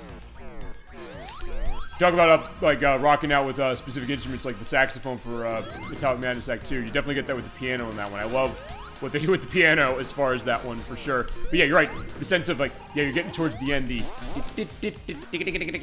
like, uh-oh. Okay, there's nothing in... Okay, there's nothing in there. I just want to make sure. Like, wait, is there something there? Ow. But fine. So far, I've got the characters fine. It's like I'm not losing too many of them, so they're still in line. And I'm pretty sure I don't repeat what I had happen when I first played this, where it's like, yeah, I have only one character left. I'm at the final boss. I basically have no hits I can take. More or less.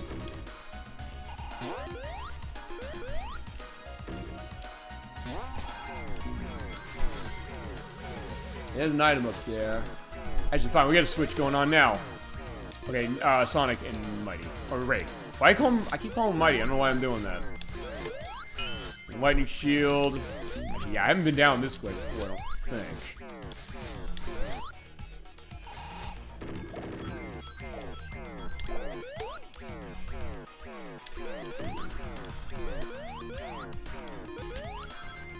Fine, yeah, well, yeah, look, I'm going nowhere as far... Fine, to quote Sonic Spinball, looks like you're going nowhere. Shit. And I'm also losing my shield, but either way. Yeah, you do get that. You're right, that build, because, yeah, the egg robo's going there. He's pushing the car, so like, hey, if I push it from this side, maybe it'll work. You got, like, the electric stuff in the background there, as you're seeing, like, yeah, it looks like something like a big Death Egg robot over there on the left. It's fine. Robotnik did show, as far as his blueprints, he was working on something like that earlier on. Kind of a subtle detail. Okay, so yeah, I'll also remember to do the thing with start on that and not spam it this time. Fine, I was in, I guess in reactionary cases, like doing it beforehand. Okay, and we're getting the moon, which I always associated the moon, fine, because this is one of his Revenge of Shinobi earlier on. We had the Press Garden Act 2 boss. But also, the way that moon looks, it almost looks exactly like how it is out of Revenge of Shinobi, which is a game we've not played for the show yet. We will. I gotta practice it. Okay, so we're coming up to the Crimson Eye. This is the boss here. It's about like the Death Egg Zone Act 1 boss to start, except it's something that Knuckles can fight.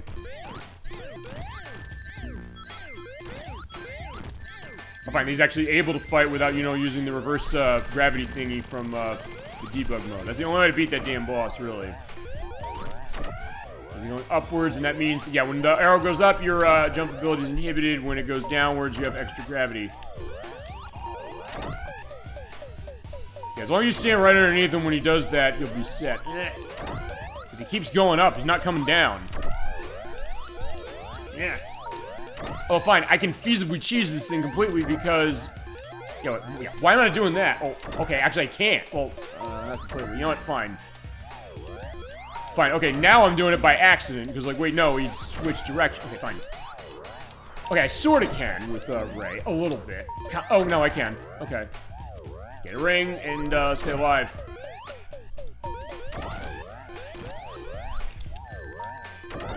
Yeah, I know he doesn't take more hits on Encore, so I don't think he does, but it feels like it's more. Okay, there we go. So, by the way, if you want the achievement for, what was it? The achievement for bouncing, getting 2 items off of an end level easy, I can feasibly show you how to do that, which is... Bounce it onto the 2 lights, the first 2 right. You know, I'll show this. It also means I get to mentally prepare hitting that start button. Bounce there, there's 1. As I switch to Sonic Tail. Oh, whoa! It went through. Fine, okay, wait a second. Okay, this is gonna be interesting because Ray is on there. I keep calling him Mighty. Fine, Ray is on that. I'm not getting it. Okay, so fine. Sonic got through, but it's Ray on the post. Alright, so let's try this. So it goes dark, you said, right? So the elevator goes up.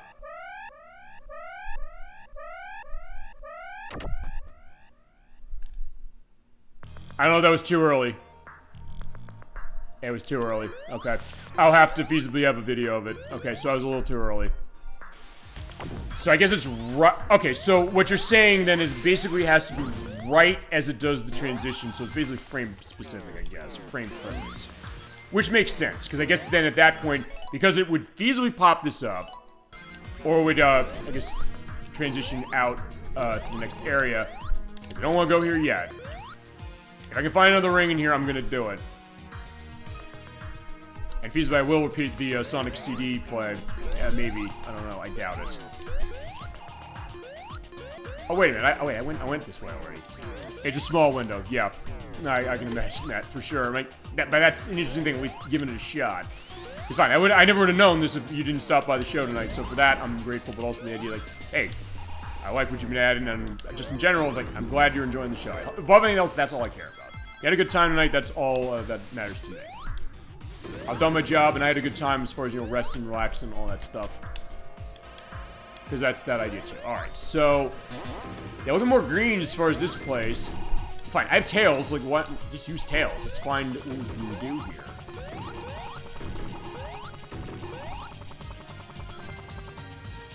Okay, no, I don't want to hit that because I don't want to do a swap off. Fine.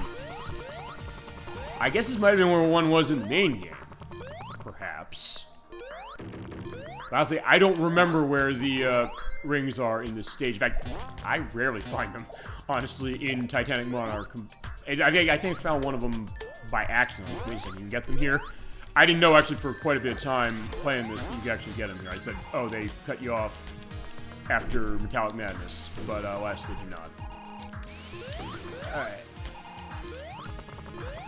Just keep going, and we'll see.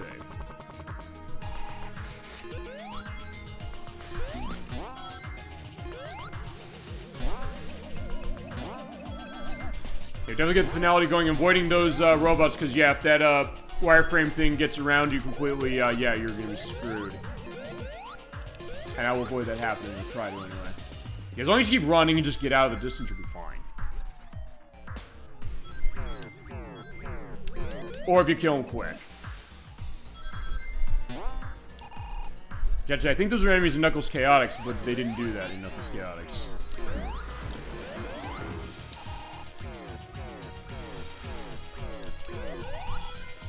Alright, so going down, yeah, you have to go, like the main game, you go through the 4 areas, and you will get them set and go to the final boss.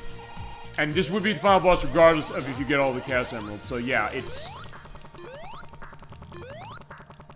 Okay, I can't fly through the... Oh, I see, right, because that drops you back if you made the mistake coming down here, right.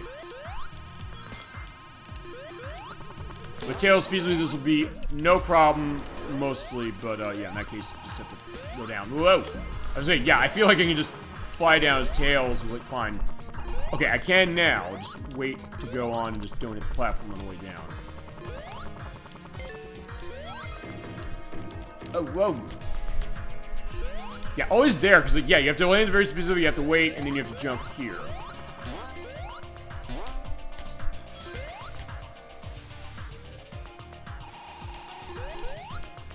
Oh, there's something up there. Where that goes. Alright, another egg robo in the car. And then Sonic's like, yeah, let me jump in too, please. Like, yeah, it was not a long ride, Sonic, sorry. Actually, wait, is there a... Okay, yeah. At this point, it's like, wait, there's gotta be something somewhere. We're like, fine. We'll get it in Green Hill. We'll do what I said at the beginning of the show as we'll do. At that point, we'll just keep doing it until I do it. And then I'll come back here and we'll show off the full ending. Actually, honestly, as I said, I think I might just have, yeah, well, you know, we'll see. Or, you know what?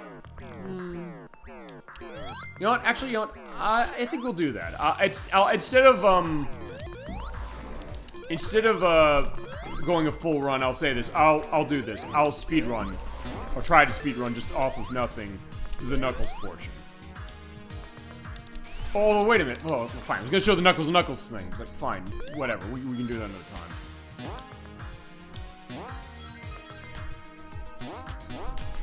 Fine, I can still speedrun with Knuckles and Knuckles, but I won't show the best of me. Or fine, what I'll do is... Something about the best way, you know what? Okay, I think what I'll do is I will compromise. I will speedrun the Knuckles and Knuckles mode tonight, because I said the whole point is also I want to show that. Because I'm running this specifically the way I'm going, I'm like, fine, that's gonna be it.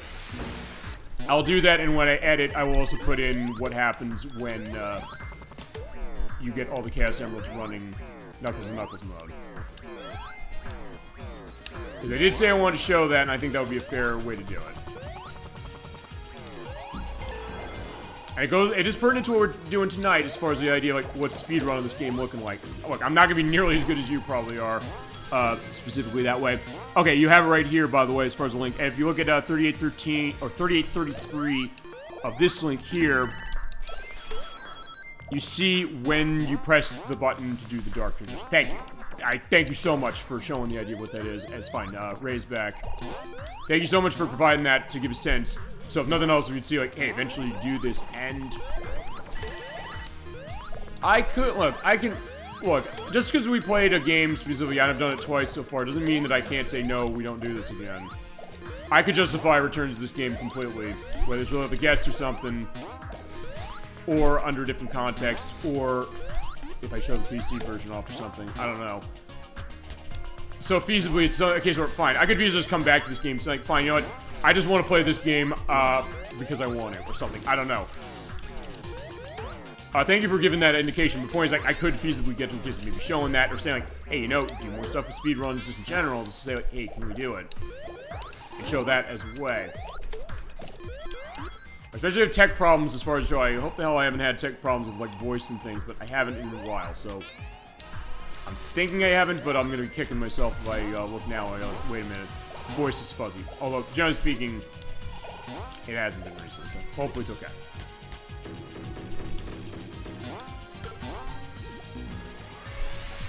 Alright. You definitely get... Oh, right. Speaking with the stuff at the piano, you're definitely getting the finality now, because... Yeah, we got all four. We're going to the final boss. That being the Phantom Egg. Let's fight the Phantom Egg, not with all the Chaos Emeralds. You get this great music, which also has aspects of remixing the final boss of Sonic 3. Sort of. Not completely. He has the shield case, and he will electrify himself, so be careful when he does that. You have to hit him when his shield is down. And basically time that. You hit him... No, you hit him as many times as you knock these things out. Ow. Shit. Apart from the game doing weird stuff in Metallic Madness Zone and wall clips, there's really no problem. Okay, good. I'm glad.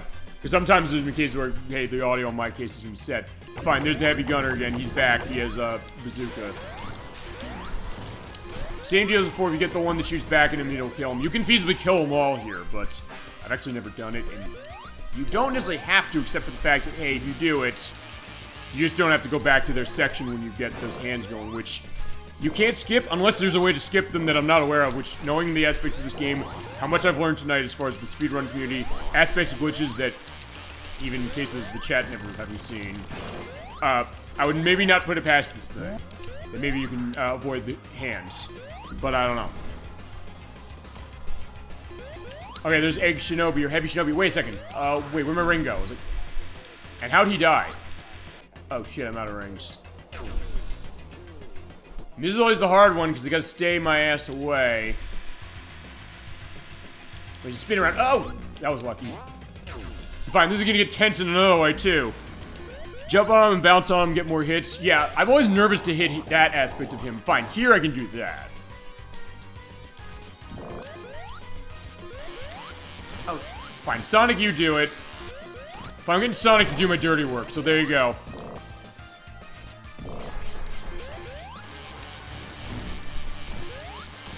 Alright, there we go, that's how we do it. So fine, Mighty had to, like, Ray had to sacrifice himself for the cause. So, like, yeah, you did good, Ray. It's like, Raging Bull, I mentioned this. Of course, the famous line of that movie, you never knocked me down, Ray. But fine. He got knocked down, and Sonic got knocked down. Uh-oh. So, like, fine, this might... I said it was only going to be repeated this, but fine.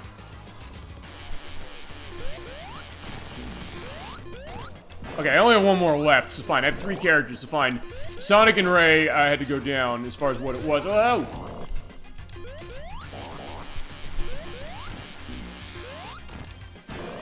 One more hit, I think. Yeah, we almost got it. Is it? Yeah, if nothing else, like... Oh, okay, fine. I said I can't avoid this. Okay, I can't avoid this. It looked like I couldn't. I was like, okay, good.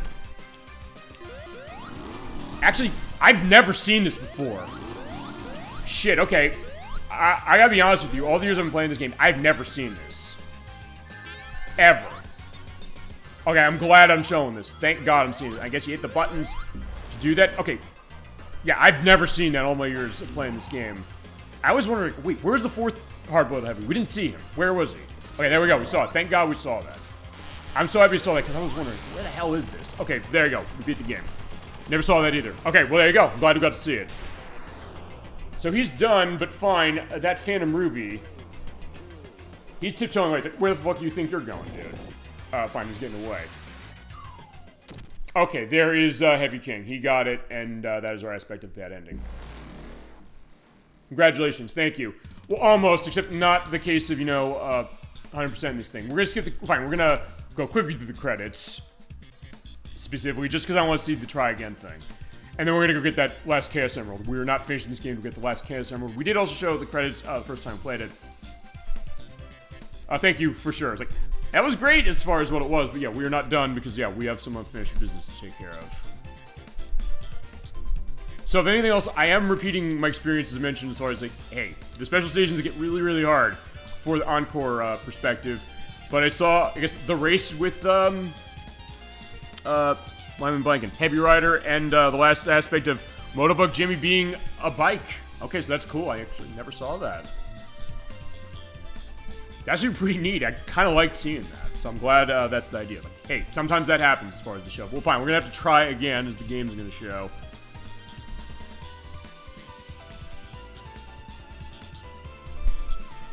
Yeah, this game is awesome. Fine, this is going to preface with final thoughts, but fine.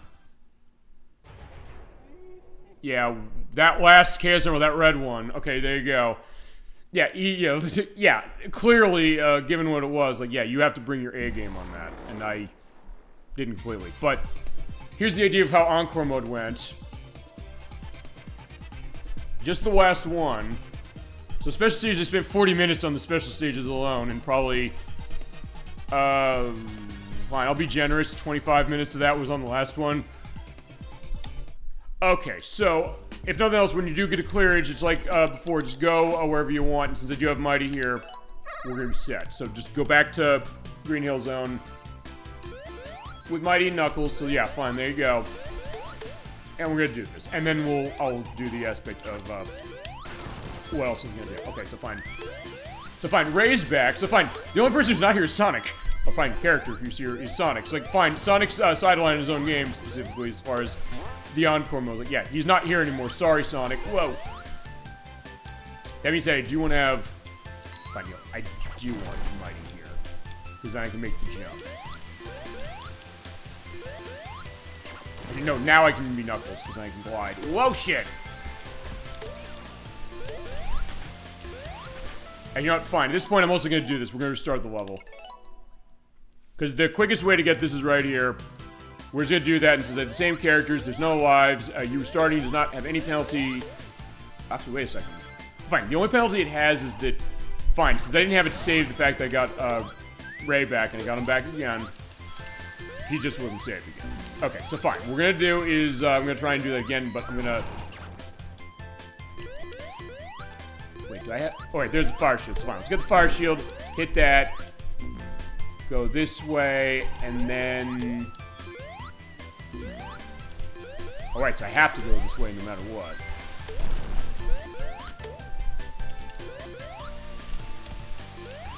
There we go. So just be careful as far as making that. Just go up to the left because that's where the ring is. We're going to get the ring.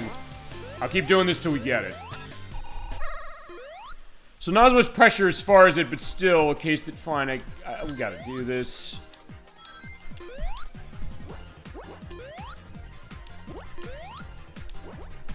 I just want to get it. I want to show that I can do it. It's fine. I've done it before. It's just that... Yeah, it's fine. This is the hard one. And clearly I get the sense that, yeah, Chad understands that because, fine, that's the idea. Ugh.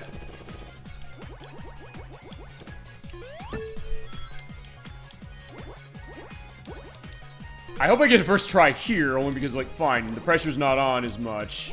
And also because...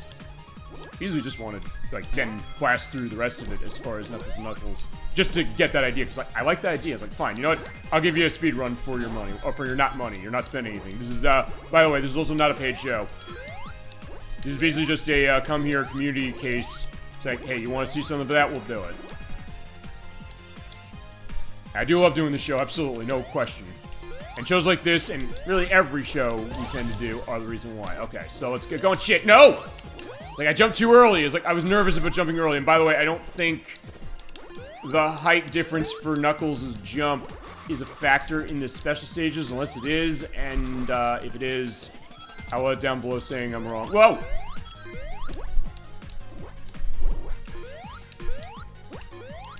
Oh, crap. I hit the bomb.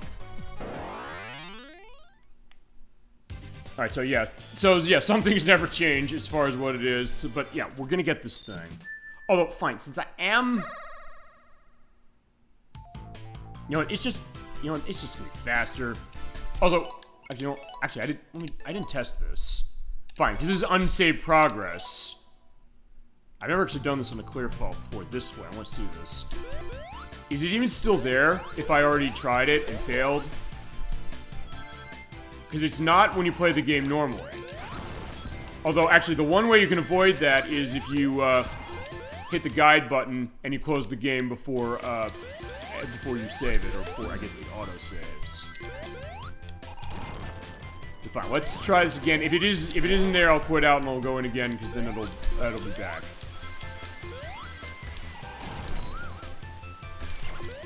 Because I do want to get that. Oh, it's gone. So it does hold away. So fine, in that case... Even in that, yeah, you're right. Okay, so fine, we're gonna do the other way. We're exiting, and then it will be back. Oh, you know, it will be back because we're running on clear. But I have 12 continues, so that was a case as far as what it was. Oh, fine. Thank you for indicating that. Or to go to the sake of bass fishing perspective, it's gone. Yeah, it is. Specifically as far as that. Because whenever I see that, I always think of that game. It's fine. Sonic's back. I was like, yeah, fine. We're not seeing Sonic. This is not Sonic's case of anything for the rest of the game. But I'm glad to know that. So fine. The way to do that is... Fine. Yep. Should be more careful doing that. Yeah. Wait till he comes back. Do it again. Okay. So fine. We'll try it again. I always say, then fine, in that case, it feasibly just be a better idea just to go and get the other one. Like, fine. We'll see. Okay, let's try again. I do want to get this. Please let me get this. I'm not going to give up till I get it, because fine. This is the one that clearly was giving the most trouble. It's the one I was the most nervous about. I did practice it, but honestly, on my practice, I didn't get it either. So, there's that as well.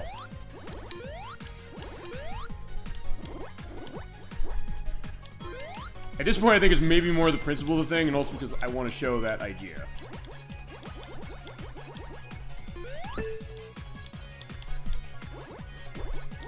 Alright, so there's Mach 2. Go around the curve, just get as many of these things as I can, and there we go. So at least I'm in a good shape to get myself to Mach 3 a bit quicker. Not that I'm really that concerned with that right now, completely.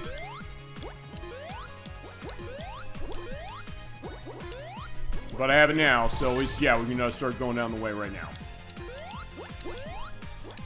It's always, yeah, the turns with the directions. Like, I know I gotta do that, because otherwise I'm not gonna be able to follow. Fine, catch up specifically. Alright. Take advantage of the straightaways when you can. Ah, shit, I thought I hit the jump button. Oh, okay, fine. Oh. Fine, it will because I'm gonna quit out. It's gotta be quick. Fine, that is the quickest one. Fine, we're getting this. This is how dedicated I am. We're gonna get this damn Chaos Emerald. Like, fine, you know how Shadow the Hedgehog, he says, like, where's that damn 4th Chaos Emerald? Can I get that damn 7th Chaos Emerald? Actually, now I'm thinking about this. I don't... Would you... You know, Chad, I'll ask you this. Maybe I'm thinking this specifically now, because of everything I'm going through with this. Do you think this is the hardest Chaos Emerald to get in any of the games in this series? I guess intentionally speaking. I know there's Special Stage 7 in Sonic and Knuckles. That's a killer.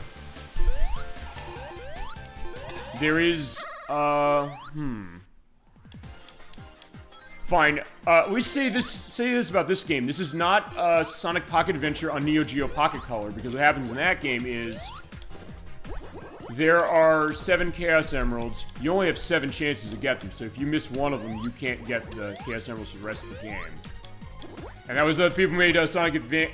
Well, yeah, people made Sonic Advance. That's Dimps who made that, and Sonic Rush, and Sonic 4 Episode 1 and 2. I mean, yeah, this might be the hardest as far as the Chaos Emeralds for this. Although, fine, there's sort of one outlier that we didn't actually show this aspect, although I've done it before. That is Sonic Heroes. When we played Sonic Heroes, per chat's request, we did one play of the game with Team Dark, because they're the one that was most vital to the plot. And then we did the final story. So I actually did not get the Chaos Emeralds live on show for that. Although, fine, Sonic Heroes is a case where the difficulty of getting the Chaos Emeralds sort of kind of depends on the team you choose, because the fact that, hey, you need to hold that key at the end of the... What was it? The end of the level. So, usually the idea is like, if your team rows, they're the shortest levels, so go get them that way, and you'll be set. Not so much, I guess, difficulty of the special stage. So fine, I guess with this one, yeah, of the ones I've done on the show before, this is the hardest one. I don't even think 7 in CD gave me this much trouble. And that was a way... Fine, this is what I feared was going to happen when we did Sonic CD that time, which is that last opportunity I had to get it, I didn't get it, and then we feasibly have to Actually, fine. That would have been worse, because since I was running it on Sega CDs, I missed the jump. But can I get back this way? No, I can't. But fine. This does show one thing, which is the underground aspect of the water. But can I... Fine. Knuckles, can we climb up this, please? It's one of those things I almost wish I had Tails here. But I do need... I need Mighty here, so otherwise I can't do this. Ow. Okay, fine. If I can do a very specific jump this way and glide over... okay, I might be able to make this. So hang on, let's get this set. Okay, now, I'm not going to get that way. Fine, it would be easier for me. If I had restarted by now, I'd be able to just go out and get it. But you know what? I'm going to... Well, fine. I haven't gotten it yet, so yeah, that's fine. Yeah, sorry if feasibly this is getting repetitive, but this is the other thing also when it comes to, I guess, the challenging shows. Like, hey, you know, that's why I made the discussion program. People sometimes ask, why is it a discussion program? Because of this. We're doing the same thing over and over again. It doesn't matter, because then it can have that going as far as discussion myself or everybody else out there in chat. So, in that case, we're good. So, let's see. Fine, Knuckles, we have to just do this. Yeah, at least do the slide as far as running that way. Okay, fine. You shouldn't... Yeah, like, no, I don't want to jump off specifically and miss. Okay, fine. Okay, let's try again on Special Stage 7. Fine, this... I don't think I have this trouble with any other Special Stage in any other Sonic game anytime I play it, going ahead. At least I don't think I will. Oh, fine. I technically haven't done Sonic 2 yet. Or fine, I haven't done Sonic 2 Genesis. Oh, fine, I did, but I don't have the recording of it because it was years and years and years ago. But I'll come back to that specifically to do it for a show as is. Watch, do I have trouble doing that one as far as it? I mean, I would think not, but like, well, who knows? Okay, so let's try this again. Because fine, I know now what's going on. I know what this is all about, but it's always one of those things that, yeah, you keep going, keep going. Fine, that's the other thing. If it's a reflection, really, of, I guess, what you do as far as gaming. In anything, the idea, like, what that challenge is, how frustrating it is when you get it wrong, and then, I guess, how satisfying it is when you eventually get it. Keyword, eventually, or keyword. Fine, I'll say this. If I'm here until, like, 3 a.m. and I don't have it, at that point, I will say no. We'll have to stop. But... I don't expect that to happen.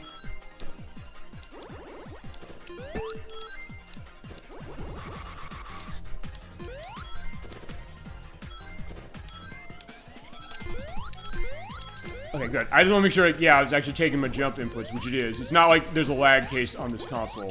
Thank God. Not that I know of, anyway.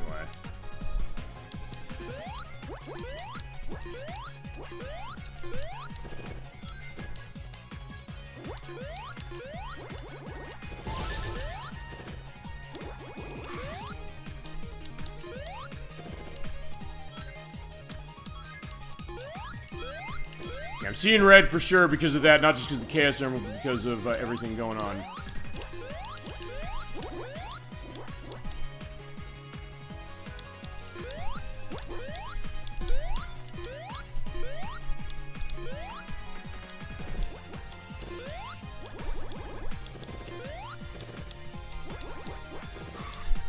We got it. I'm gonna say we get this. We got it. Finally! Jesus Christ. Edit down here how many times it took to get this. There we go. We finally got it. I had to beat the game again, or beat the game completely to get it, but there we go. We got it. Jesus Christ. Let's go. Yeah, thank God. Oh my God. That feels good, even though I didn't get it as far as, you know, going through. Now he's Super Knuckles. Yeah, that's a good reward. I can't argue that.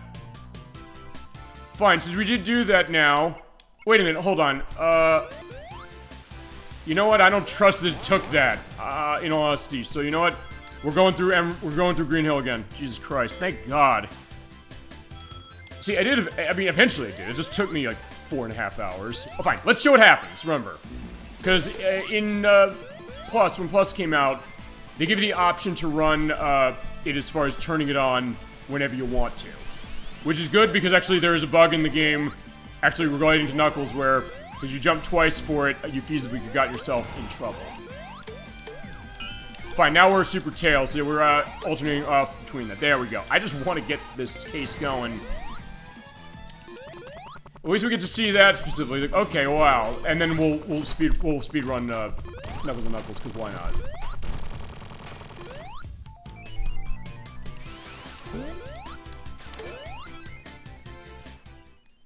I mean, feasibly, I think we'll... Okay, I'm gonna keep an eye on after we do this, because I want to see if there's a saved icon. Yeah, I didn't see it. Fine, you know what? Let's go to the end of the level. Why not?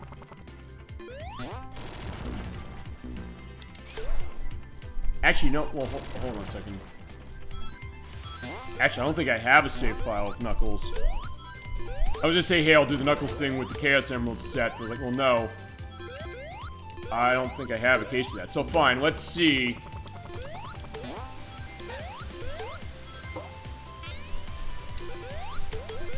So I'm gonna go to the end of this, and I will get a case of what that is.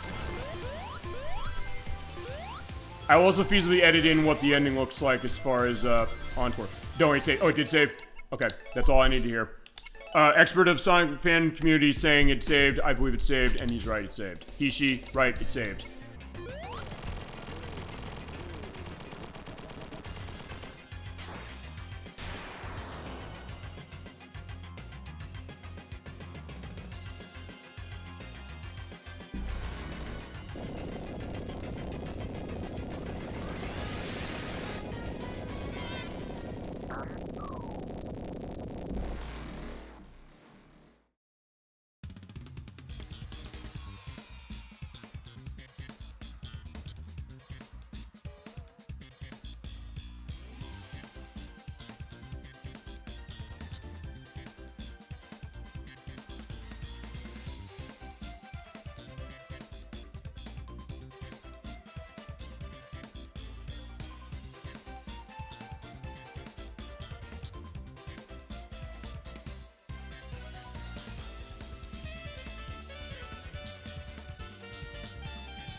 Okay, so we did it. Okay, do you want to see the ending of Encore mode before I do Knuckles and Knuckles, or do you want to see just this? It's fine, if I do Knuckles and Knuckles, fine, I got a save file for this, we'll do that, hit that, time limit off, Knuckles and Knuckles on. Yeah, fine, the only difference is what'll happen, I'll edit it in. You see, what is it? Fine, depending on how this goes, I might show it. Knuckles and Knuckles, you got it. Okay, let's do it. Fine, I will show the cutscene specifically just to show what's going on with this. It's fine, there's two Knuckles there, there's that one. Because this is different as far as what's going to go on. He's going to get his ass knocked out. Fine, that one will. This one's here, it's like, okay, let's just go.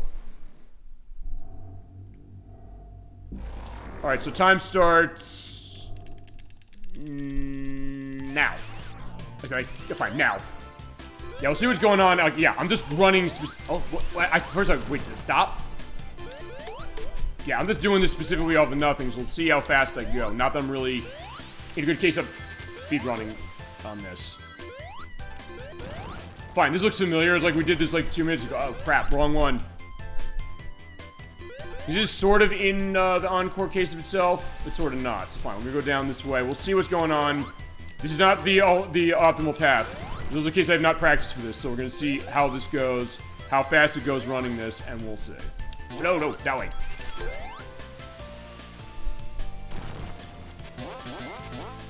Nothing else enjoying Sonic as the case of like, hey, go fast. He does have to go fast, and like, fine, there's not even Sonic here to go fast. Just keep going. If, yeah, that's slowing me down. Like, fine, yeah, that feasibly could have, I could have feasibly saved a couple seconds by not doing that. Like, fine, we'll come back to this. We'll speedrun something specifically as far as Sonic. I guarantee that. Ah, crap. Fine, this is what I did with World Illusion. Oh no, I don't want that. For once, I don't want the rings.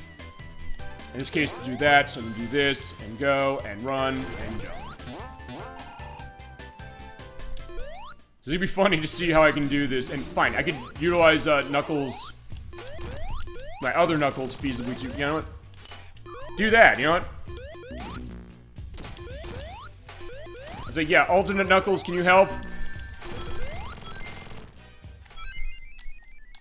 Okay, good. I want to make sure it's out of the area from bouncing too.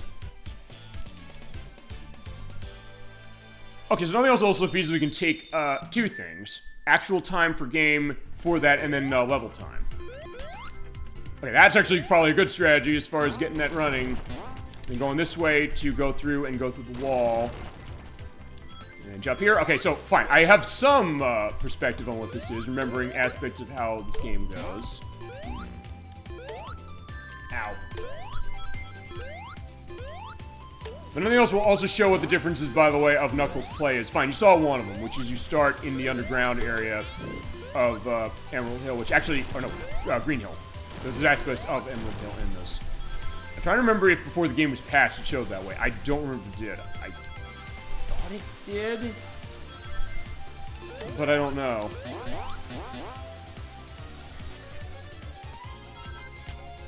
Actually, feasibility thing. If I can find if the revision of the physical on Switch doesn't have anything, okay, that actually was really good. Oh no, I don't want to go that way. Okay, good, fine, that works that way. So, actually, that wasn't bad. Good so far. Of course, running this because, yeah, fine. Yeah, fine. Just spam it to go with rings, but hold on to my rings so I don't get my ass killed. And don't get my ass crushed either. Okay, thank you, other Knuckles. Fun fact about this boss. Yeah, hit me. Yeah, because we're gonna have a lot of time to go into doing stuff with this boss, with this game as it is. So yeah, feel free to keep going on anything you want to talk about. And your double Knuckles. There we go. That's cool himself. Feel free to hit me with anything. His legs don't have a hitbox. They don't. But you know, like, for some reason I thought they did. I don't know why I thought that, but thank you for indicating that. Yeah. Okay, so no hitbox on the legs. So good to know then for speedrun case. So fine, if nothing else, getting that idea, saying, fine, stay on the ground and hit him, more or less. It's one of those things that, yeah, you're like, yeah, it feels looks really intimidating. So like, wait a second, can you be set to this? So fine, I was afraid that, wait a second. Other Knuckles is okay about that. Okay, chemical plant. So Knuckles has sort of kind of been here before, sort of. Although I don't know if when it comes to Knuckles inside the Hedgehog 2, does he remember feasibly that he was there? No, I want to go this way. Actually, going to speedrun case, I'll say this. I don't know if you ever played the Xbox Live arcade versions of Sonic 1 and 2 specifically. They're delicious. You can't buy them anymore. I do have them. So, feasibly I could do this. There is an achievement for Sonic 2, which is, and that's not going to help me, but in Sonic 2, going through Chemical Plant Zone Act 1 in, I think it's under a minute. I think it's under a minute. Oh, shit. That's going to cost me.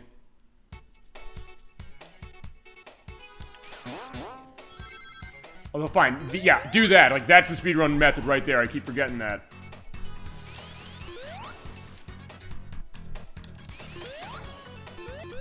There we go. There you go. That's how you speedrun that. Okay, I do know that as far as it's just the case is like, yeah, I didn't pull it off and then I got my ass killed, so fine. That helps instead of going over the climb again. But yeah, the Xbox Live Arcade version it has an achievement where basically if you run through Chemical Plant Zone Act 1 in a short amount of time, you get an achievement for that. I actually did not know for a while that you could even finish Chemical Plant Act 1 that fast. So, I actually had to kind of rethink how I was doing Sonic 2 and kind of understand Chemical Plant Act 1 more than I ever knew I did. Okay, and actually it was a good recovery at least.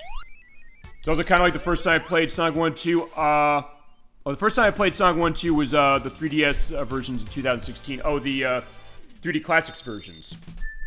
Yeah, those are good versions, and M2 reported those. They did a really good job of basically building the 2D into that, or the 3D into that by hand. They basically said we had to pretty much paint this entire game, what is it, ourselves before we did anything with it to do the 3D, make it work, and make it look as good as it did, which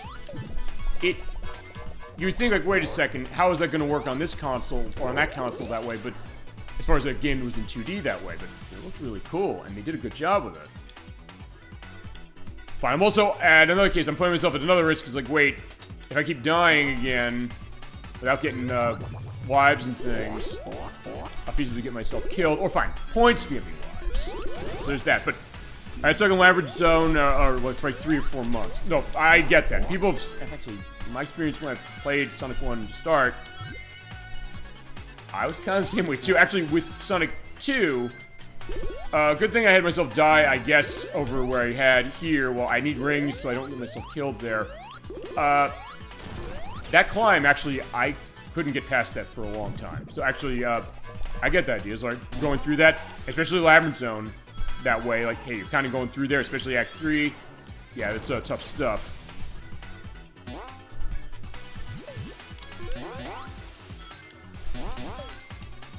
Okay, I don't think I can go past that way. So, but yeah, good case of that. And that is, honestly, that is probably our zone of Sonic 1. Now I'm thinking about it. Okay, fine. At least we can take the Knuckles path again. It's, oh shit. Fine, I'm okay doing it this way. Because I think it's shorter. I don't remember exactly how much shorter it might be, but fine. Okay, we're at the end almost. Oh, shit. Fine, okay, in this case, I'm totally throwing caution to the wind, but either way, that's what I do when I looked at Land of, or World of Illusion. We'll do Land of Illusion eventually. I just, okay, fine. I can't do it that way. I just don't have the way to stream Game Gear yet. When I do, we're going to show that game, because I love it. Yeah, Labyrinth Zone is kind of one of the hard ones as far as what it is, the fact that it slows itself down, and because of the way it's running, and also just because of, especially Act 3. My god, Act 3 is a pain in the ass. Okay, oh, there you go. I didn't get a sense of, you know, bouncing off of that one. Alright, fine. These are a weird case as far as this, because, yeah, fine, for the speedrun case of this game, this is a little different, because I basically have to pretty much run Mean Bean Machine, so I'm basically running a second game as a speedrun, pretty much. So that's kind of interesting specifically, but I also want to make sure that I can get enough of a chain case going so I can get that going, but that's not going to be the case. Alright. Poyo time, yeah. If I get another chain, I will also do the thing that I always do whenever it comes to that. I need yellow to do this. I think I can do it, okay. Yeah! Yeah, I always do that because I do love that perspective of Mean Bean Machine. We played it before, but that was the first time I used the microphone I had. I used to do it really shoestring as it was before I said, I'm getting a nice mic. Yeah! Like that. And, like, yeah, I have a reason to come back to that. But yeah, Robotnik needs to die. Like, the good news is he doesn't kick your ass the way he does in that game. So at least there's some mercy going on, but fine. I'm also feasibly in a case of, yeah, this is a weird one when it comes to the speedrun. For that reason, like, wait, I'm not feasibly going fast. I need to kill him fast. Unless there's a way that's interesting, I guess, to do that. Fine, you get a massive chain. That's what you do. And Dolly Finn has been on the show. She's the one who's big into Puyo Puyo as far as really understand that. I'm not. Not that I don't like it, but like I'm not nearly as good as she is and other people. Yeah, he should feasibly be going down any second soon enough. Okay, good. So yeah, down he goes into the pit.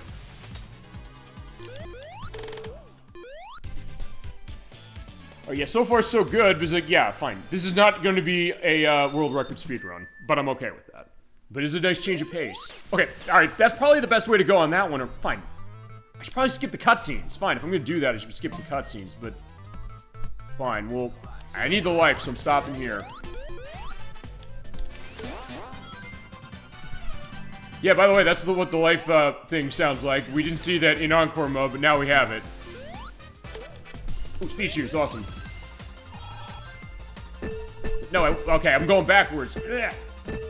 Fine, hit the ground and start running. Whoa.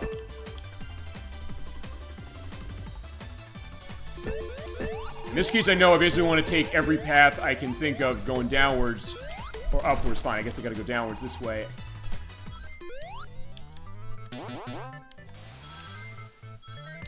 It's also weird because sometimes you have cases where, hey, you know, you have to get in the Hornet truck. I think I'm gonna feasibly not be able to avoid that. I do love Studiopolis as far as how it is, so I get to have another case. Yeah, to be good, be this good takes ages. Feasibly 7 years as far as the case of this game coming around. Ooh. But then again, fine. I get to use that to get through an area quickly, so fine. That's where the One Ring is. I know where that is. But yeah, at this point, yeah, I don't care anymore. But yeah, this is exciting. Oh no. So fine. If nothing else, this game says like, yeah, what does a speedrun in this game look like? But also the case of, yeah, having to understand and basically put all these things together and memorize it all. So yeah, I definitely respect that idea.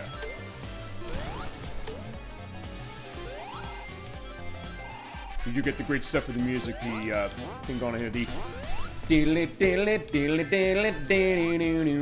Oh no, I was gonna say, do I want to take the risk? No, also because I'm at the end of the level.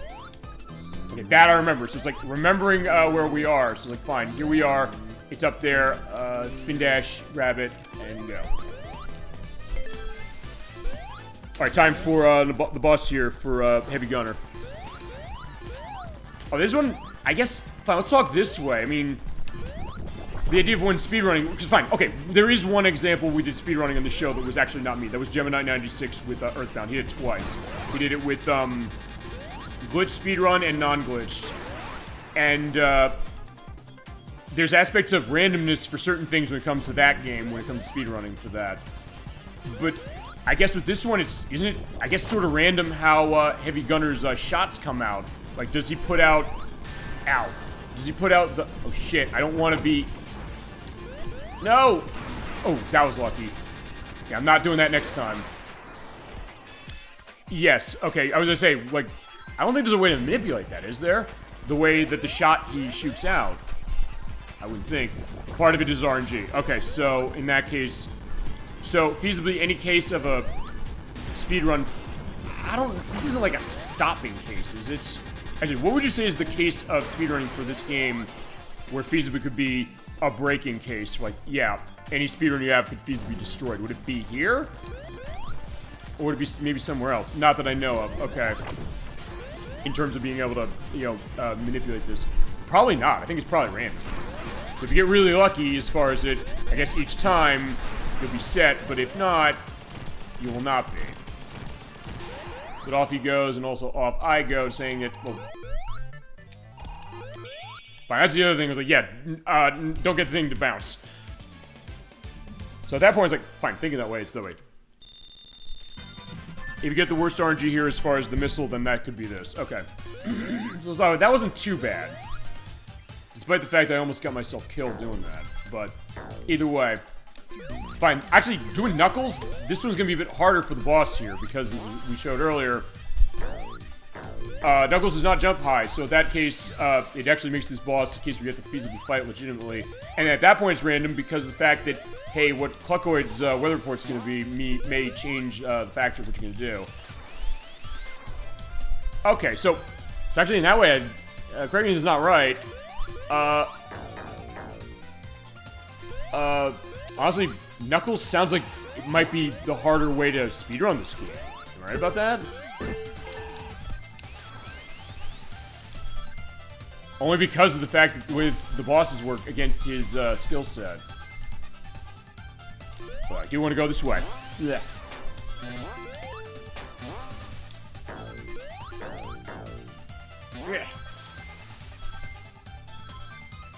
Yeah, it is a thrill kind of going through a game like this and jump off. There we go. So, fine. Picking up little bits, and fine. Not going fast through that. That was a mistake, because that means that that's the idea. Knuckles is usually considered the hard way to do it. Oh, fine. Hard mode as far as a speedrunner. Oh, fine. Technically, it's considered hard mode for any of the games, really. Although, ironically, when I played Sonic 3 and Sonic Knuckles, he was the first character to beat the game with, actually. So, technically, in my case, I used the easy mode in the sense that he was the first one I beat them with. And fine, with Sonic 3... Yes, it is because of the barrel doom. I'm gonna admit it. Fine. You had your lucky cases as far as the numbers that way. Fine. Sort of getting called one case and not getting called another way. But fine. In that case, it was the easy mode, because fine. Barrel doom was my case in Sonic 3. Although, actually, one thing I didn't mention is Sonic Generations. Oh, no, not Sonic Generations. Sonic Origins. It does have an enhancement to the animation to that, so then you can see them looking up and down. So it gives you a better sense of, hey, where you can go. Okay, he's a Puggoid. Please let it get Sunny. Or do that. That'll work. Feasibly, but I need to get that case so I can hit him. Fine, get Sunny, it's probably the best way. Okay, there we go, Sunny. So fine, this is random too, because yeah, with Sunny, that's when he comes down. I can easily jump into him, so if I get another Sunny, we're in good shape. Okay, perfect. There you go. So I'm getting good luck here. Except even then, that was not enough to kill him. Alright, unfortunately, yeah, the thunderstorm's actually the worst case, because fine, at that point, I had to sit around and do nothing.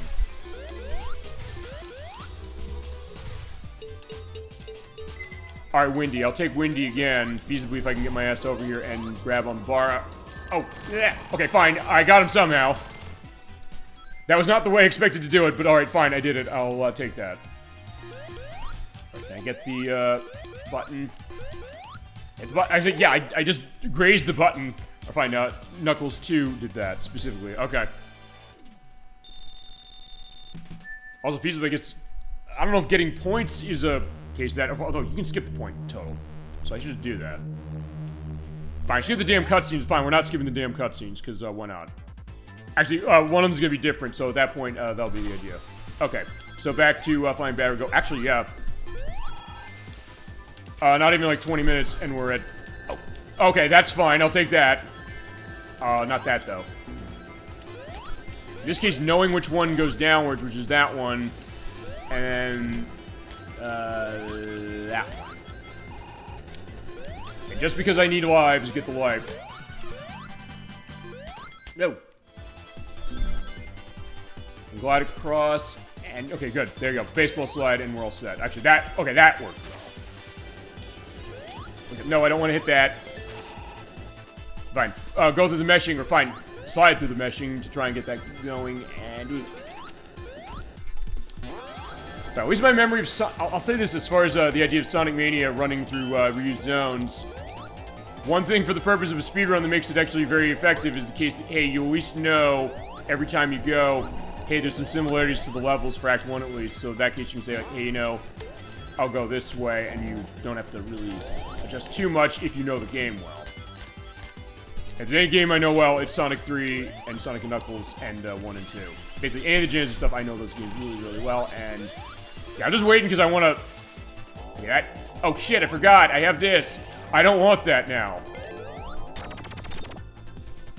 Fine, do know I want to go up here.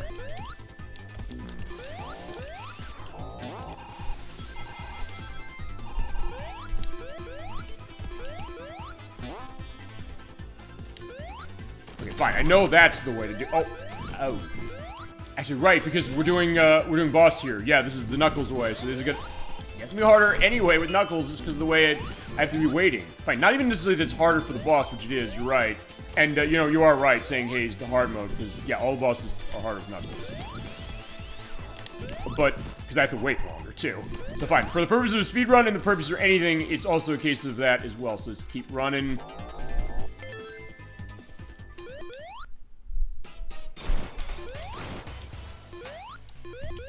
Alright, so yeah, we gotta wait for the trash compactor. This is another one. Fine. This is not really fine. For Knuckles, it's not an RNG. It's a case that I have to kill the enemies fast, feasibly, so it closes in quicker.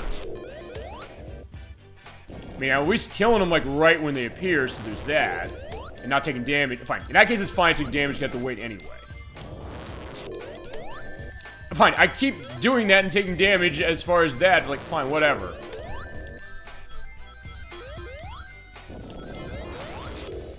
Yeah, one more and we'll get it. Yeah, I'm really good at hitting the electricity when it's there, like, fine. Actually, that is a... Oh, yeah, this is gonna be close. Fine. It is close to Knuckles, like, Jesus Christ, look at that. Yeah, also one of the benefits of, me not knowing where the bounce points for items are there.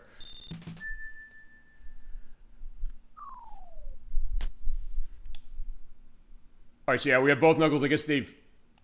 Wait, I was gonna say, we fused specifically into each other. No, yeah, why'd I do that?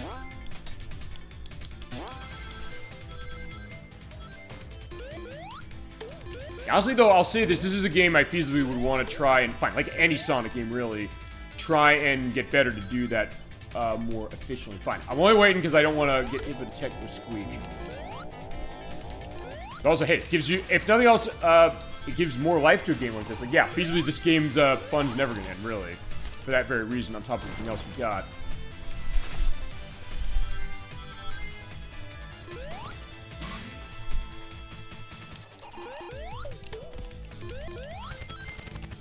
Wait, isn't there a... I was gonna say, yeah, there's another one of those that are coming up. So you now have to remember the main game again, so it's like, wait, I gotta quickly adjust on my feet. Oh, wait, oh, there's a hanger, there's a hook there, so like, wait, I can grab the hook. Okay, got it.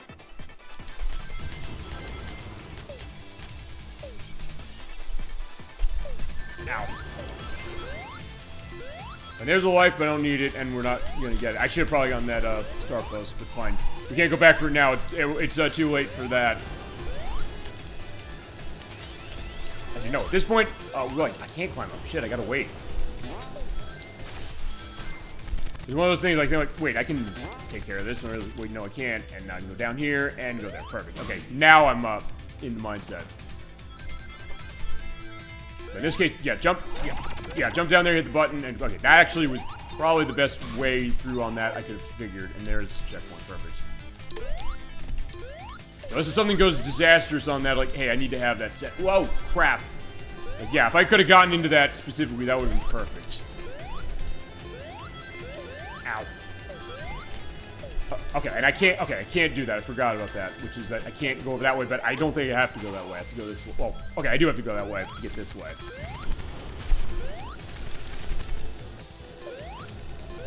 Fine, the other thing it feasibly should do that I'm not doing, which is, do the bounce off with him with... Oh, wait, that was the right way to go.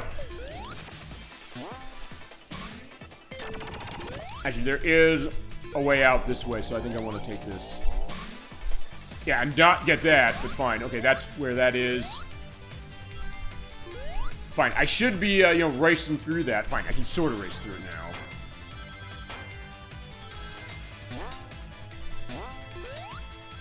No, I forgot. Yeah, I don't want to do that. That just hit me right into the ground. Got that. Okay, yeah, okay. I know where we are now. We're almost near the end. Now, honestly, that boss here is going to be really interesting to fight on a speed perspective.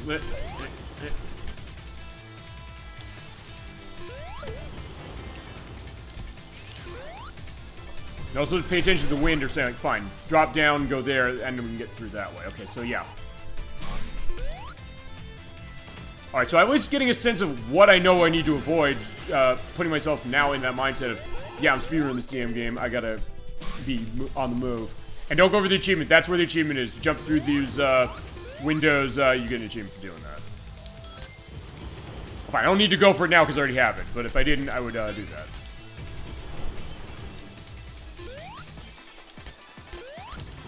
Even though there aren't a whole lot of achievements out of this game, in all honesty, there are some pretty interesting ones. Although, unfortunately, there are no new achievements from the Plus DLC. Unfortunately. I wish there was another one, but there is not. But yeah, go on top. Yeah, I'm going slower, but Yeah, go under. Yeah, at that point I don't want the life. Actually, that was probably the best way I could have done that.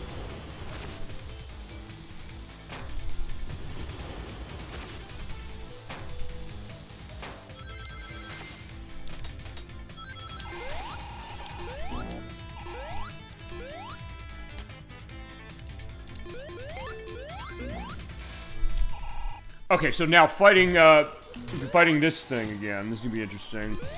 It's fine. I could use the other way to do it, but fine. Oh, I gotta go that way. Yeah, try to get 2 hits off, but fine. Oh, okay, fine. With Knuckles, you can do that. Except, yeah, I'm not gonna have enough time, I don't think. Ow.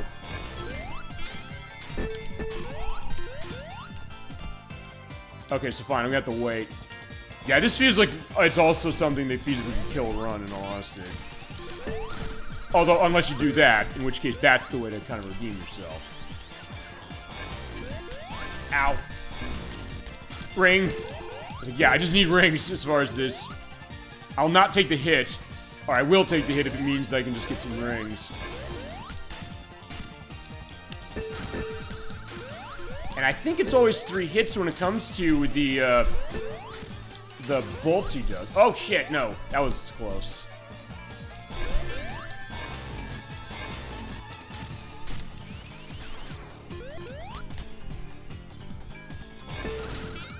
Okay, there you go. I was actually able to hit him that way. Oh, okay, there we go. That was way better. Yeah, I think it used to be a case where you couldn't always hit him that way. Oh, okay, this is random shit. I was like, okay, I asked earlier, I was like, is it random doing that, and why am I hitting him again? Oh, that was, okay. Thank God it was not me, Knuckles.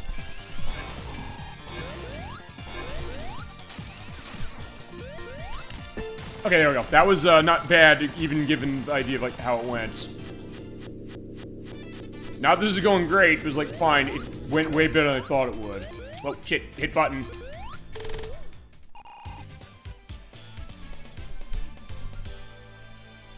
All right. Yeah, this is fun. This is fun. And yeah, if nothing else, definitely going to keep me going as far as another, I guess, hour's worth probably for, yeah, 5 hours of the show so far. Alright, now this is going to be interesting to kind of go through because, yeah, Press Garden's kind of a... There's sort of a verticality to this one. Oh, no, I don't want to do that.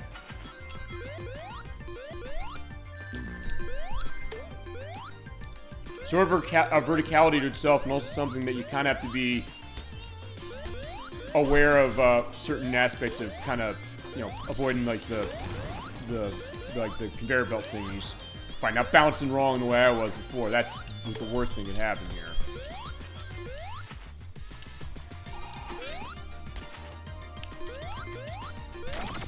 But, okay, fine. That was good. It was like, wait, I came down here again. Uh-oh.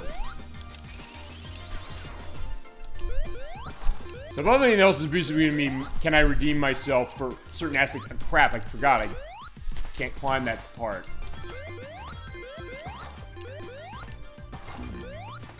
Keep going. We'll keep this set. Okay. Alright, hold that and go. So yeah, this... Alright, this is not going to be... Fine, now that I thought this was going to be easy to speedrun. Oh, crap. Actually, yeah, this is definitely going to be one where I'm going to have to brush up on this one. Actually, I think the whole game, honestly, just because of the specificity that goes this one that maybe is different than some of the others. Fine, that being said, I do want to get up there because, yeah, that'll save me some time.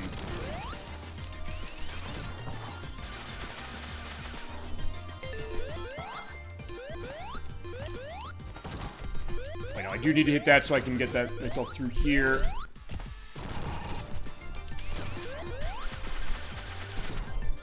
Ugh. No, I gotta go the other way. There we go.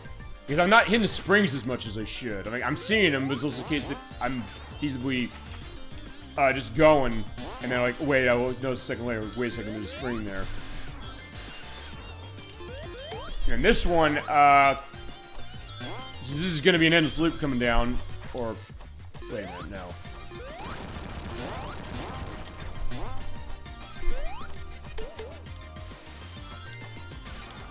Oh no, I think I might have went the wrong way as far as doing that.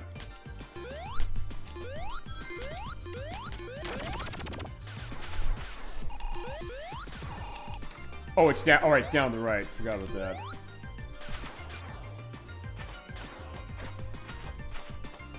Yeah, it's probably not the fastest way going through this, honestly, but either way, we'll keep going. Nothing else, this is also something I'll feasibly study as I go along, and- oh, wait a minute. Fine, because I'm trying to go downwards to where the, end of the level is, but fine. Okay, this is probably the worst place it could have gone. Ow, crap.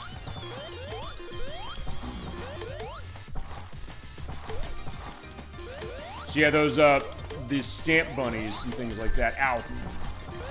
And I can't get out of here as far as it unless I can climb. Alright, so fine. For Knuckles, don't go down there. So that's absolutely a horrible thing to go. Actually, again, I've never seen that part of it before. But alright, fine. Oh, alright, fine. Anywhere I can feasibly exploit the... Okay, no, I can't exploit the endless loop. Yeah, I felt like I went on forever, but alright, fine. There we got it. Alright, so yeah, Shiversaw, please come down and do this.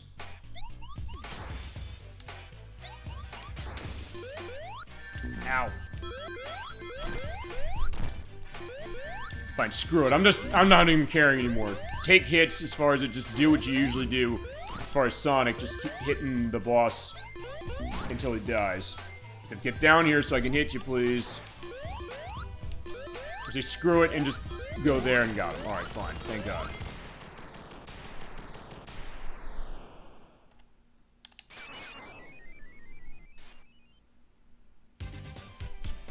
Alright, so at least I have a second. To take water. Okay. Now back to, Press Garden 2. It's like, yeah, I love this level, but like, yeah.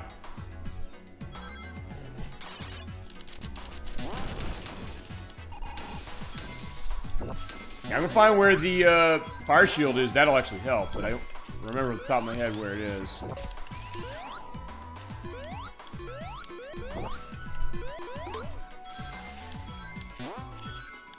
Then again, this seems like a pretty good path to take.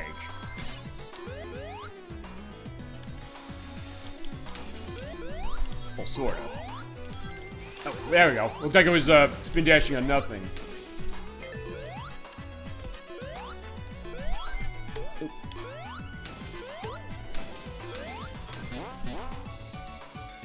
Okay, at this point, I know just go down this way and avoid that. Actually, fine. That's probably better, gliding that way.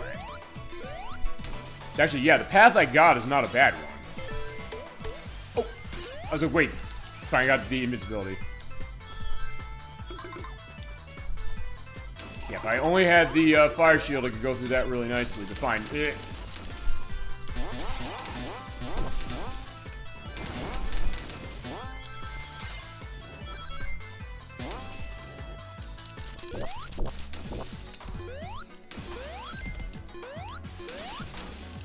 I want to get that so I can bounce up a little faster, further.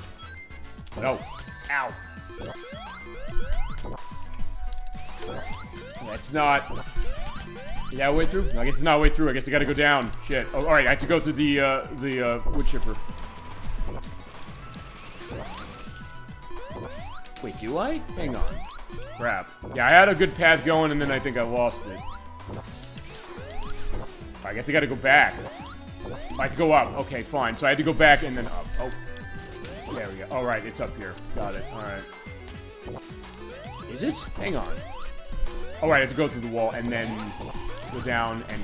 I can go up this way. Oh, no, I can't. There we go. Okay. Alright, that's fine, even though it took, or it took more time. Alright, fine. Heavy ninja, or heavy shinobi. This one I can't really exploit either. I need rings, though, else I'm gonna die here. Oh, no.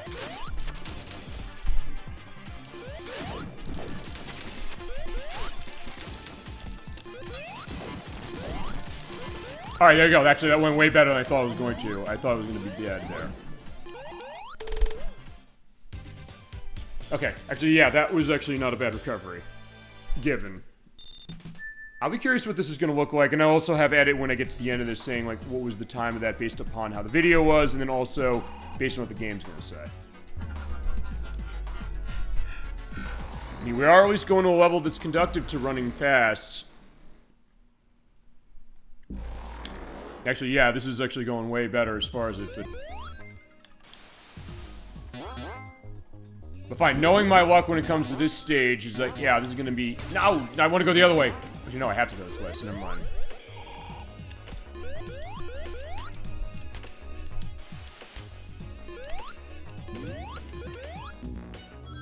At least I get to enjoy the great music again. Shit.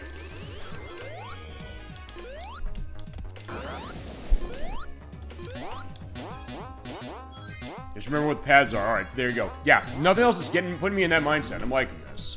A good suggestion, by the way, or good, inadvertent suggestion, but yeah, I've been having a great time for that. So just keep going. Boom. Nice catch. Alright. Well, fine. With Knuckles, yeah, actually, that actually makes that a lot easier. So, like, okay, I can just get myself going this way, mostly. Wait, speed shoes, I guess I want to take those.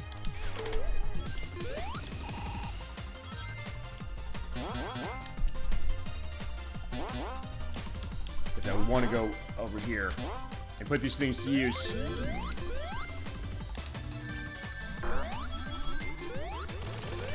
Right, screw this, I'm just going.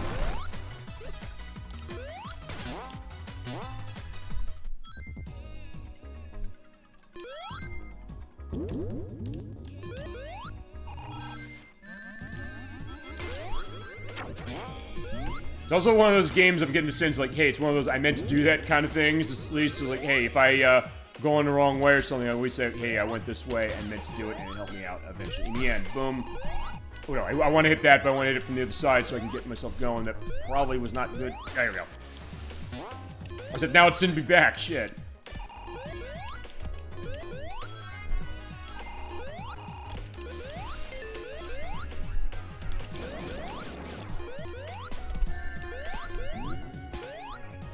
Ring.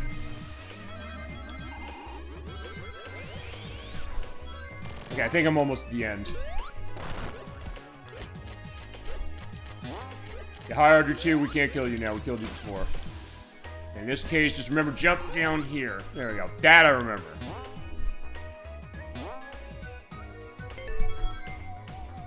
Actually, going back to the speedrun thing, the next level actually does have an achievement for beating it in a minute, so if I can do that, actually it will be really helpful.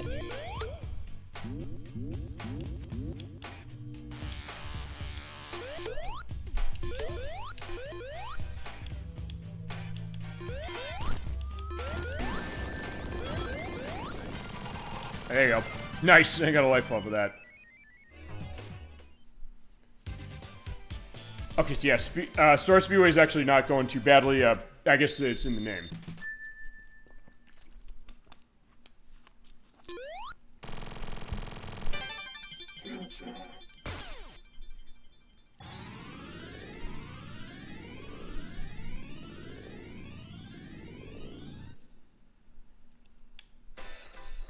Okay, so now what I gotta do is remember... Okay, it is on the left. I know that from Sonic CD itself. Honestly, though, I don't remember what path I took to go through this in a minute. I've done it. I've gotten the achievement for this, but I don't remember what path I took to do it.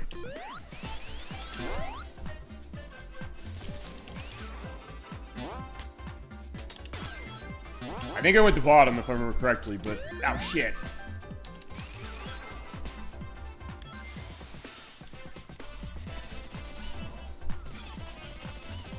I think this is the way I went, and then I went to the right.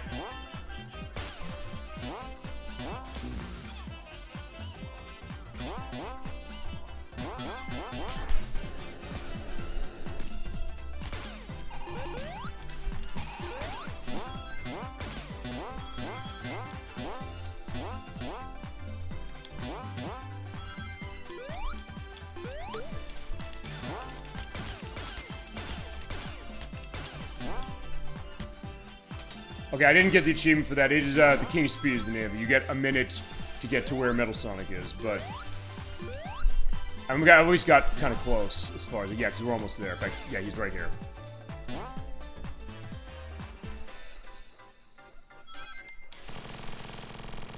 Okay, here we go.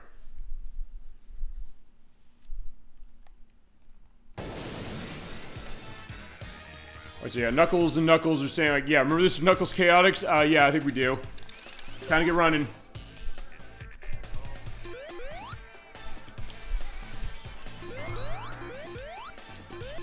lucky dodge.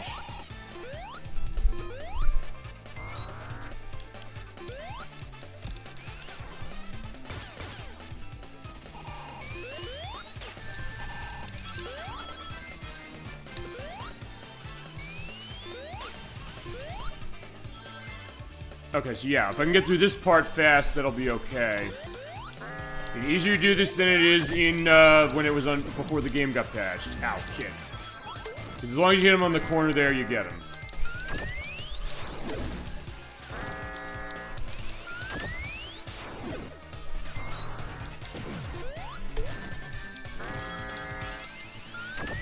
Yeah, that's gonna just wait until he goes to the other side, and the other side, and then hit him.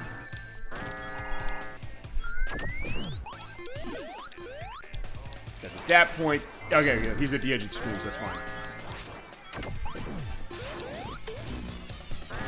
Okay, got him.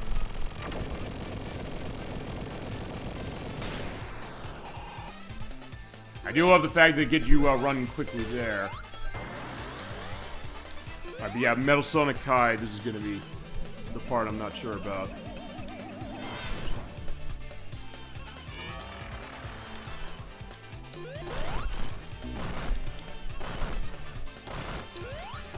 Usually I want to wait till a few things. The thing with the bombs, and also when his arm is out of the way. So basically, when his arm goes up, or down, it's firing his laser, so we get out of the way. Ooh. Oh shit, I shouldn't have done that. Now to do this on no rings. Ooh, that was lucky. Come on. Okay, got him. Actually, that went way better than I thought.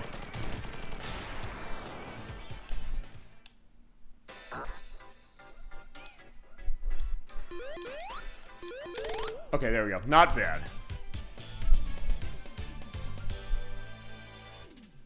The thing is, yeah, I'm not sure about, how, what was it? Amara Saloon's gonna go, but, yeah, we're going okay. I'll definitely get a little under 6 hours out of this, which is fine. I'm glad to do that, for sure.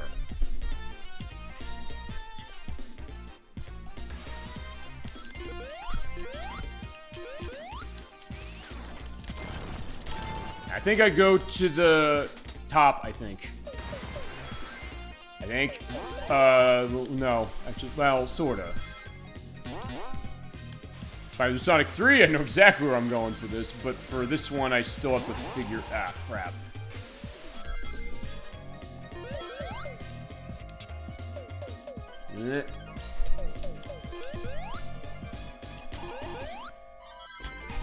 I guess with Knuckles it's a little easier, because at that point it's like, hey, you know what? I can't go somewhere, I can at least fly.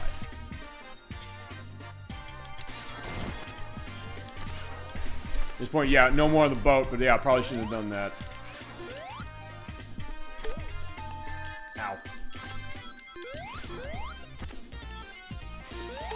Oh no, can I not get that? I'm gonna drown. Oh no. I'm dead.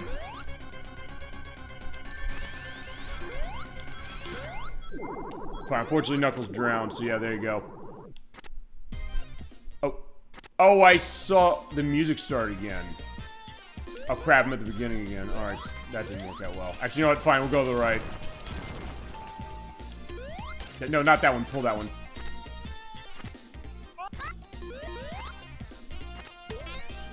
I mean, it feels like I could have almost shown what that glitch was as far as what it was, but alright, fine.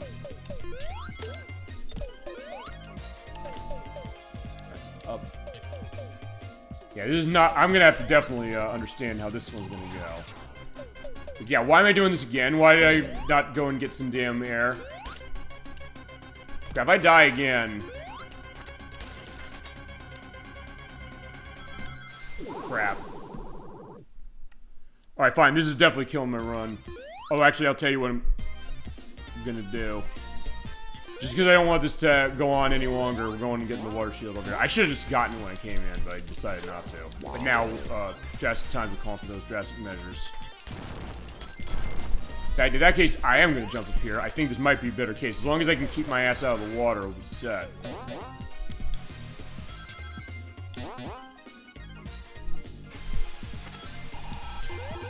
I was say, yeah, okay, I have to do this, because otherwise I'm gonna go in the water.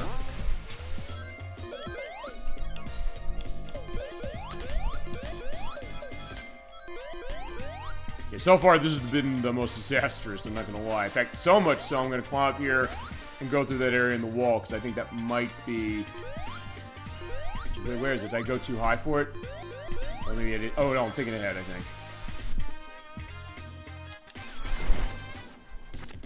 Oh, no, fine. No, I'm thinking fine. Go this way, hit that to drop down, and then go down. There we go. Okay, there we go. Got another water shield, so let's say once around again.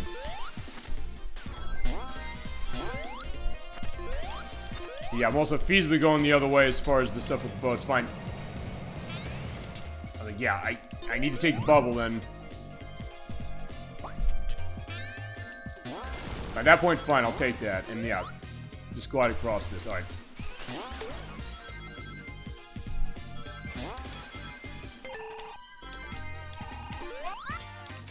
I forgot, I gotta turn this off now. At least it gets rid of the water when I get this out of the way, I believe. Yeah, it does. Okay, good.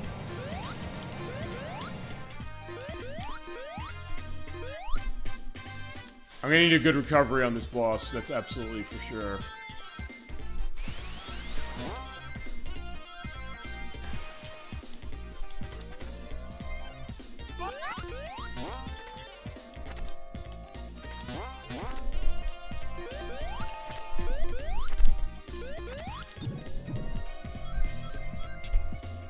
I do need this feasibly because I don't want to get myself hurt. Because that's the idea, like, yeah, being reckless is a good thing for this, but it's also not a good thing when it's like, hey, I gotta get my ass out.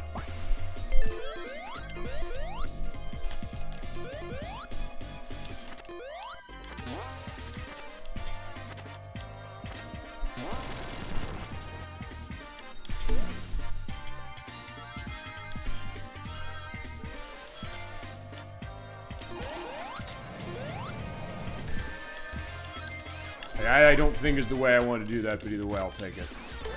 Ow.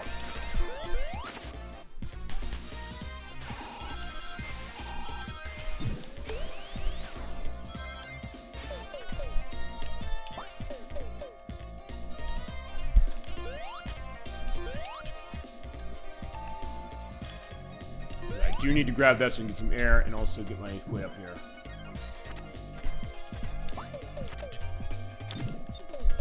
Actually, that was a good landing on that. So actually, the form is not bad for what I'm doing here.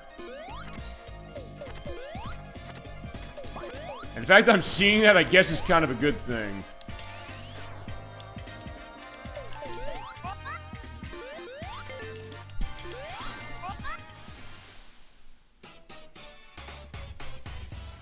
I really ended up bad. I had a fun time hanging out. Of course, anytime. I'm so glad you had a good time. By the way, when the recording is done, the rest of the show will be on here. Thank you so much for joining us, Dr. Wyvin. I had a great time for sure.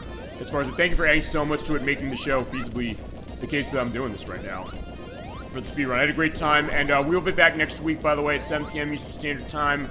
We're playing Outrun from Sega. I'm running the Switch version for the purpose of that. I go to the schedule at the end of the week, but yeah, that's going to be our show next week at 7 p.m. Eastern Standard Time. So glad to have you tonight. Thank you so much for adding so much to the show tonight. And joining the Super Bowl Game Saturday family with us. We had a great time. Good luck on the rest of the speed run. Thank you. No problem. And thank you for joining me for as much of it as it is. We'll see how it goes. Yeah, there was just a bad case as far as Hydra City, but we'll see if we can redeem ourselves. Thank you so much. And thank you for your inspiration for the purpose of that. And I really had a great time, so thank you so much. Alright, so... Oh no, yeah, I don't want to die here.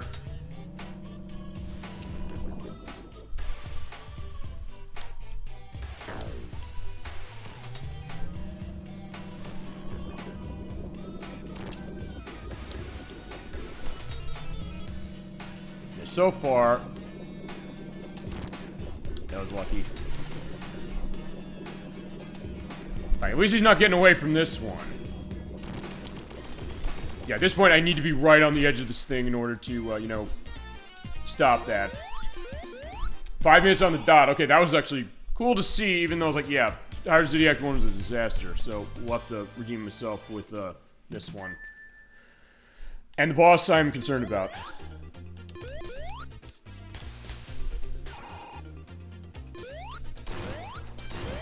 I'm going high for this one.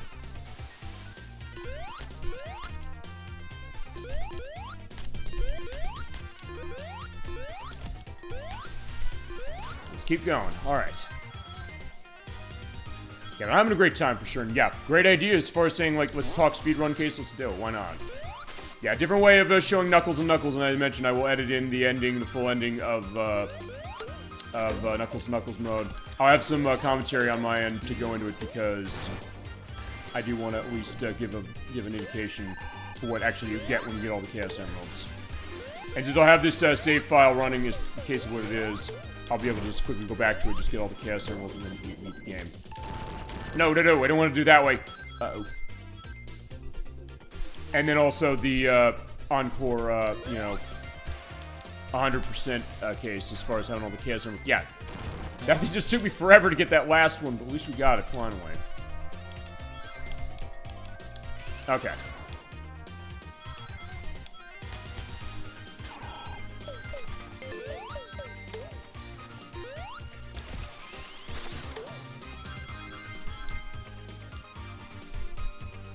Honestly, as I said, this is something I feasibly would want to try and see if I can't maybe clean up my perspectives and maybe do a show that's just speedrun something we've played before. Who knows? Ow. This isn't like Sonic, like, hey, you know, I have some sort of familiarity with it, but... Fine, I'm just doing this completely without prep, so fine, I would prep and see a sense of, like, what can I do to make it go. In that case, yeah, just outrun the screen. Do love doing that.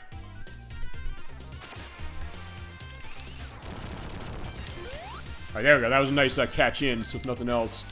We should get a sense of knowing what I should be doing, making that jump, going this way, spin dashing, jumping off the edge of that, gliding to avoid that. Okay, that I remember. And to this point, I'm also going to do this, which is fine. I remember this part of it. Whoa, whoa. Can I... Oh, yeah, I was like, yeah. That would have been a nice skip to be able to do that, but alas, I could not do it. So, unfortunately, I'll keep going. Crap. Fine, I had the idea right, but it was like, well, no, that didn't work out.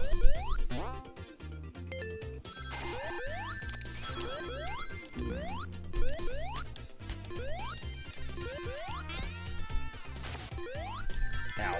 Yeah, there's got to be a better way to manage this part with Knuckles. Oh, not really. So I kind of have to wait.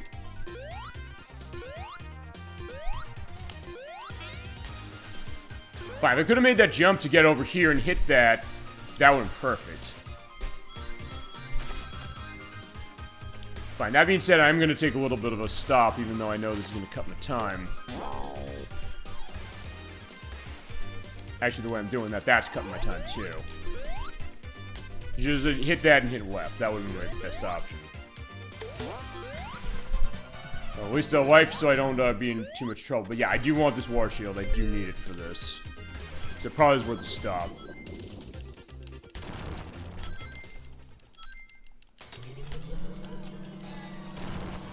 Alright, off the bottom it goes. So, alright, let's get him.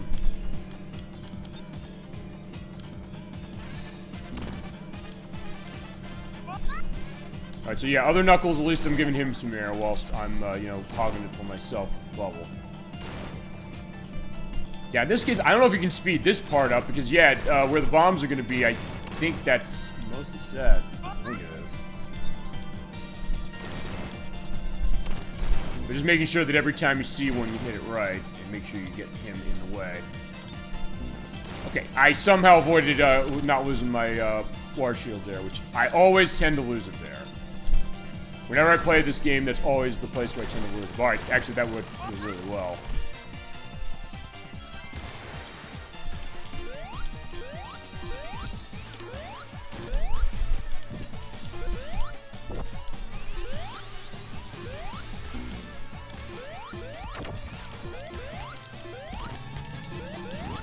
That was pretty good, but basically what I gotta do is bounce off and then go back to the wall to grab it, if I'm gonna be doing this real quick.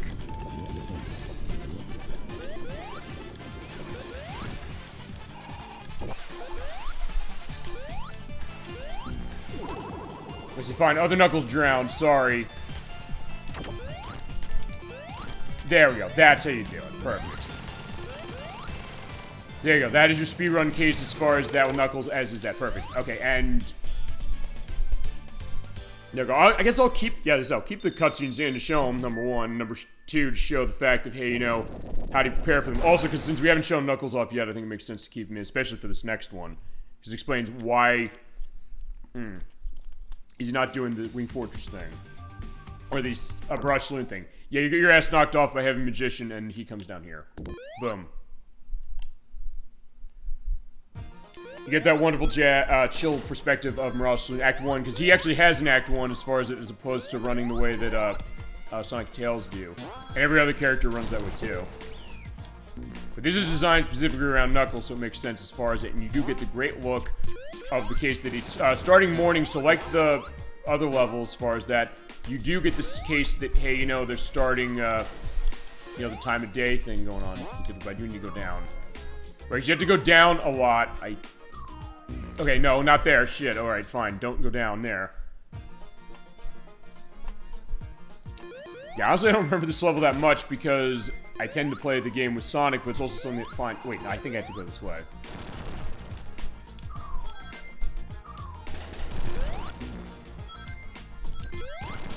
Oh shit, I don't want to go on the special stage now. Can I fall off? Please tell me I can fall off of this damn thing. Crap, the one time I actually want to fall off of the damn special stage, I can't. Okay, this one doesn't have cases like that. Fine, I guess I have to run out the clock. Alright. Okay, that was funny that way. I was like, yeah, I can't leave this one. One time I want to fall off the special stage. I fell out countless times with the other one for special stage 7. Yeah, in that case, no. Okay, that's where one of them is. You're going, where is Special Ring in Mirage Saloon Act 1 for Knuckles? Right there. If you're running at speed, wait. Oh, crap, that's, uh-oh. Oh, wait, and that's down where there's nothing, so shit. Okay, that was a bad idea as far as that. So, alright, that's killing my speed run for sure. Oh, crap, that's the bottom. Alright, so this is gonna be a disaster. Fine, the purpose of speedrunning is a disaster, but the purpose of showing this level off, it's okay. It's fine, we haven't shown it off yet, but now we have. Well, now we will have.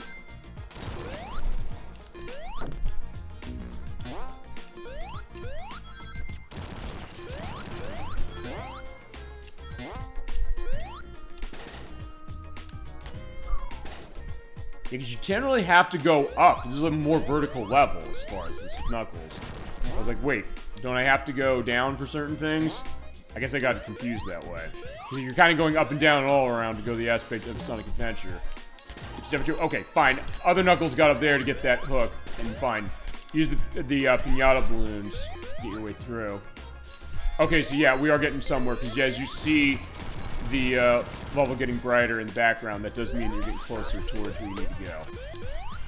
Because like in the level with everybody else, it is showing the idea that, hey, it's early morning, and then it becomes day, and then every other aspect as far as the time of day.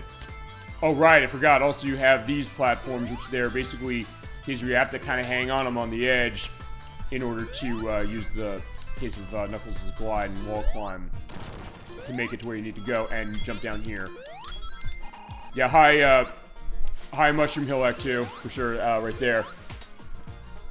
In that case, yeah, you just get myself shot over, so like, that went pretty well. Fine, yeah, do that, because yeah, when you're Knuckles and you bounce off something, you do like a glide bounce. So actually, in that case, it actually helps you get to a higher altitude a lot quicker. So actually, yeah, fine. I'm not showing it as far as like the full case of speedrunning the way you should. Fine, we have a great case as far as that in our chat tonight, so, and I appreciate that so much. That input really added a lot to tonight's show. As always the case, you never know what you're going to get as far as, the game being played or the people who show up on our program. That's why we have Best Chat on Twitch and why I love doing this show so much. So in that case, you're getting the perspective of what it is, and so like, fine, I'm the poser for now, but the case that, fine, with a little more practice, feasibly I might be able to get in a case like that eventually.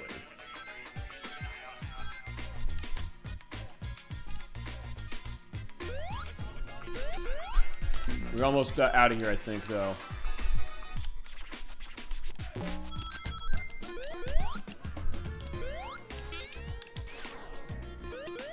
Okay, there we go. Now I'm seeing a spring. I'm usually happy to see that. So that case, I do love that perspective. Like, yeah, kind of going back and forth that way. All right, yeah, we're almost there. But I do need to go this way. Oh, I have to go, yeah, that way.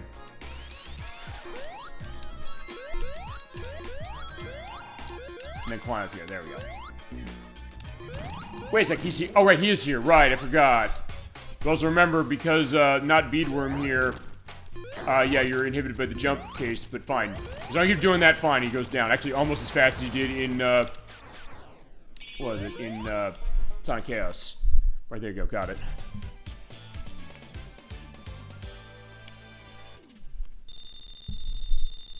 But I do like the Knuckles and Knuckles case of itself, so. Yeah, but, Heavy King has his eyes on us. It does eventually take us out to where, Sonic, Tails, and everybody else went. Alright, so yeah, that is also what we'll see as far as the preview of, the actual ending of, the best ending for, Encore perspective.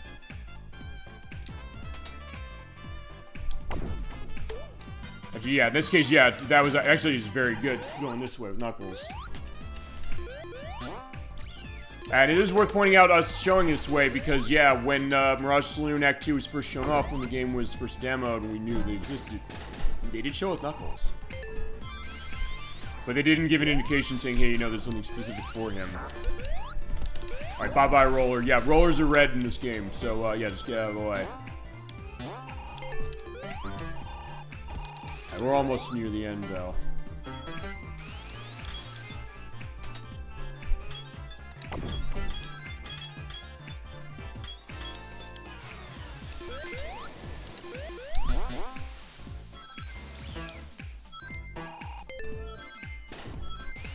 Actually, yeah, this turned out way better. Like, yeah, look at that. We're way faster. But yeah, we'll have to see about a Heavy Magician if we beat Heavy Magician quick.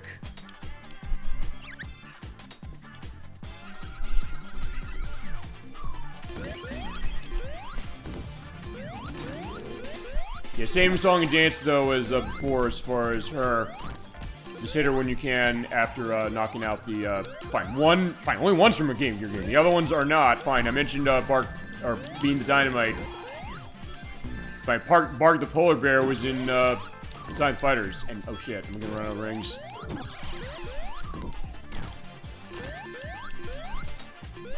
As long as I hold on to one, I'm fine with that. Or two, why not? Because look, if you have more than one ring, hold on to it just because you'll at least have something you'll be able to get every time you get hit.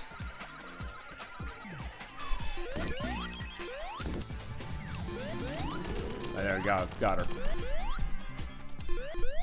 Yeah, well, also when they demoed the game, they didn't actually show that boss stuff, so actually just put the capsule right there.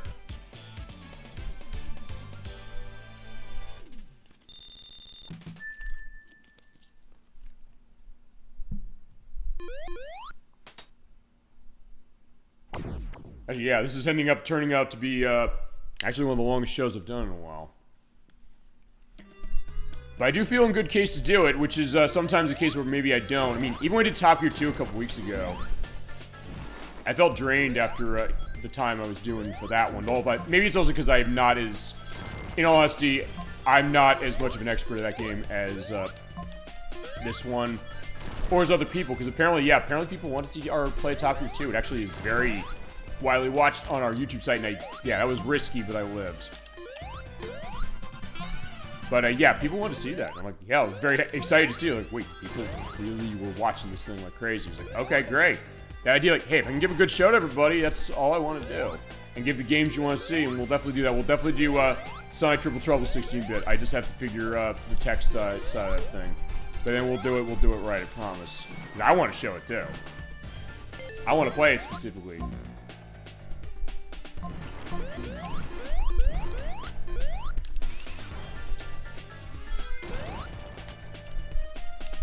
Feasibly should be able to get through this fast, though, I think. Oh.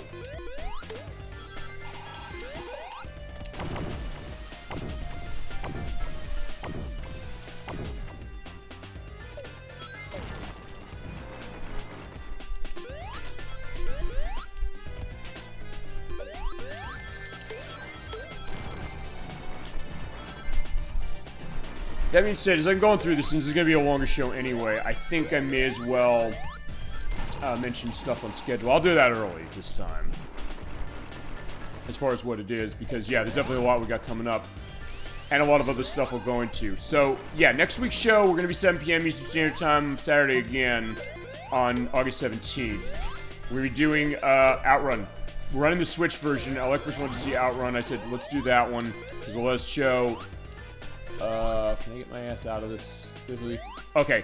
It will let us show everything we can off of that game, including that great version, which is... yeah, if you haven't bought the Sega Ages Outrun on Switch... I'd highly recommend that. That's a great release. It has a lot of extras, a lot of enhancements as far as the game, as well as also the arcade original perspective as far as frame rate and stuff like that, and extras, and new music. So we're going to show that off. We're going to show up all the paths. He's doing that really quick. Uh-oh, I'm nervous. I'm fine. At least with Knuckles, you can kind of glide through. Fine, I'll see this. Maybe I can try what it was sold. Like, hey, you know... Oh, no, don't want to do that. If I can avoid getting myself hitting that switch, then maybe I can get a case of not being affected by this. We'll see. What can I do? Oh! I think I did it. Whoa. Did I do it? Oh, maybe I did it. Let's see. Well, fine. I'm not going to hit the switches then. I might have done it. I don't know if it counts because other Knuckles did it. If I start losing rings in a few seconds, I'll know, but... I might have feasibly done what, hey, was indicated. Unless, no, I don't want to hit that. Fine. Well, I'll wait till it goes. Okay, unfortunately, because other Knuckles did it, yeah, it went off. Okay, so, but I did do it, so alright, fine. If you don't have second character, and you stand where I stand, as Dr. Yvin indicated earlier in the show, that is how you avoid that. Okay, so I never knew that until tonight. I'm glad I showed how to do it, even though other Knuckles screwed up the plan. It's like, hey, if you hit that, specifically, you don't hit that switch, the area goes foggy, but you do not run into cases where you will lose rings when that goes down.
So, there you go. Good speedrun strategy. I almost did it, as far as how it was, without feasibly meaning to. That being said, I'm not going to do the thing on Lava Reef that I tried to do last time.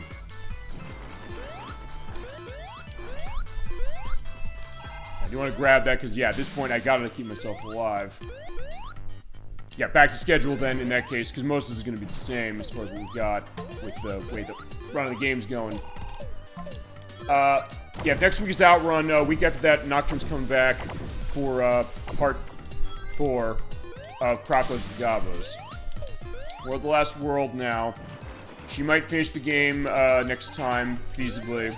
Yeah, the last part of the game is pretty damn difficult, so we'll see what goes on with that. And if she does finish the game, as we're pointing out, she will then be set for practice. You should be doing practice, and I'm going to institute that specifically. She said she agreed to it. We have her on tape saying it, so I'm going to have to make sure that she's going to actually adhere to that, just to indicate that. But point is that she'll then practice to go through the rest of the game specifically. She's doing the whole game blind as it is now, but when we get to the case of that perspective, she'll go 100% having practice, and we'll get that finished. Maybe September, maybe November. I'm thinking maybe November, as far as what that is, just to make sure everything's going to be set. Yeah, we'll have the next part of that running the Sega Saturn version as we have been doing. Then we got to that, I'm going back to Game Dev Tycoon for Switch. I promise this time. I pushed it off long enough. I just have to get through a case of understanding to be able to get to the rest of that and beat the game. As I mentioned, I'm going to be alone for that one, just like I'm alone for this one, because of aspects we had with guests the first time, specifically, as was mentioned. But, ow, shit. But I do want to feasibly finish that game, because, like, yeah, we don't want to leave the games that we have hanging. Even with the personal aspects of going on with that one, like, yeah, we're going to finish the game, I promise. We should have at least one more part, that one specifically, or maybe two. We'll see about that if we need a second part for September. If we do, we'll have it then. That'll probably be the end of the month. If not, then I'll have something else I'll go into just a second. Then September 2nd, we are not going to be live on show, but I came up with a way around that. We're going to show off, actually off-screen footage that I have for Pokemon Violet version. We didn't finish all the post-game content last time, so because of that, I am going to be recording the rest of the game. Actually, have not recorded it all yet. I'll have a new video that's going to be as a live premiere on our YouTube site at 7 p.m. Eastern Standard Time on September 7th, so when I would be there normally as far as Twitch. If we'd be there, I will not be there. If it's the case where you'll be able to chat in the show for live premieres, this is always the case as far as YouTube is concerned, but you'll be talking to no one, specifically, except to all of yourselves. Fine. To quote Coffee Talk with Linda Richmond, talk amongst yourselves, but the idea of what that is, that'll be the end of what it is as far as Pokemon Violet before we get to the DLC, because Edwack wants to see it. We'll get to that eventually.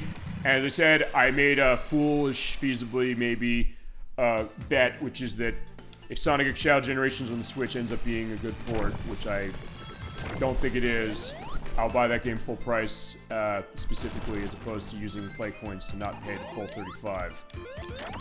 But we'll see as far as that. But that'll be the case of it. It'll actually not be live, but it's the way I came around it. And I didn't initially say I'm going to be doing something potentially with a speedrun case. That was initially the idea. I said I couldn't pull it off, but at least not for that show. But for this, I said, yeah, need to be kind of doing it this way. So doing it now for this. And other cases, of course, going along. So it might be doing that.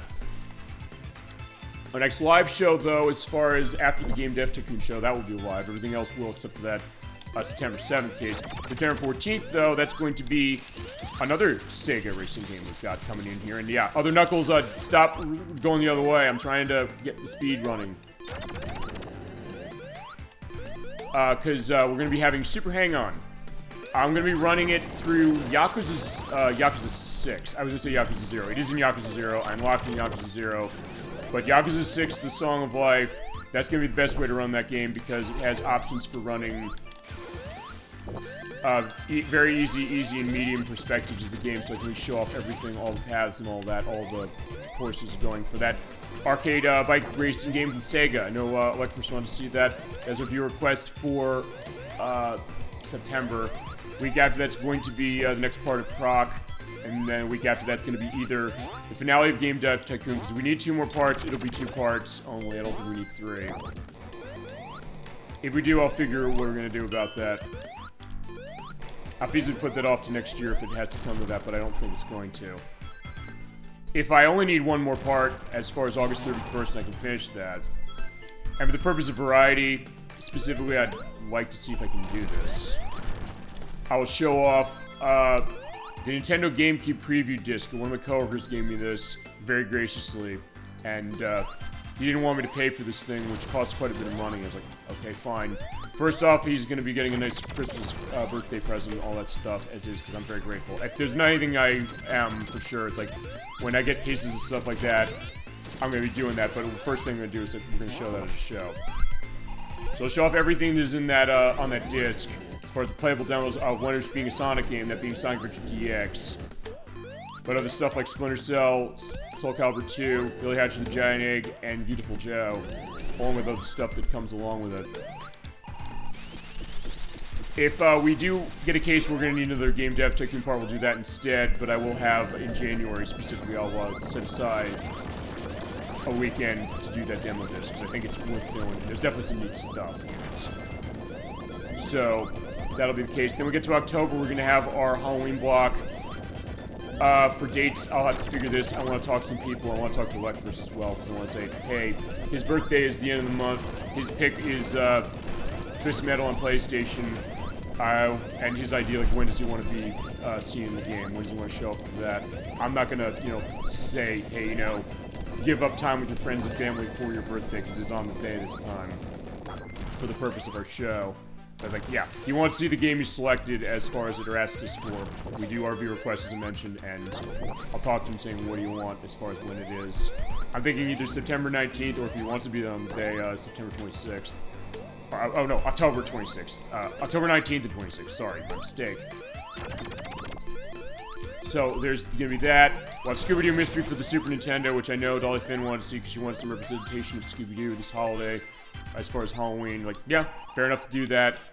I'm also not gonna be taking the case of this as far as, like, say, I'm gonna go in the middle and make sure I can, you know, get more hits on them. I could, but I don't want to die.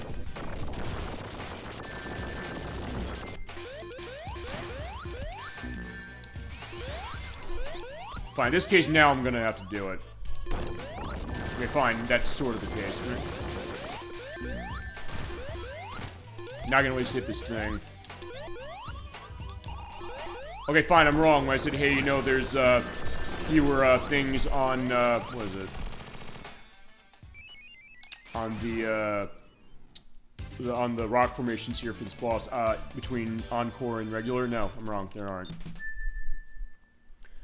Then the other game, as I mentioned for earlier, well, I hinted it earlier, it might be a little hope for PlayStation 5 with the Crochet Nerd 64. He has his choices on them. I talked to him last week about this. He said, I'll get with you, I'll figure it out, I'll think it over if that's what I want to do, if we do something else. If he's doing one part, or if we do have to do more than one, we can push that into next year and continue that on that way. Let's see.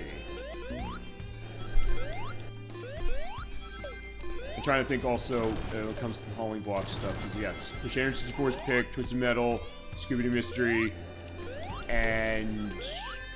oh, wait, Splatterhouse. Yeah, I did forget one. Splatterhouse. Playing the TurboGrafx 16 version. I have the TurboGrafx 16 Mini I will be using to show that off with. And we'll have a look at the unit, because we've not talked about it yet. And it's also something that I'll have to be set for that one, because you have limited continues in the TG16 version of Splatterhouse. But what I will do is, I'll practice, of course, as I always do, but also there is a code for that. If I have to use the code for stage select, I will use it. That'll be, dates on some of this stuff's gonna be up in the air. When it comes to November stuff, some of that's up in the air, some of it is not. I think I'm gonna need November 2nd for Nocturne for the next part on Croc, which I think we're just gonna need. That might be its finale, we'll see if it is. Week after that is going to be Tomba for PlayStation. One Terrell wanted to see that, we're playing it, and we're starting it then. We'll need like 2 or 3 parts on that one, I think maybe 3. Because we are going the whole way. We're going to be showing off all of the game, all of the events. I'll give our love to, yeah, this classic 2D platformer, or 2.5D platformer from PlayStation era. From the guy who made, I always forget his name. I should remember his name, because we played Magical Quest during Mickey Mouse that he made. But yeah, he directed this game, and we're going to have that aspect. It is now a modern re-release as far as Tomba, if you want to get it. It's on PS5, Switch, and PC, and PS4 eventually. They didn't cancel the PS4 version, from what I understand. So it'll be coming out sooner, I think, rather than later. And then we will have... this. See, I'm doing this also off of memory. I don't have actually what my write down as far as the schedule is concerned, but... Tombo will be the viewer request, by the way, for November. Oh, right. Fine. I shouldn't have forgotten this one, because it's celebrating 30th anniversary of a franchise I adore with all my heart and soul. That being Donkey Kong Country. To celebrate 30 years of the franchise in November this year, we're going to be playing Donkey Kong Country 1, 2, and 3 for Game Boy Advance, and 1 for Game Boy Color.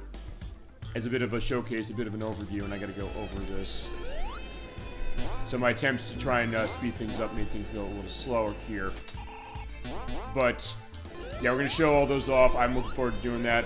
Disney game showcase we do the weekend before Thanksgiving every year. We're doing The Lion King. The movie celebrated 30 years this year.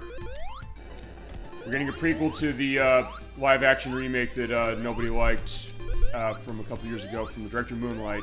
So maybe it won't be bad. Maybe it'll be just fine. I mean, it's not gonna be the same fucking movie again like the other one was. Yeah, we're playing the game from Westwood Studios. The people who made Command & Conquer made that.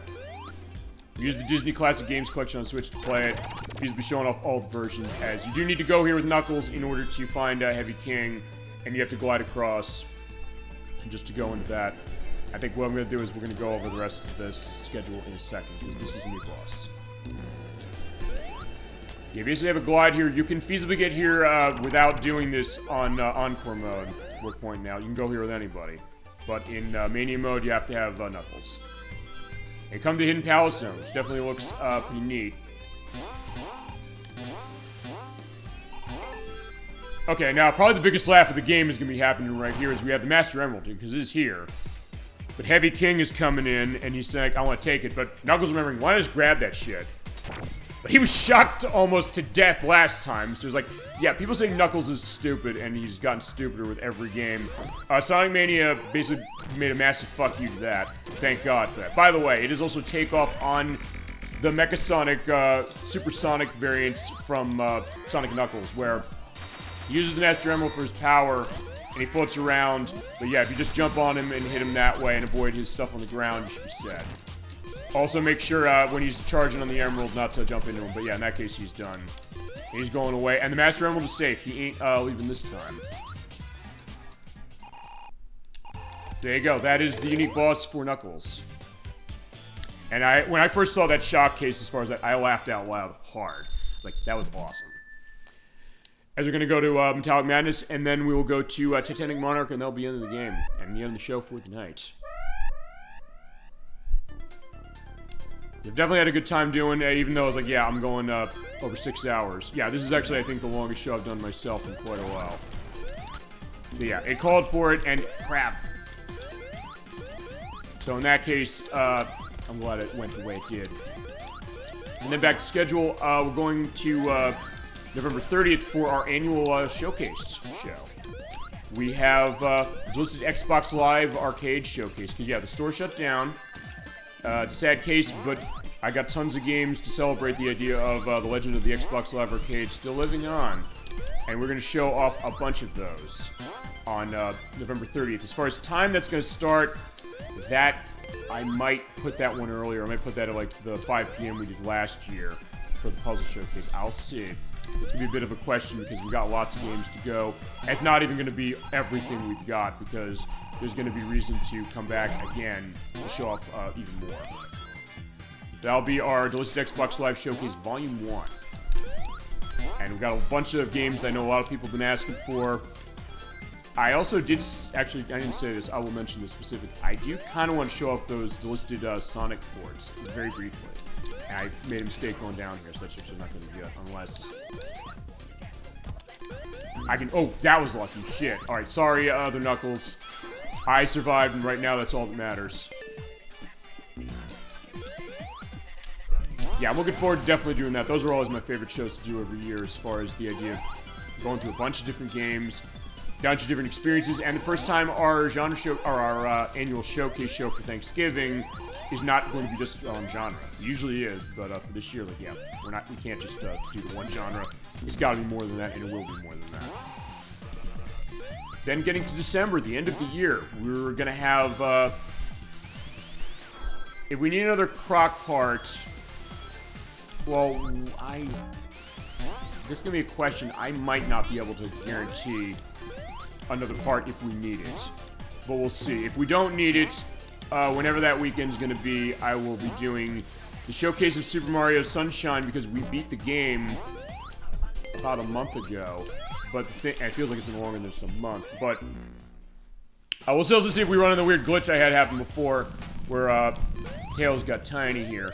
But anyway, I'm going to be live on camera for that one, showing off the aspect I had when I did my practice for that for 4 months before we did that play. Yeah, great time doing that play for Bricks of Breed. We got more as far as it. And I will show off other stuff that happened with it live on camera of other weird controllers I'm going to play that game with. So, like, yeah, can you play it with this controller? Specifically, I'll show the DK bongos. Ed Wack is going to let me borrow his taiko drums for Switch to show it. I'll show off anything else I have that can feasibly connect to the Switch to show it. We'll have a good case of that. And then we will have, whoa. Okay, other Knuckles at least got that one. We will then have the next part of Tomba. Might be its finale, might not be, but we'll have another part of that in December. And then we will have, on the last 2 weekends of the year, those being, let's get a sense of this, and be at the end of the level is perfect to do this. December 21st, we're going to be playing Tetris and Dr. Mario for the Super Nintendo. Electro wanted to see it, Dolly Finn wanted to see it, and wanted to be in on it, and actually she wishes that when we did the puzzle showcase last year, it was on Switch Online. It is not. Somebody make that happen feasibly, because I think she's not the only one who'd like to see that come to the Switch Online service. But yeah, we're going to play it on Super Nintendo. We're going to have a great time looking at Tetris and Dr. Mario. The first time we've had dedicated shows for both of them, but also mixing them at the same time. That is a great release, and I have a copy now for the purpose of it, and we're going to be running that way. And last show of the year is going to be Shenmue for the Dreamcast. I'm starting it. Specifically, Dolly Finn's going to be on part 1 of that. I love Shenmue to death. It is one of my favorite games of all time. It is a game that shaped so much of who I am as a gamer into my teenage years. Because, yeah, with Sonic, I was there as far as a child, as I mentioned in some of the stories I've told tonight and I've told before. But Shenmue, that was a very vital time for me when it came to my teenage years, when I was about 14, 15 at the time.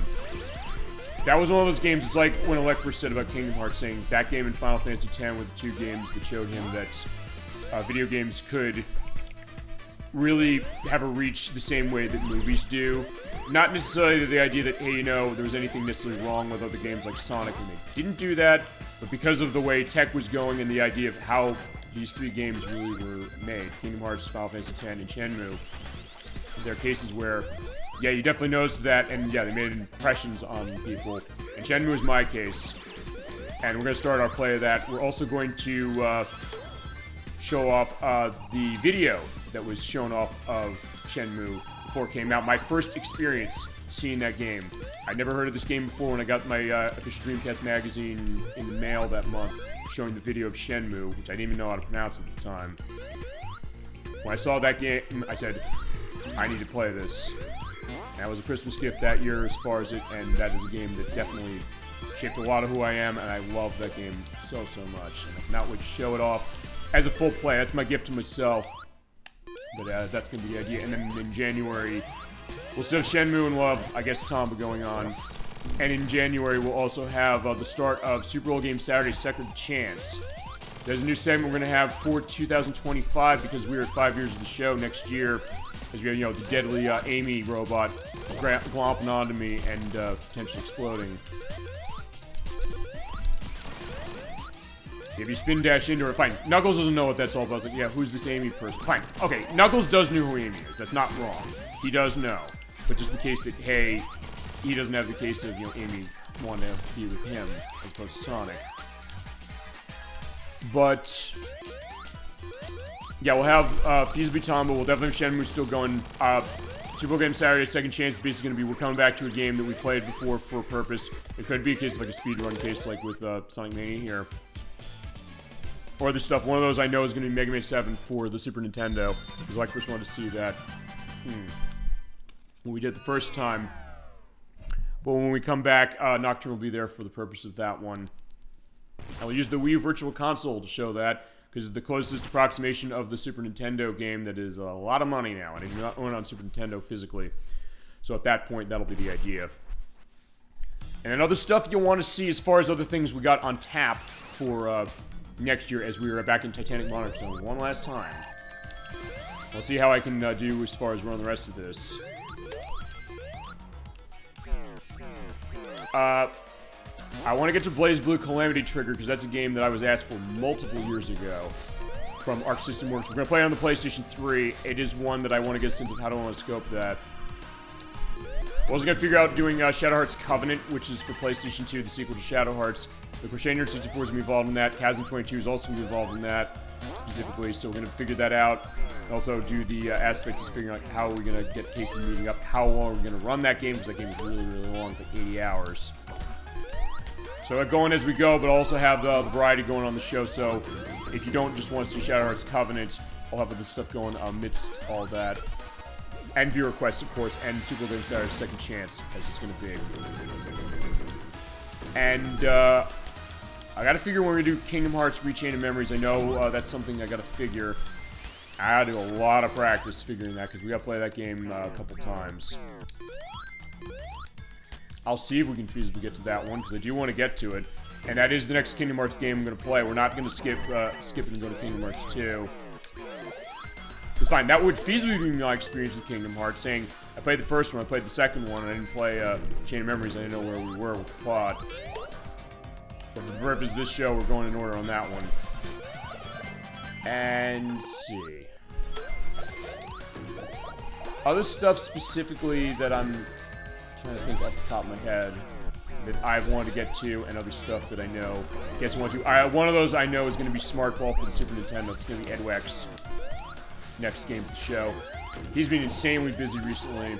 He's stressed me this week as I've been talking, but it's also something that I've mentioned the idea that, hey, you know, people are not more important than the show, unless those people are causing trouble with the show, then they're not, but still, that being said, is that, hey, we all have lives that way, and we care as far as this on the show, and I don't want to just come up with a sense it's like, oh yeah, I care, but then I get a sense of, no, I don't. No, it's a lie. Like, no, I absolutely do. So I was even saying to Edwack this week, I said, take care of yourself, please, for God's sake. I just want to make sure you're doing okay. We'll figure all this stuff out.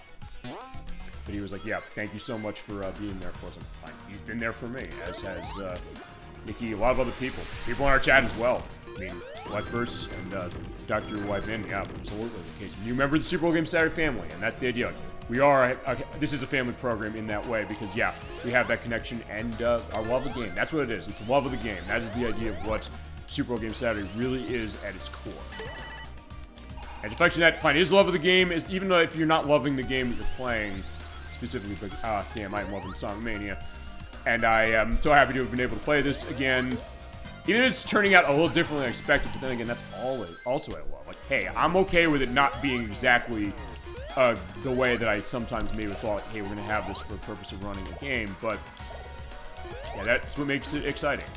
And the idea, like, hey, I'm still in a case where I'm running the show over 6 hours now. The longest, actually, you know what? This might be, now I'm thinking about this. This might be the longest show that I have personally run myself alone, I think. You know, I played Halo years ago, where I don't have a recording for that, and as far as Super Bowl Game Saturday Second Chance, part of that's going to be games that I played before that I don't have recordings of because it was in the early years of the program, so it means that at some point I will do Halo Combat Evolved. I'm reneging on the idea when I said, hey, we're going to run it on OG Xbox. I'm not. I'm going to run it on the Master Chief Collection because there's no subtitles in the Xbox version, and I want to have the case of that going. I feel we'll still have the Xbox OG graphics running for the purpose of that, but that's how we'll play that. And Sonic the Hedgehog 2. When we get to Sonic the Hedgehog 2, just let you know, and that might be our next return to Sonic, by the way, as far as what it is. We'll figure Triple Trouble 16-bit and Triple Trouble regular itself for the purpose of that. For Sonic 2, we're going to run that a couple ways. I'm going to use the Switch for the purpose of that. Not because I don't have it on the Sega Genesis, because I do. I can't run it on Genesis right now even if I wanted to. But I'm going to show off the Switch Online Expansion Pack port, which is a straight-on of the Sega Genesis version. And It's Sonic Origins Plus on that console. We'll show off the version in there to show off what's unique about it, particularly showing off Hidden Palace Zone and some of the extras that go to that. Yeah, they didn't want that to bounce, but either way, I got free rings. And yeah, I'll lay our full look as far as Sonic 2, because one of those things I want to make sure that with all the stories on that game, all the history of that game, I gotta have that game ready when it comes to the background as far as, because there's so much to talk about. Yeah, that is what our show schedule is looking like, but as I said, also the idea that, hey, when you come into the Best Challenge Twitch, any of your viewer requests, we're going to keep those going. We'll have one of those a month, as is. And they might overlap in some cases with the Super Bowl Game Saturday Second Chance case, like Mega Man 7 will. We'll get to that one. I don't know if that's going to be the first one we do as far as the Second Chance, but we'll figure it. And we'll see how that's going to go.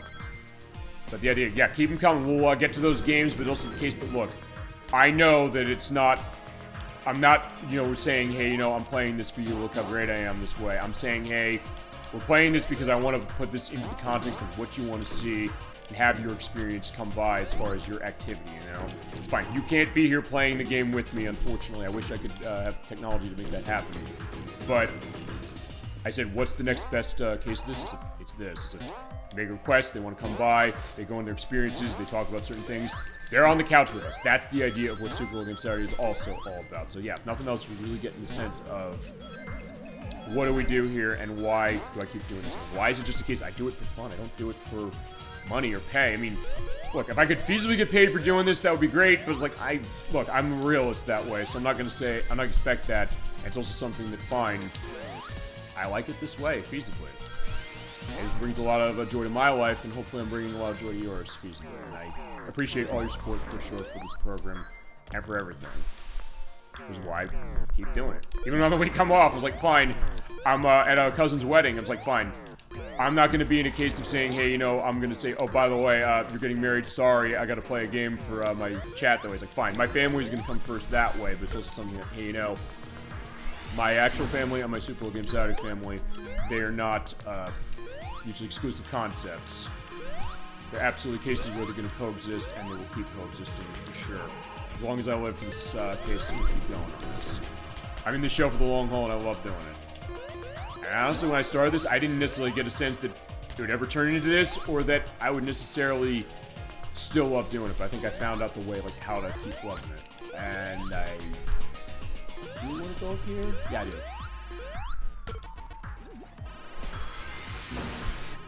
I'm trying to remember, yeah, am I going the right way? And the answer is yes, I am. Because we're getting to the end of Sonic Mania for sure tonight. I had a great time for it. And I guess, fine, I will reiterate my final thoughts. I adore this game so much. And even as far as tonight's show, I feel like I've learned so much about it, almost that a lot of what's going on to it, I've kind of come to it anew, and I'm going to love kind of going around to it. And even though we did play this game twice, and I feasibly have shown everything off, even after the editing we do, I would like to see if I can go back to this game again for a good reason. I think I could do that. Maybe for a compilation show or something. Or maybe another look of where we're going to stand when it comes to Sonic and things like that. And above anything else, hey, if, shit, me getting crushed is, a case of that. I was going to say, hopefully, if nothing else, it's a case that maybe, we have, Sega realizing, hey, this is what, this, franchise is doing really well, and keep it up like this with, Sonic and Shadow Generations. Maybe, they do that right, keep going on, and then we get the next great 2D Sonic game, because it sure as hell, to me, is not, Sonic, Superstars, it's this. I mean, if you bought Sonic Superstars over this, I'm sorry. I wish you bought this instead. But if you didn't buy this game, buy it. It's absolutely worth your money. It is on every console modern under the sun. And even of last gen, so you have PS4, Xbox One, you can still get it for that. There's physical versions. The DLC comes on the disc for the Sonic Mania Plus releases. There are also non-Plus releases, just to keep that in mind. But it is on the disc that way, so yeah, your physical media case of, holding on to that. Sega did it right that way. So yeah, keep up doing the perspective of this, and hopefully we can get another game exactly in the style of this. Because yeah, they had something great, and I would love to see them kind of go to that again.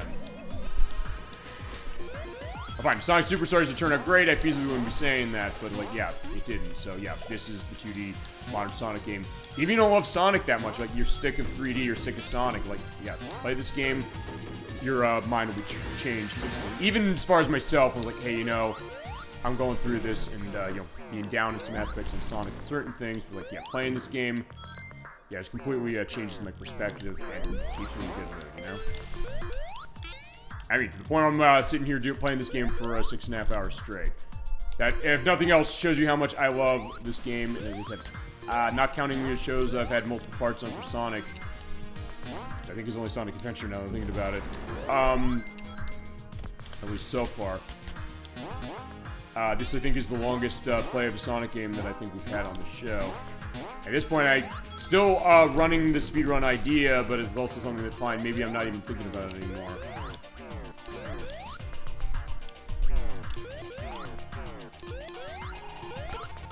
So there we go. That is a good strategy to kind of link to launch yourself in. Whoa! This one, yeah, I know there's a vertical climb, so I gotta keep going on the orbs. Oh yeah, and there's another Knuckles. I forgot about that almost. Alright, so one more run with good ol' Phantom Egg. And by the way, even if I had all the Chaos Emeralds, we would not have an extra boss here. You have the end of the game as is.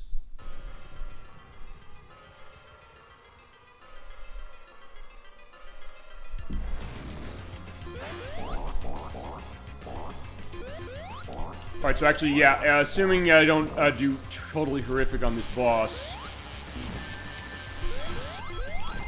I feasibly will in a case where I've beaten this game in an hour and 45 minutes, I think. Not great, but still something like, hey, it's for a completely blind speedrun of this game, not bad. Fine, here he comes again as far as you, but like, yeah.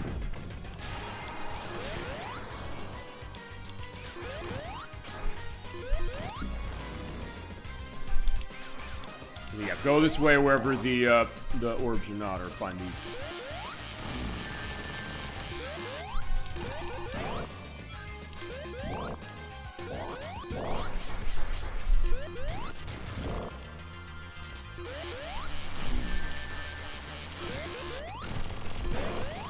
Yeah, in this case, I'm totally throwing caution out the window. Except I'm hoping I don't get Heavy Shinobi. I think it is in order, so I'm probably gonna get him. Shit. He's afraid of that. In this case, yeah, fine. I'm getting my ass out of the way. I don't even want to hit him. Because you can. He shoots out the shuriken that way. In this case, yeah, I'm just going to stay away. Whoa. Get there. No! All the times I don't want the ring gun. But fine, I only have one of these left, so I can feasibly go nuts. Just don't launch missile, please. No, ooh, that was lucky.